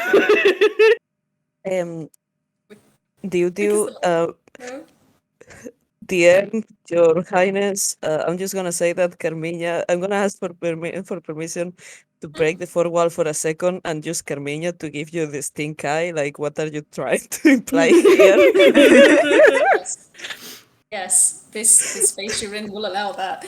Carmiña looks straight to the camera like, what the Chifley's just gonna shake his head again. You're not dead. And if I have anything to say about it, none of us will be. And that includes Lao and Sol. So for now, right. we just have to follow the trail we've been given. Okay, don't melt. I'm doing my best. No. Hopefully the next place doesn't have a bonfire in it, but I'm not the only one who heard the echo, right? Okay, listen. Look, it's not... What I'm getting at is not that your head is empty, but the room is. Yeah, the room's... This isn't a void if it's got something for sound to bounce off of. It's an amphitheater of some variety. And maybe we can use that. There might be someone else in here who can hear it. That's certainly possible.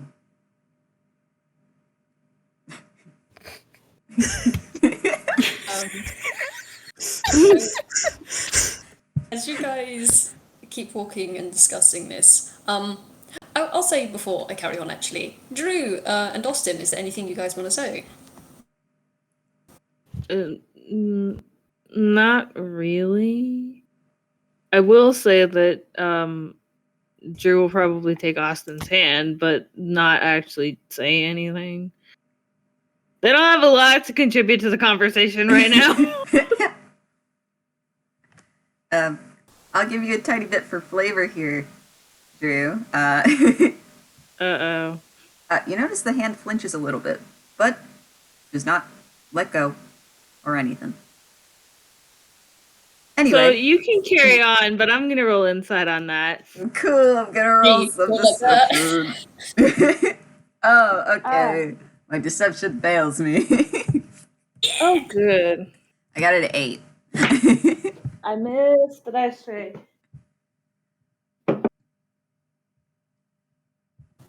Come on, Drew. Insight this. Come on, Drew. I Insight know. this. Come on. Listen, I know so they can't, even glad. if they rolled a nat 1, they'd match it, so. So glad I have a +7. Sometimes it doesn't bite me in the ass. Well, you can tell he wasn't Sometimes Drew's good at expecting it. stuff. You can also tell he might not be exactly perhaps in the right mindset to want to hold a hand, but he is holding hand. He is not going to reject it or anything. But anyway, we carry onward with this candle and everyone else. You do. By the way, I'm not trying to hurry you along. I love the RP stuff. But you are going places. So as all these conversations are going along, I imagine Austin is keeping track of where everyone is going. And as you go along, you follow from daisy to daisy to daisy to daisy. And you do notice the distance between daisies seems to be getting further and further as you go. And with each daisy you pass, you see that the petals get just ever so slightly browner, ever so slightly more wrinkled. And they seem to start to slowly dip towards the ground.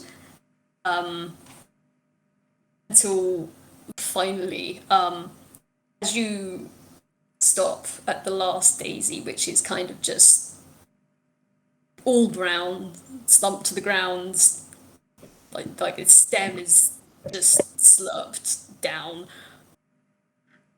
And as you get to that daisy, you do see like a very faint light in the distance. Kind of like a horizon. Chif is going to break into a jog. Wait. No, don't go through towards the light. No, wait. Oh my god. You're heading towards the light.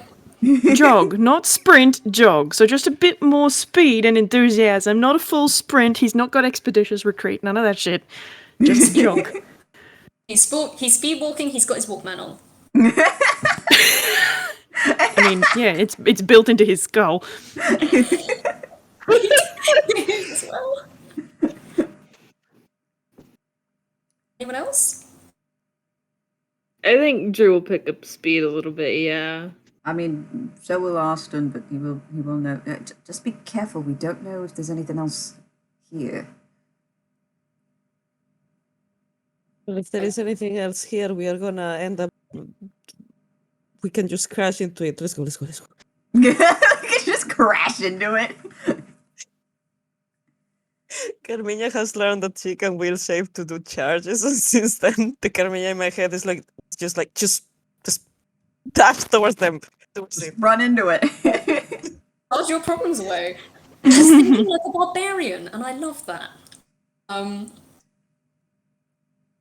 Yeah, you guys move towards this horizon, and it does get brighter and brighter, but it never gets to the point of like bright light or to the point of searing your eyes as you get closer. It's very strange. As you get closer, there is light coming from behind what looks to be a tall glass wall, about as tall as about as tall as two mans stacked on top of each other. So 13 foot roughly. Looks like a weird shimmery glass wall, and there is a shadow of someone sitting before this wall.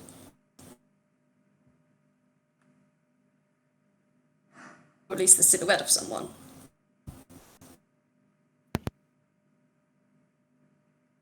Okay. Is it a familiar someone at all, or like? It's very Because there's a familiar. difference between like Lao's silhouette and Sol's silhouette, and It's And very Mam's familiar. It's not big enough to be sold. I'll say that.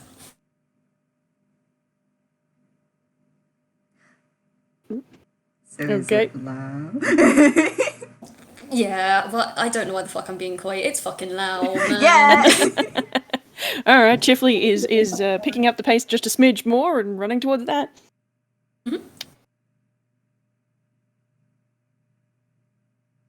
And Chifley, as you get closer, the Lao in his chair doesn't move, doesn't react as you come up closer to behind him, and I presume the rest of you are following after. Yeah. Yes. Yeah, just want to confirm where everyone is. Carmiña as well. Yeah. Cool. You all come up shortly behind Chifley, and Lao hasn't reacted to you at all. He seems to be staring at this glass wall. And to most of you, it just looks like a glass wall. Doesn't seem to be anything particularly special about it.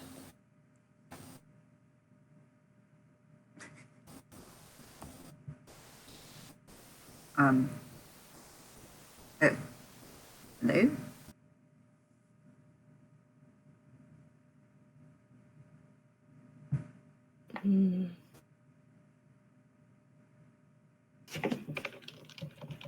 Me, just sitting here. What do you guys want to do? Well, I mean, I would Stop, like to yeah. say that Austin does want to take a step back, though, just in case. He's also going to snuff out the candle that he had before. Because, I mean, we're at a point where we can at least see. We have some light here. Mm. But, Yeah, he no. is going to keep a slight distance just to make sure everyone's back's okay, you know? Like, we don't know if some shit's gonna come up behind us now. It's okay. She still has to trident out. It's fine. Cool. I think the first thing Chif is going to do is he's going to try and get close to the Lao, that which we will call Lao for the sake of convenience, and see whether or not they're tangible, question marks? Because, like, reach out a hand and try and touch his arm, see if he responds or anything? Reach out and touch his arm, and it's weird because everything you've felt up until now has definitely felt very real. You know, like, you definitely felt the thwacks of the branches of the tree smacking you in the face and in the back and the arms and the legs. You definitely felt the flickering of the flames as they crept up and, well, melted you down. But somehow, compared to that, now feels more real than any of these things. Okay. Did he react to the touch at all? You get you get like a slow blink, but you're still staring at the wall. Chifley's gonna stand in front of him, like directly in the way. Directly in the way. Mm-hmm. And he hasn't taken his hand off Lau's arm either. Maintain physical contact.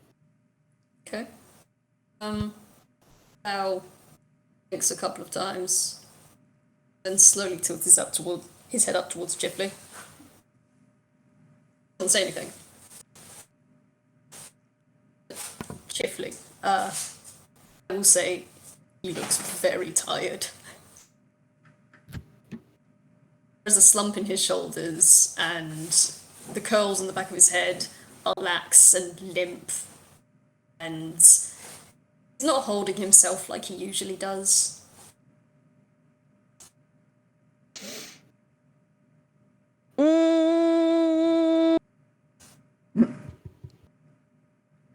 I'm not even gonna roll for this one, you know? I think I'm just gonna have Chif do it. Oh, shit.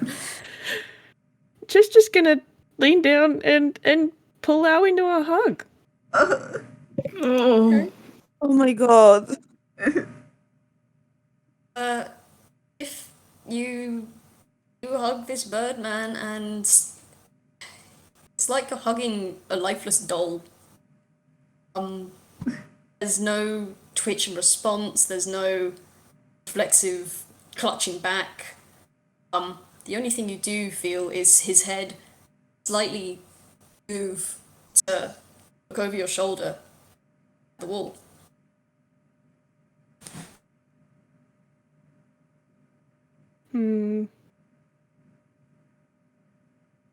Let me just look at the spell list. And I'm gonna flip a coin.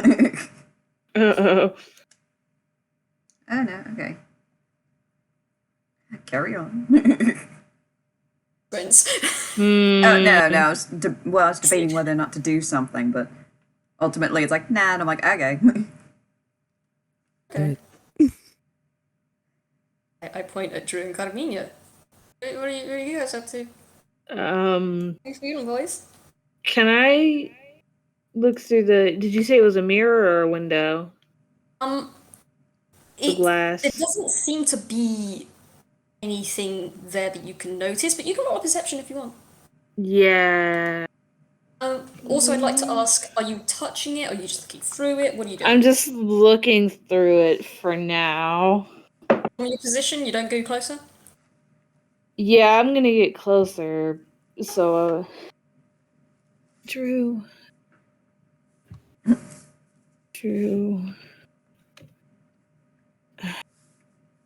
Fucking. 13. The 13, as you step closer, you do see that the sudden nothing behind the wall. Like, there is a light coming from behind this weird wall in the air.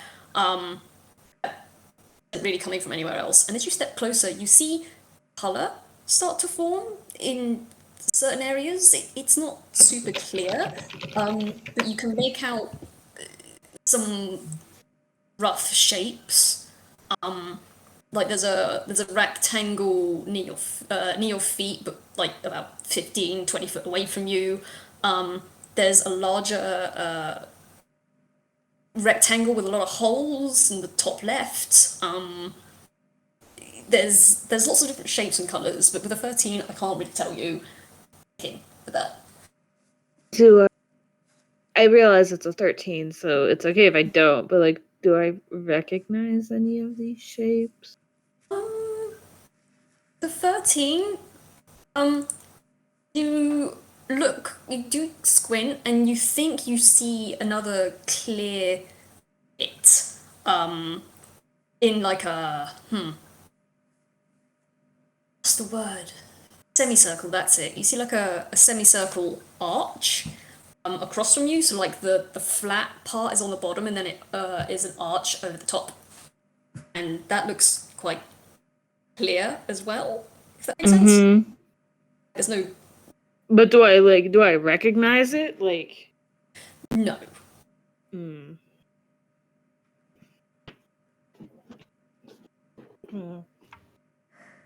Yeah, I think he was just gonna look through and squint through the wall for a minute. What, you try to get closer? Like... No, I'm just gonna look through it and squint at it at the moment. I don't want to touch anything because I don't want anything to break right now. So, anything you want to do, my dude? Carmiña is looking at Lao, but keeping a certain distance, just letting Chifley do what he's doing. If anybody looks at her, she's kind of like her hand in a very anxious gesture, like she's kind of like squeezing her both hands and then changing the hands, squeezing again, changing, squeezing, changing. But yeah, no, at the moment I just kind of like have a look around, maybe a general perception, but a specific. Good for it. All that perception. I think she doesn't want to touch anything else that can break. So,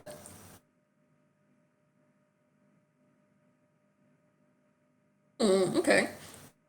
With the 15, you look around and again, there's not a lot happening going on.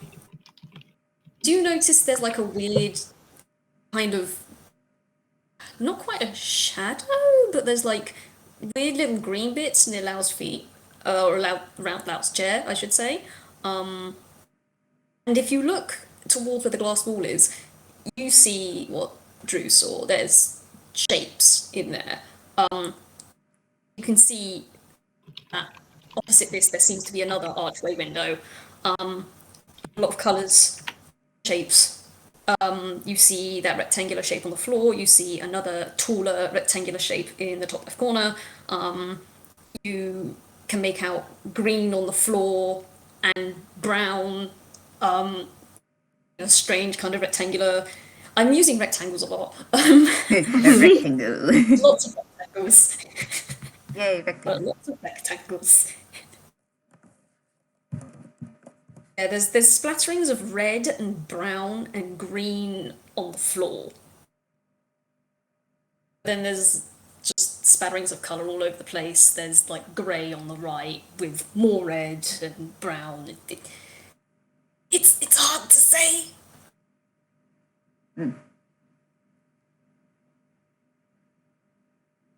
Can I touch the wall? You sure can. Okay, I touch the wall. Cool. Everyone hears a resounding whoom, like a deep echo, like someone flicking a wine glass. And the wall ripples, and suddenly, everyone can see this. The room behind this wall appears. And you all see this, minus the thing on the floor. You see what you can only describe as a nursery. Um, On the floor, there is a mismatch of grey, red, and brown floorboards. There's what appears to be a natural grass mat beneath that. There's a crib in the top right corner with what seems to be a mobile growing out of the wooden ceiling, with little spinny little leaves that seem to be twirling around as they spin. There is a large chest sitting on top of this. Behind that is a windowsill with a single flower pot. There's a rocking chair to the right of that. And to the right of that is a large mantelpiece with a grate over the front, and there's no fire lit. And a mirror over the top of that. And at the very far end of this quote-unquote room is an archway window, which seems to be looking over what you remember seeing from the top of that slope you climbed earlier.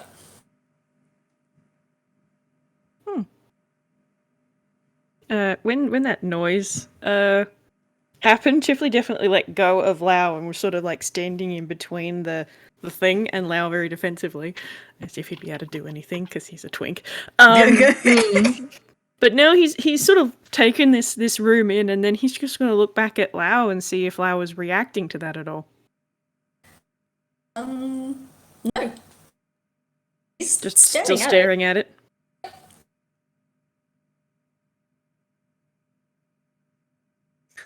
I don't like this. I don't either. I'm gonna go into the room. We're going in? Okay. So, how are you gonna go in? Like, what are you gonna do? Just put my face. Carmina, Lean into Yeah. the fourth wall. you smash your face against the wall, and your face kind of splatters out like claymation. I know you whack. can, but yeah, it splatters out like claymation. And if you pull it back, it all just kind of slorps back. You know how like slapstick claymation, where they do that splatter and then they reform. Carmiña, wait. Let me offer something else. Carmiña is UPAN. Like, she probably can do something similar, just with plain colors. Becomes one with the wall. Yep, nope, never mind. How far away from the wall is Chifley and Lao at the moment? 5 foot, if even that. Okay. Chifley's gonna reach out and give it a bit of a tunk tunk with his stick. It ripples like water or molten glass. You hear that noise again. What on earth could this be? For an offer Lao couldn't refuse. I wonder. I do have a question. So this is just a plain glass wall. There's like no etching, no indication of anything like a door in it. No, it's just a glass wall. Just Looks a wall. like a glass wall. Okay.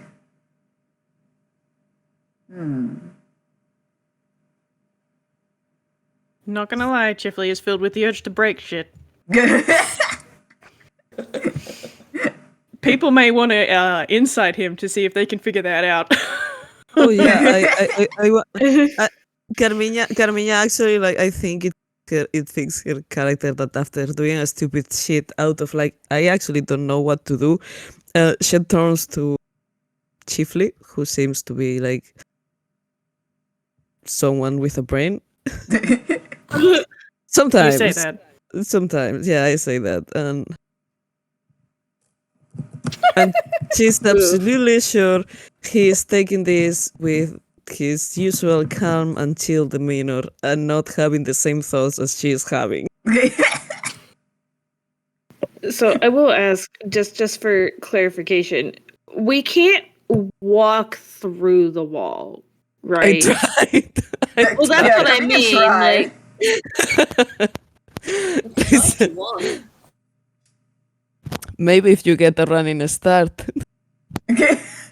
I mean, okay, hold on. I have to read what this spell does. One sec. What was that? I know, right? Have we tried to shake Lao?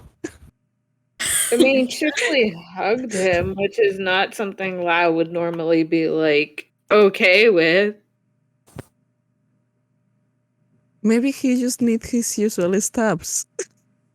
Maybe he just needs violence. You don't know. I mean, maybe, but like Yeah, Chifley hugged Lao and like Dude's voice echoing from Lab Game going, "Oh, you touched Lao," echoed in my mind. Like,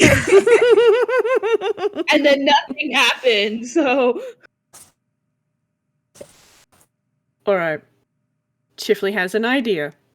He's not sure if it will work, but we have an idea. nice. He is going to give his staff a little bit of a twirl. And I'm going to reach it out towards the glass again, because he's decided, okay, this is some sort of thing with something in front of it that prevents access. He has a spell for this. Uh-huh. So he's going to reach his staff back out and tap it against the glass wall that is preventing access and cast Knock. Yeah, that's what I was thinking, but I had to figure out if it was a door. Well, it just says that prevents access. It's obviously something that can go through there. And even if it doesn't open anything, Chifley's hoping that the stupidly loud noise that this spell makes will have some sort of effect. Oh, could Chifley roll me a strength save? Goody! That can only go well. God. Oh no. I mean, hey, Let's see how you do, too. Chief We'll boy. try it again. Tap against this. Oh, hey, that's magic. not terrible. It doesn't completely suck. I mean, he still has a neg 2, but it doesn't completely suck. Nope. Because as you tap against this thing and you cast knock, instead of hearing a knocking noise, you hear that sound of the flicking wine glass, but magnified and folding into itself, and that rings out into the void. With a 13, you don't go flying back, but you do stumble back a few feet, because damn, that was a lot of pushback from the wall. The wall is rippling now, and the image behind it is starting to get blurry. And as you get sent back, you feel something touch the small of your back. You hear a voice. Well, it's about time you all got down here.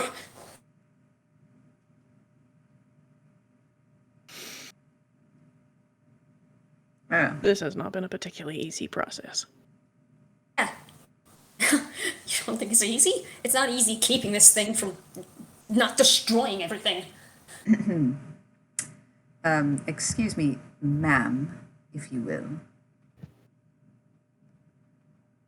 What? So, is this just all he's been doing the whole time? Just looking at this glass wall? You think? Yeah, and well, yes and no. Alright. You can all clearly see that the cracks have spread from their eyes and their cheeks and their ears and their nose. Cracks have started to split all the way down their body now. And it's going down their neck and underneath the collar of their tunic, and their hands, whilst large, do start to show a bit of a tremble and cracking, they say to you, Austin, this moron, this absolute idiot, he turned down my first offer, and he turned down my second offer. So I made him an offer he couldn't refuse. And guess that what? was? What do you think? I gesture. Oh, You know? I don't know what to think anymore. Just tell us. I hate all of this symbolism. I hate all of the trickery here. Just tell us what the hell you offered him.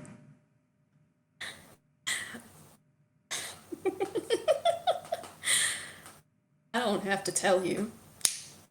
Because I think it'd be a lot easier if you just had a little look, and I can show you. All right. Then go ahead. Show me. I walk past everyone, unless anyone else wants to say their piece against them. Chifley is withholding comment until they get the answer as to what the third offer was, because it doesn't seem appropriate to interject, because he also wants to know that. He's also a little bit tempted just to, like, pitch Lao out of his wheelchair, but he's not sure that would help either. And comfort doesn't work, violence does. I'm a little bit disappointed that Chifley wasn't flung back into Lao's lap. That would have been very funny. Yeah, but he rolled too high on his strength. So, yeah. Man walks up to this window, taps it, and the image solidifies again. And this time, it's not just an empty room. This time there's a figure in the room, in the chair. Lao is sitting in the rocking chair, and he's holding something. Fucking sorry. And you can all kind of hear him mutter to himself, and fire is roaring in the fireplace, and it's dark out beyond that window. The room is cast in shadows.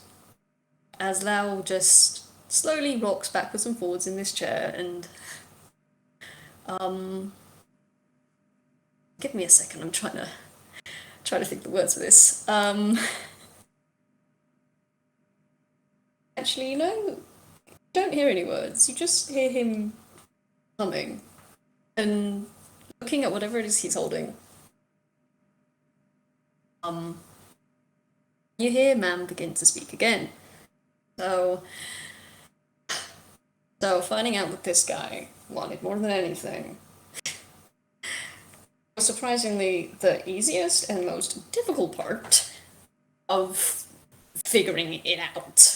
And as they say that, they tap the wall again, and it ripples, and the scene changes. And get another flash of Al in this room, reaching into the crib and pulling out. Now, this is where I roll. Give me a hot second.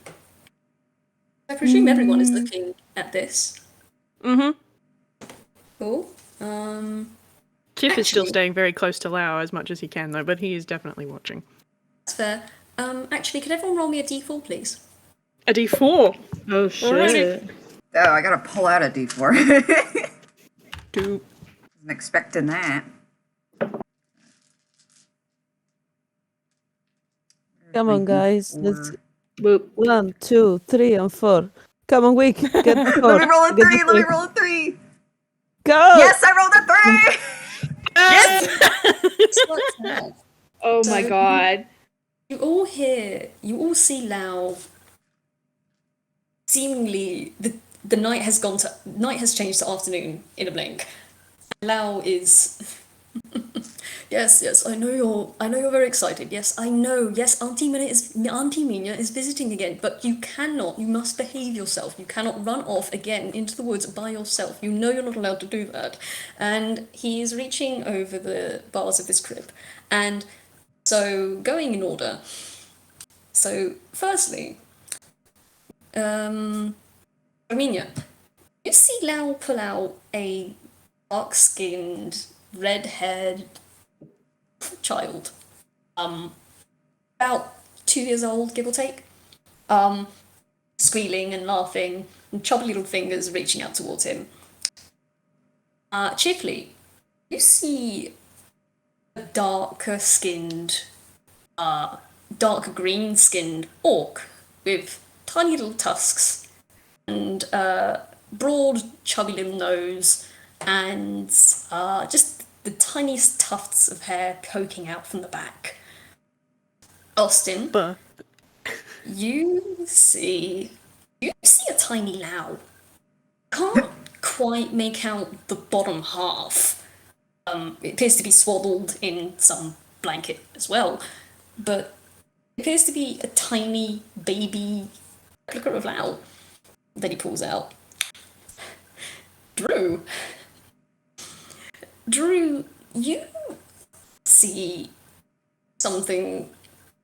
I'm not quite sure what that something is.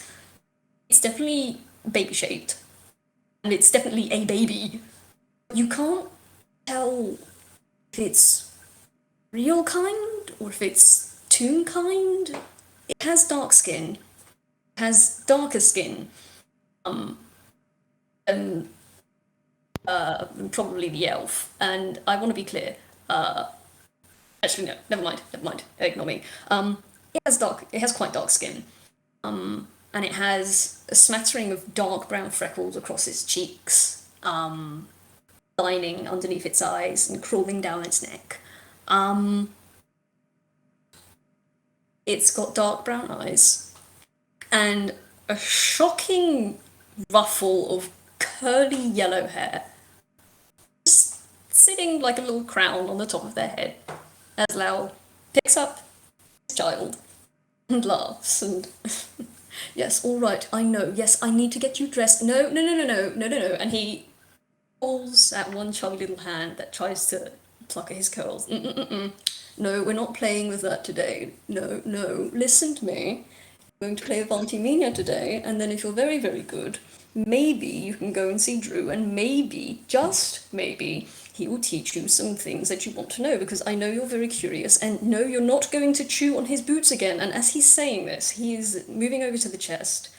He's pulling out what looks to be some sort of romper, and he's dressing this child in a bright green onesie with a cute little sunflower on the front. And Ma'am continues saying, This thing has some really messed up quirks, you know that? I've had some interesting people come my way and ask me for things, or usually they take the first offer, because people are basic and stupid, and they don't think they can get anything better than the first offer. So, you know, it works for everyone. We agree, we shake hands, we move along.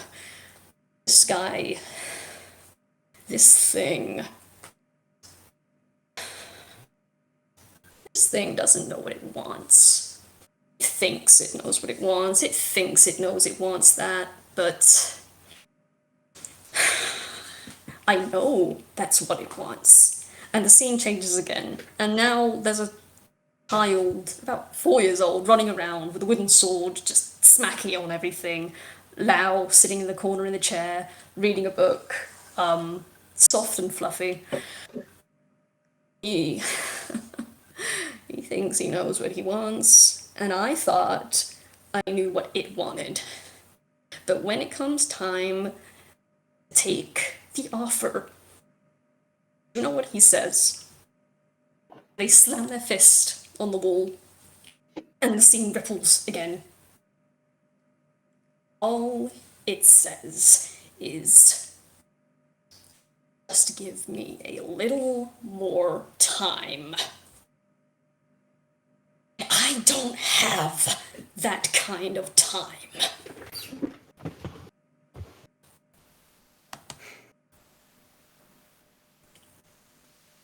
And the scene in front of you shimmers again out of existence as Mam turns to look at all of you very slowly. Reason I asked you to get in here is so that it jabs his finger twice towards Lao, so that it gets the heck out of here before it brings everything down on me. I tried to get a yes or a no from that thing, and all it tells me is just to give me a little more time. And I can't. I can't make him leave. I can't. This isn't a situation I alone can handle. So you four can get him out of here. That would be real swell, or everything falls in around us. I get it now. He never gave you a definite answer, and he looks to the wall. He's just essentially stalling. He doesn't know anything.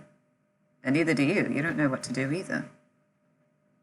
So, but you can't sustain it for so much time.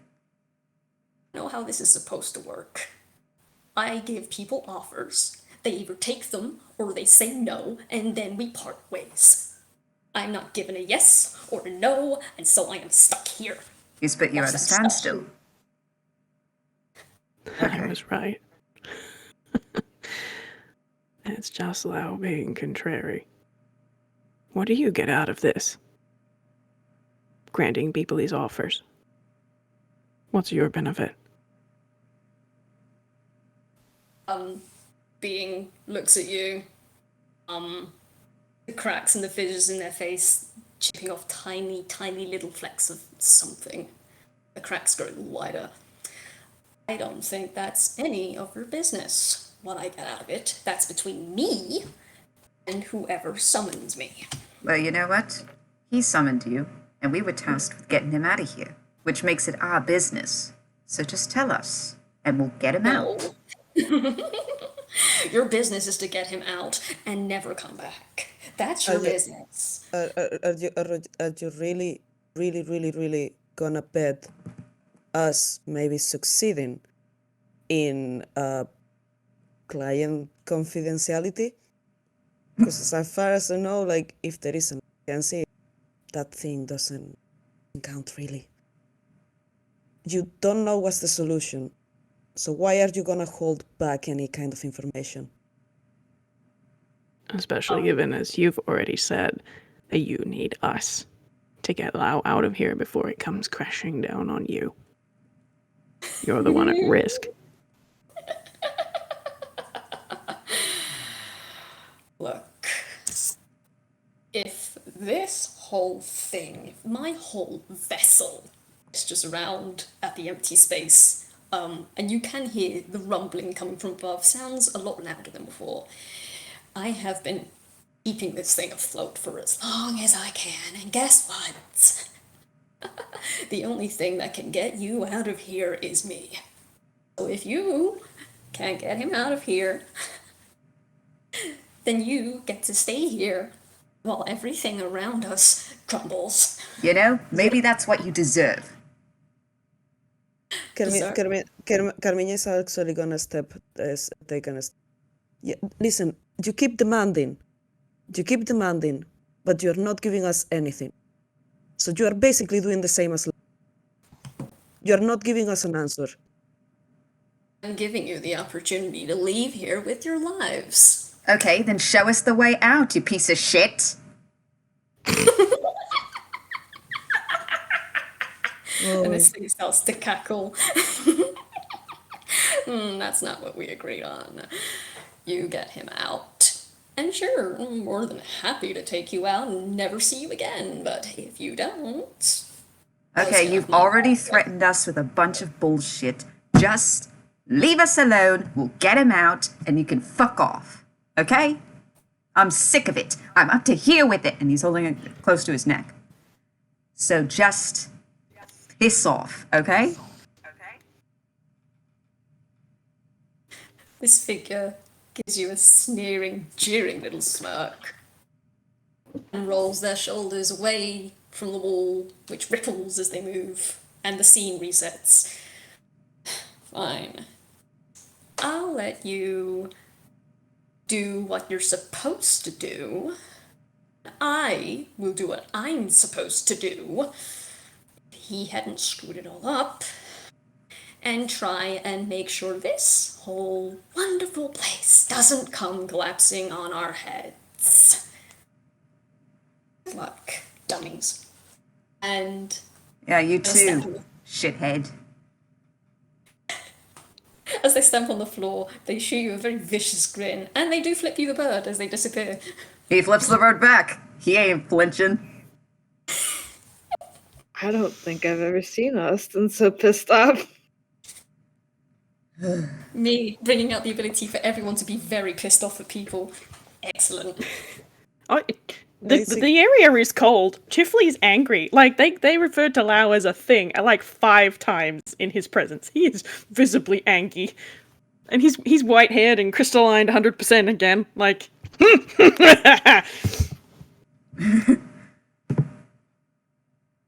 So that thing wants Lao, but it's not giving us the exit.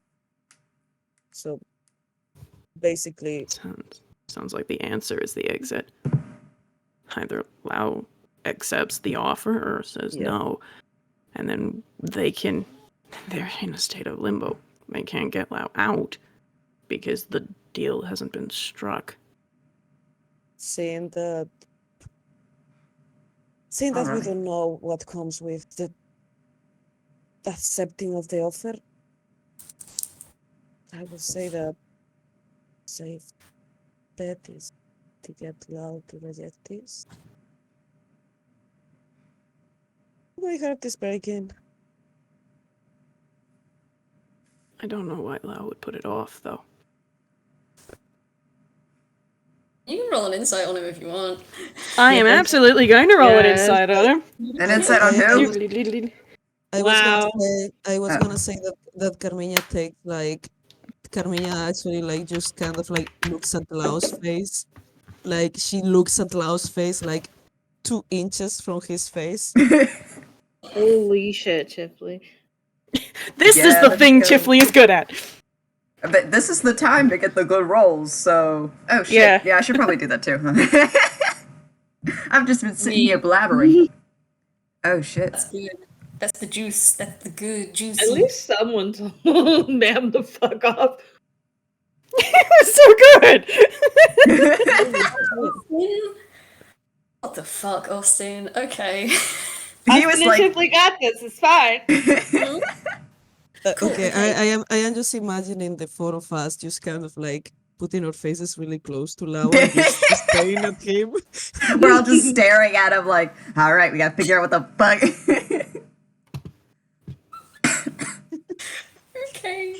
Okay. Drew, Carmiña, you stare at Lao, and yeah, he's definitely not acting how he usually would act. He is unresponsive to any physical attempts. Doesn't seem to see you when you stand close in front of him. And as you look at him, he doesn't seem to see you at all. Man, how do I describe this? There is a look in his eye that I don't think either of you have ever seen before, and you can't quite identify it because of that. Chifley and Austin. Actually. Yeah, okay, this does make sense. Chifley and Austin. You look at Lao, and you're given the same stuff that everyone else was. It's kind of difficult to figure out what the heck is going on with him. But as you kind of like keep staring, you get some.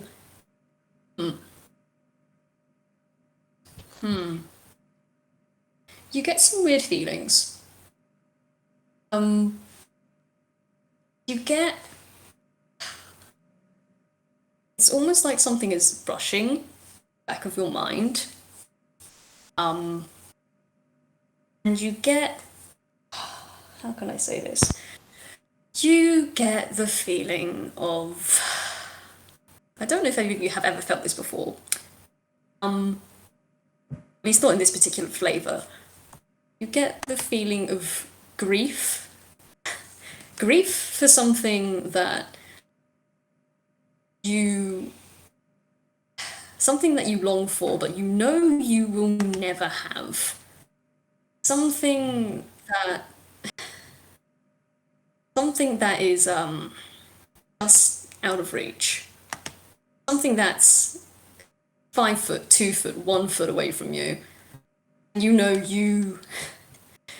no matter how close it is to you, no matter how far away it is from you, that it's unattainable.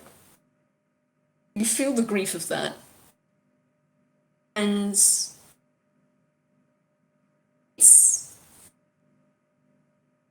Sorry, give me a second. I'm trying to...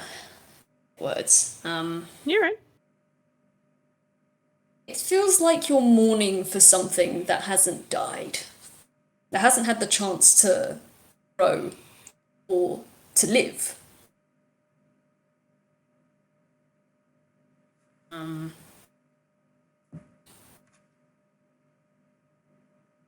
I think that's all I can really give you. Whatever Lao is feeling, it's a mourning, and I think the worst part is also there's just the tiniest shred of hope. Like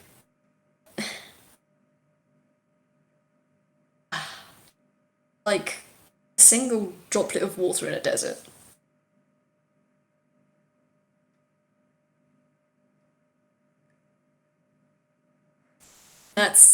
That's what I can give you.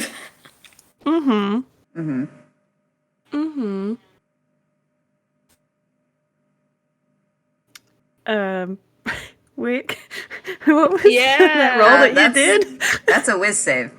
I was hoping you wouldn't say that. Because Austin knows that feeling a little too well. And, you know, he stands his ground. He just, you know, starts to process it. But anyone who just is, you know, done trying to read this bird and look over, he has started crying. His face doesn't really move all that much, but you can just see a bunch of tears just dripping down his face. He gets it.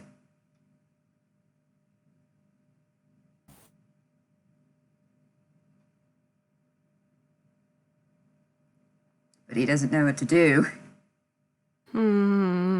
That's the sticky wicket, isn't it?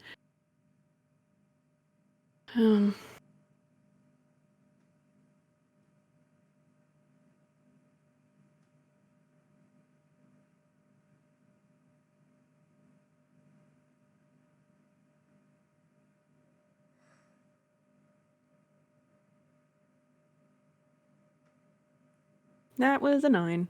Yeah. On Hammer Space. Is it on Hammer Space? Okay. On Hammer Space. On Hammer Space. On Hammer Space. I swear to God, I was about to say, listen, if that's an eye on perception, I'm rolling perception, I'm pushing you towards. No, it's on Hammer Space. Drew is gonna reach under their cloak and into their Hammer Space and pull out some tissues and hand them to Austin. He doesn't take them. He just continues staring at Lao for a moment.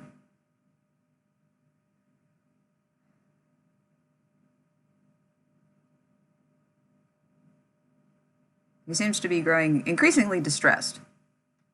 It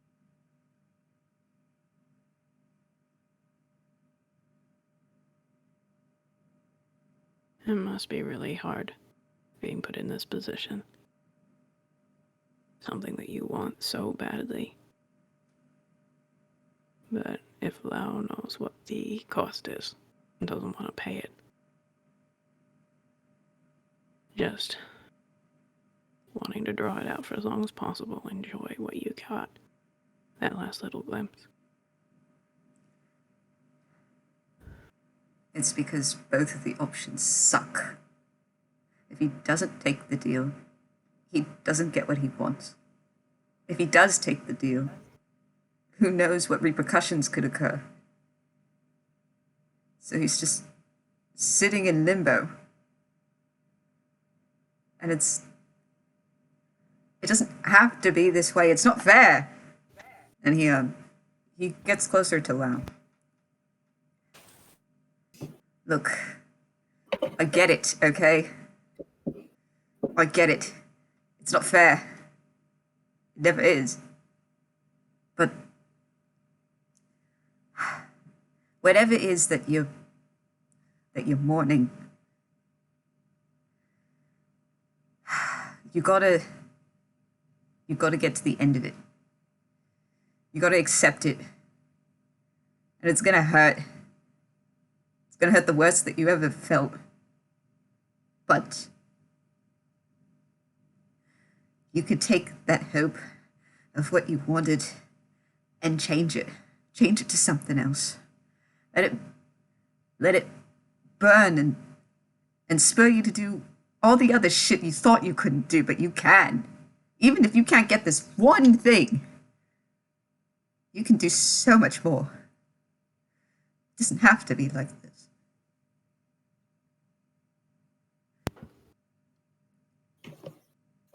And it's not something you have to do alone. That's right. You've got us. We can stand by you.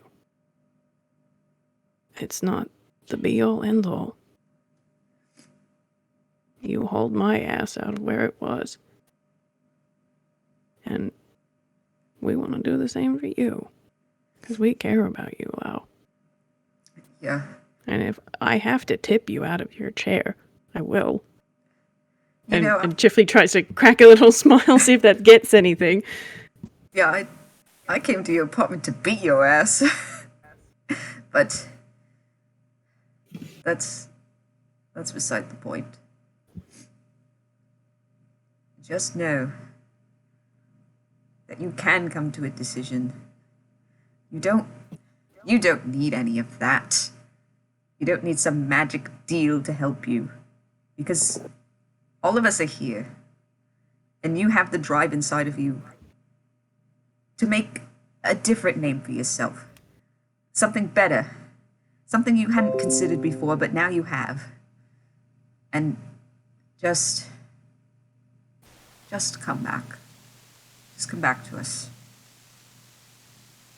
You're the one that gets to decide what it means to be Lao Vis-Blind.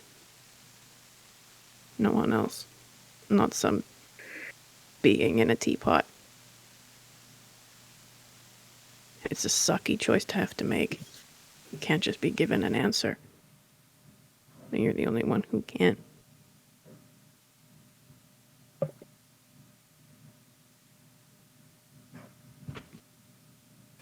Anyone else like to say anything? Carmiña is just gonna poke Lao's cheek and say, "You need to stop this because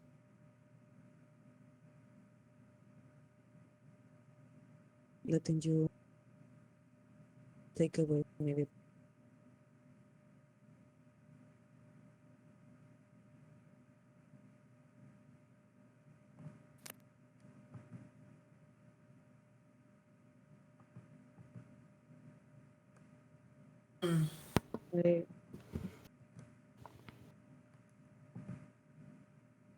I don't have anything else to offer.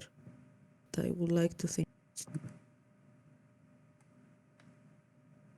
Sit down. Because I've been missing you since I left. And I know it's complicated, but that part is true.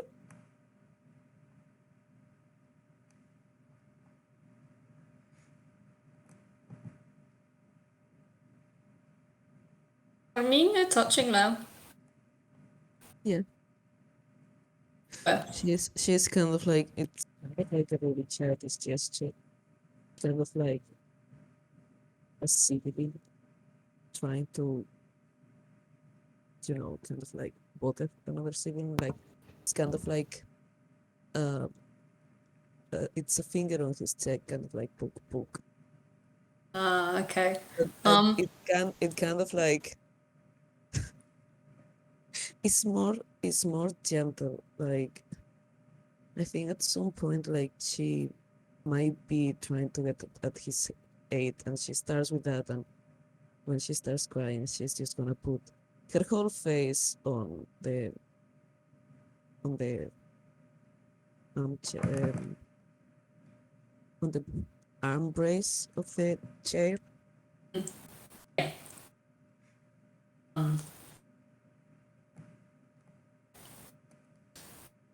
As you brace yourself on that, you feel something very gently, just gently, like a gentle pressure on the back of your head. Chifley and Austin, you are going to see Lao. You're going to see, actually, and Drew, because Drew is paying attention here. You're going to see curls on the back of Lao's head that were laying lank and Limp? That's the word. I was mixing up my I's and A's. But you're going to see the curls slowly start to curl up again. And you're going to see him very slowly turn away from the wall, look down where Carmiña is crying against the arm of his chair.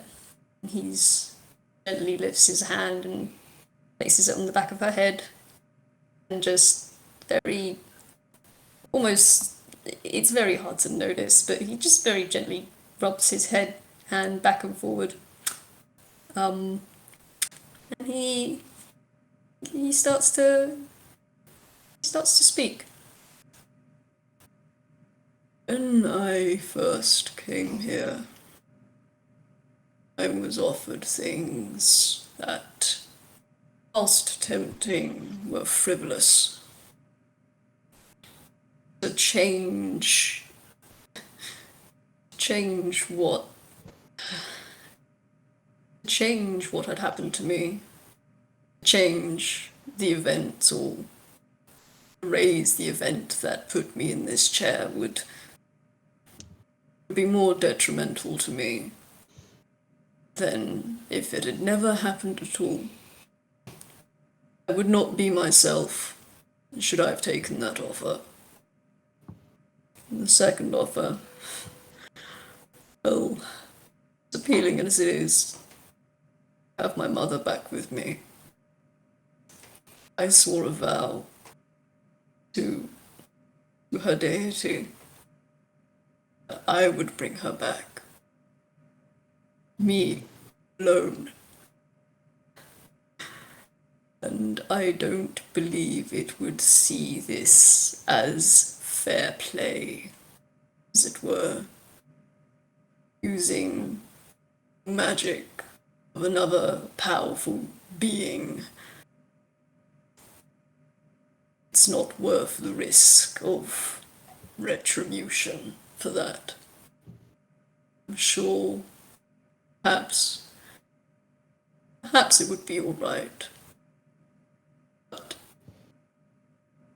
sometimes gods can be cruel unless you play by their rules. And as he's saying this, he is still gently patting the back of Carmina's head, but his eyes are slowly looking from her back towards the wall.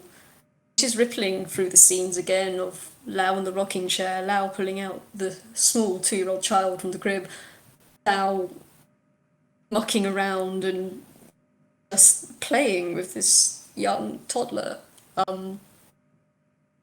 You just get small little blippets of scenes of what can only be described as domestic bliss. And I will look at Austin. It's not about moving on. I've accepted I can't have this. Even if I were to take this offer, even if this could possibly be reality, it wouldn't. It can't be. As he says that, is anyone paying attention to the wall?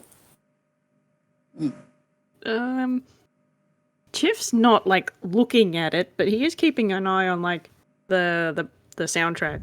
Cause like if that shit changes, he's like gotta be on that. He's listening to Lao's words, but also like the background music. Cause if that starts to get really tense or dramatic, do you want me to roll for it? No, not in this case. Okay. We'll be on the rolls in a minute. Mhm. Be Austin or Drew. Are you either of you looking or paying attention to the wall? He's been glancing back and forth. Yeah, same. Oh, you're both going to notice then. The wall, as Lao sits in the rocking chair and goes backwards and forwards and backwards and forwards, you see the wall crack just a little at the top. Seam switches to Lao in his wheelchair, and you all hear the sound of a screaming baby. I would make that noise, but it is quite late, and also it might be quite upsetting for some people to hear. So That's I will fair. just leave it as a vague description. And you will all hear this mirror Lao muttering, "Please, please be quiet, please, please be quiet," as he's just trying so hard to put this baby to sleep. And the Lao next to you continues. They made one very glaring error in showing me this. And he uses his other finger to point at the wall. They only showed me the good things about children. They only showed me the joys of parenthood. And that's where they made their mistake. And the scene ripples again to a 2-year-old throwing a tantrum on the floor, and Lao in his chair, his outline spiky and agitated, and trying so hard, so damn hard to keep calm and not shout at this child. And this kid is screaming. They are throwing his sword around. They are picking up what looks to be a stuffed duck teddy bear, and they are biting it and they're ripping it up. And I was trying very, very hard to stop them, and seeing rivers again. Doesn't matter. Doesn't matter what good things they offer me, because I'm not an idiot. Despite how tempting these offers are, I'm not stupid. I don't want this because it's easy. And the scene changes again. And it changes to a different room. There's a fireplace directly opposite everyone now. And a long, low sofa, some cushions on the floor, and Lao is curled up, his beak tucked into his blankets, his hands clutching the back of his head, and his outline just smudged all hell and back. As an orc figure you don't recognise, and Chifley, you will recognise the other figure. That's, you know at least one of these people is Lao's mother. That's Rabia. And you hear him mutter to himself as he rocks backwards and forwards. I don't know what I'm doing wrong. I can't mess this up. I don't know how to do this. He keeps rocking backwards and forwards, and his mothers each have an arm around his waist and around his shoulder. And the Lao next to you continues. I don't want this because it's easy. I want. And it's at this point that you all get the first kind of visible show of emotion. I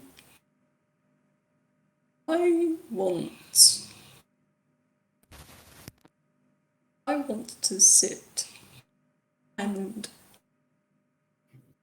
I want the doubts. I want the fears. I want the terror. I want the anger. I want all of the bad with the good. Because children aren't easy. Children are difficult. They're hard. Raising another sentient being isn't easy. And his outline in front of you, real one, smudges. Raising children, having a child isn't easy. And if all they were going to offer me were the happy times, I don't know what sort of reality that would be. That's not a real, it's not a real reality. That's not something I want.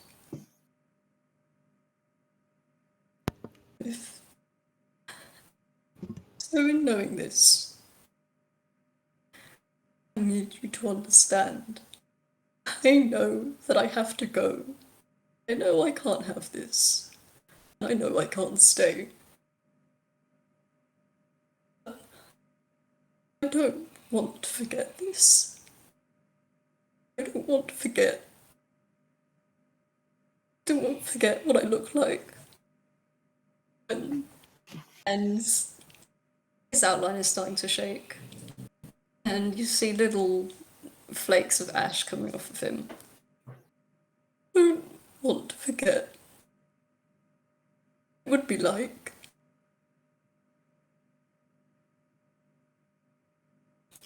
And yeah, I finished my monologue. I'm just gonna blow my nose real quick. Hold on. So do you remember when I went to the group chat and said, someone's okay? I'm fine. I'm fine. I'm fine. I'm fine. I'm fine. If you guys need to take a break, I know this is heavy. Let's take a break. Split 5-10 minutes and gather yourselves, please do. I don't need that long, but I'm just sitting here going, me, with the parent, gets that, and Chifley also gets that immensely. But, it's very cold. It's very cold. Sorte, Wick, how are you doing, guys? I'm gonna stab you later. I'll give you a shake. Sorry, I have to react to high emotions with violence. I am that. It's just I am that emotionally underdeveloped. Sorry about that. No, you're good. I've got you, and I will have to stop the stabbing. Wick, my buddy, how are you? Are you okay? Look, you killed them. You Wick. Oh god. I suppose what I'm asking is, does everyone want to step away for like 5 minutes and try and calm down a bit? We've been going for nearly 6 hours, so I think I'm more inclined to just get this wrapped up rather than stop. Okay, Um, cool. But I hadn't realized it had been that long. yeah, it's I've been crying for like I'm 10 so minutes. sorry. This was meant to be at 5 hours max. I'm so sorry. Yeah. I think Chifley is going to reach down and put his hands on Lao's shoulders. Then don't forget. But don't remember this at the expense of everything else. It's fine to want to draw this out as long as you can. But if you let it destroy you, what good does that do? I get it. Kids are hard. No matter how you come into their care, they come into your care, they're hard. You know what I've had to do as well. It's the same. But if you let it win, if you try and do this alone, if you try and make it so that it's the be-all and end-all, we're going to lose you.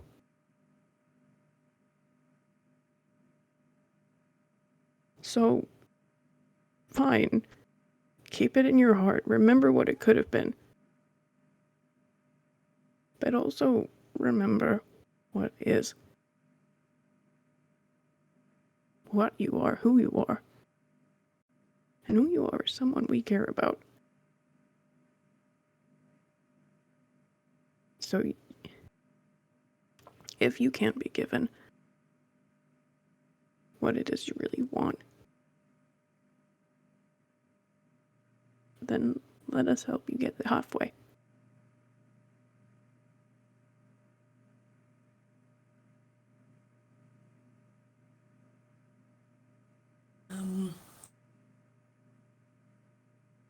Chifley, as you keep speaking, Lao, as he was speaking before, he was visibly emotional. As you keep speaking to him, he's making an expression like if he could cry, he would. And you can hear his voice hitch, and you can see his breath stutter as he tries to hold back sobs. And he looks to Austin, he looks back to Chifley, and then down at Carmiña, who's sobbing into his armrest. And then he looks over at Drew. And he thinks. He just stares at you, Drew.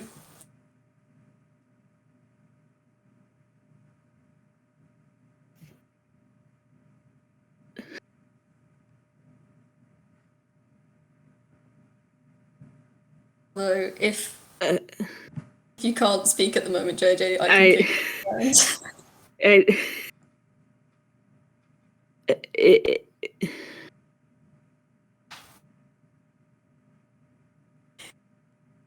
if you, JayJay, my beloved, if you I can speak. It's more like Drew isn't giving me the words to speak. Okay.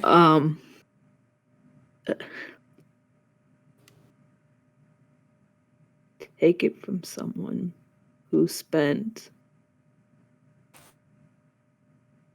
as long as they can remember not knowing what they wanted and not knowing anything and still being able to remember stuff that they don't know if it's real. You know that this could have been a reality, but you know that it's not the reality you're living in. And I know that it's something you so desperately want.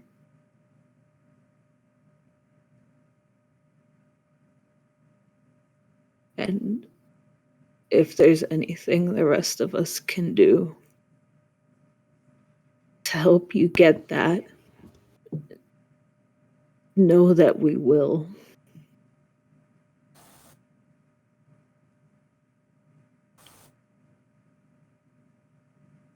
Now, And know that you won't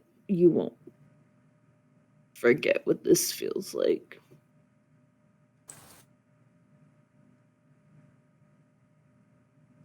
Lao blinks, slowly looks away at you, back at the wall, and lets out a shaky sigh.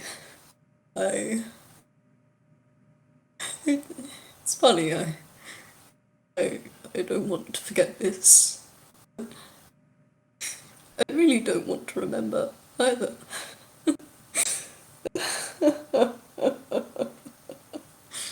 And his bare hand, he just slips his forehead into it. And his shoulders shake. The hand is still petting the back of your head, Carmiña. It's Lao. Right. Okay. Alright. Oh. Just let me say goodbye. Chifley's gonna give Lau's shoulders a tiny little squeeze before letting go and stepping to like just to the side, so he's out of not standing in between Lao and the scene.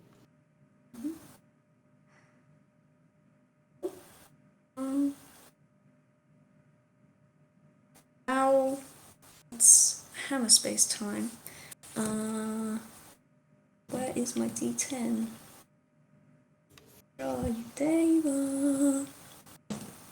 Cool. That is a 3 for the D10.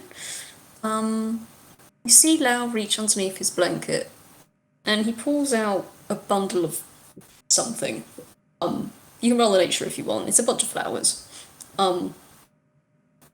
He opens his hand slowly, and they just sort of float out of his hand towards the wall. As they do, they slowly kind of wrap around each other and sort of slip their way down to the base of the wall and root themselves into the floor. And you guys can roll nature if you want to figure out what these are, but if not, I'll just continue describing and say, the minute the roots sink into the floor, greenery bursts from beneath them and starts to envelop around the wall. Ivy creeps up the wall, creepers and sprouts of all kinds, and grass spreads from this point towards you guys, behind you guys, and the strange feeling from under your feet turns into clean grass, and you hear the sound of something strong pushing out of the ground, more rumbling from behind you. If anyone were to look, you would see great, giant green stalks shoot out of the ground and whirl and twirl and wind and curl their way upwards. And Lao closes his eyes, takes a deep breath, and lifts up a hand and does a little wiggle waggle at the scene before him. And the scene before him at the minute is one of him holding about a year old, the child that's about a year old. And for the sake of time and everything, everyone is going to see this kid, look at them. You're all going to see the child I described to you before. You're going to see the elf, the orc, the baby Lao, and the other sunny-haired, dark-faced child. All of them are going to stare at you directly. Lift up a chubby little hand from behind the shoulder of the Lao in this mirror room. Wiggle their little fingers back.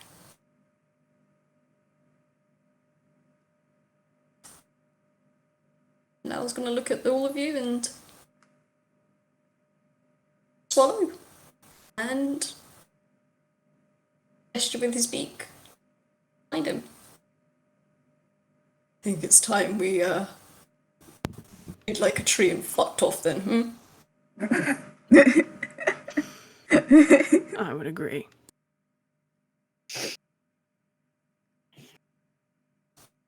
Yeah. Everyone else? Juice is gonna follow behind whenever everyone else goes to leave. Okay. Carmiña will eventually just leave like a trail of snot on Lao's chair and just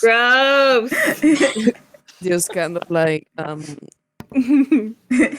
try to convince herself that nobody has seen that she has not cried, and she's just walk right next. Okay. Austin is going to pick a flower. Okay. What one?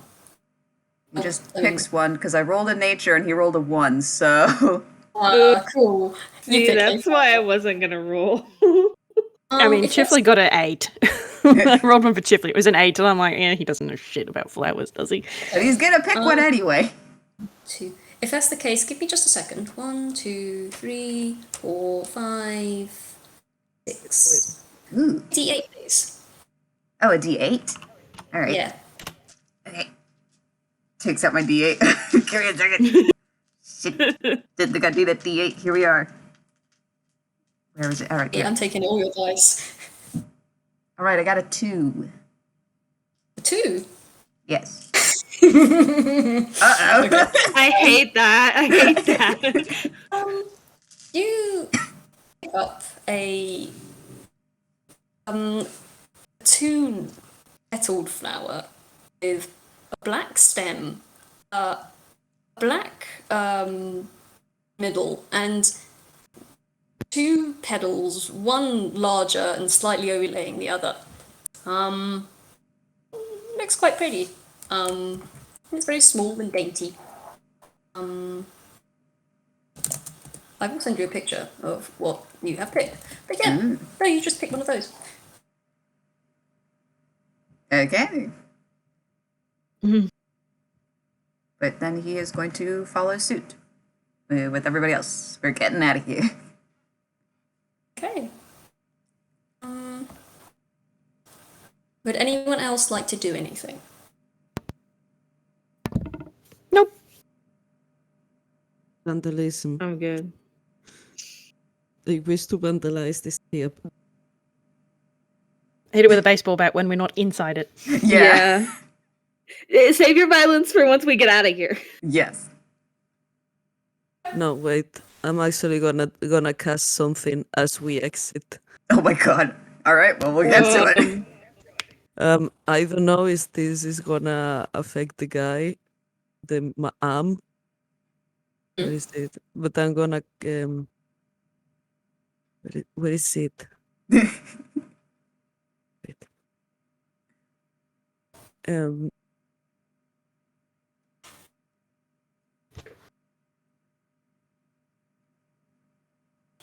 I'm just gonna cast hallucinatory terrain behind me. Okay. Huh? You make. What kind of hallucinatory terrain are we getting, Sorte? Not for us. Not for us. For them. For them, like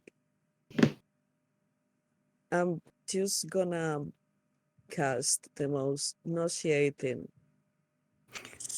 swamp, smelly, humid, like the most like the most horrid, humid, smelly, muddy place that makes This is what I think of you environment. Yeah.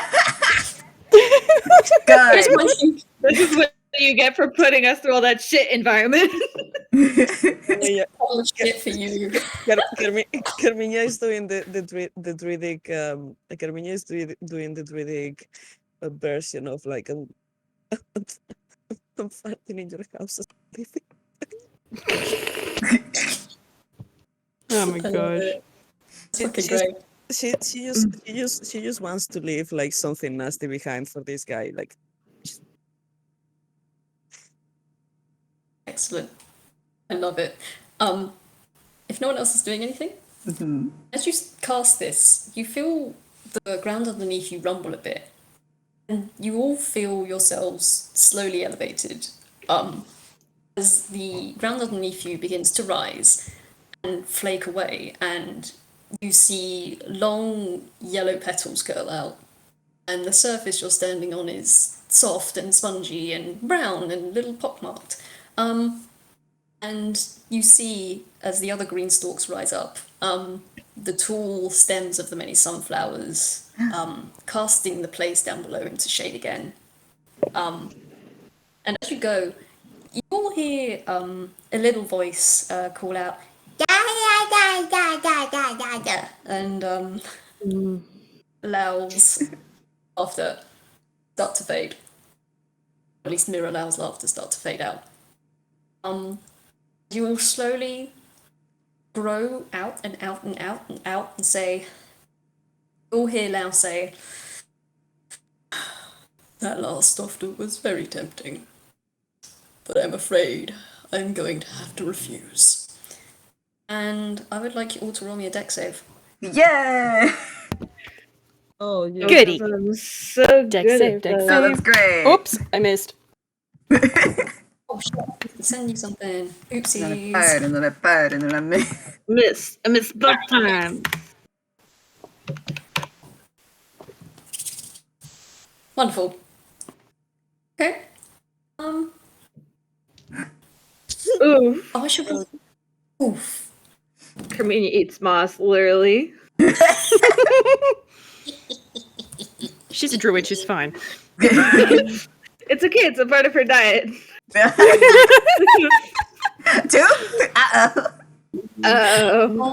Carmiña with a mouthful. I was like, I actually was. Okay, so Drew and Chifley, you are shot out the end of the spout of this teapot, and you land perfectly fine. Austin, you maybe stumble a little bit. Maybe Drew or Chifley has to support you. Carmiña, the teapot rattles and kind of shoots you up in the ceiling, which you hit with a bang, and then slowly float back down. Ooh. Meanwhile, the figure on the sofa just kind of moans. Oh wait, I have to roll this again, don't I? Do. Yeah, that makes sense. Okay. Okay. Uh-oh. Okay. And then you wait a second, and you see the pot rattle again. Uh-oh. I think we've got And soul incoming. Uh-oh.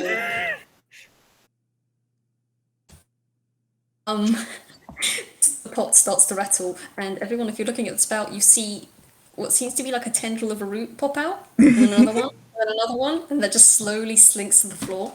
And then another one pops out and slowly joins it on the floor. And then you see like a bulge appear near the base of the spout, and it just starts to like Oh my god. and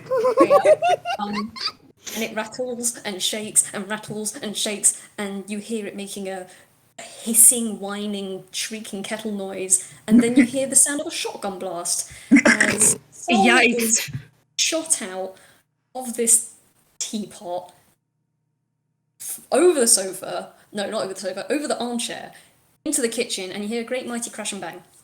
Oh, God. Someone's propelled into the kitchen. And at this point, we have been going on for so long, so I'll just do a quick wrap up. I'll tell you rewards and stuff after that, but I'll probably just say after that, everyone's fucking exhausted. No shit. Yeah. Yeah. And I guess any other details that happens after this we can discuss later, because we've been going ages. Yeah. But at this point, congratulations, Lao is no longer in the teapot. You have solved the puzzle. Yay! We win! It only Yeah. cost some of us all of their hydration. Just a little bit. Thank you all for playing. This is fucking wonderful. This was absolutely splendid. Thank you, dear. Thank you for having us. Thank that you was for your amazing. patience with me freaking freaking stumbling along. But yes, I'll let you all go now. Anyone listening, thank you for listening this long. I hope you enjoyed it. I hope you cried at the end. Please do. Please me. But this is where Makes I say you feel goodbye. better crying. I cried too, so it's okay. I think we all did a little bit. Yeah. This is where I say goodbye to everyone listening to the recording. Thank you to my players and thank you to people listening. Thank you. Thank you Bye. very much. Bye. Bye.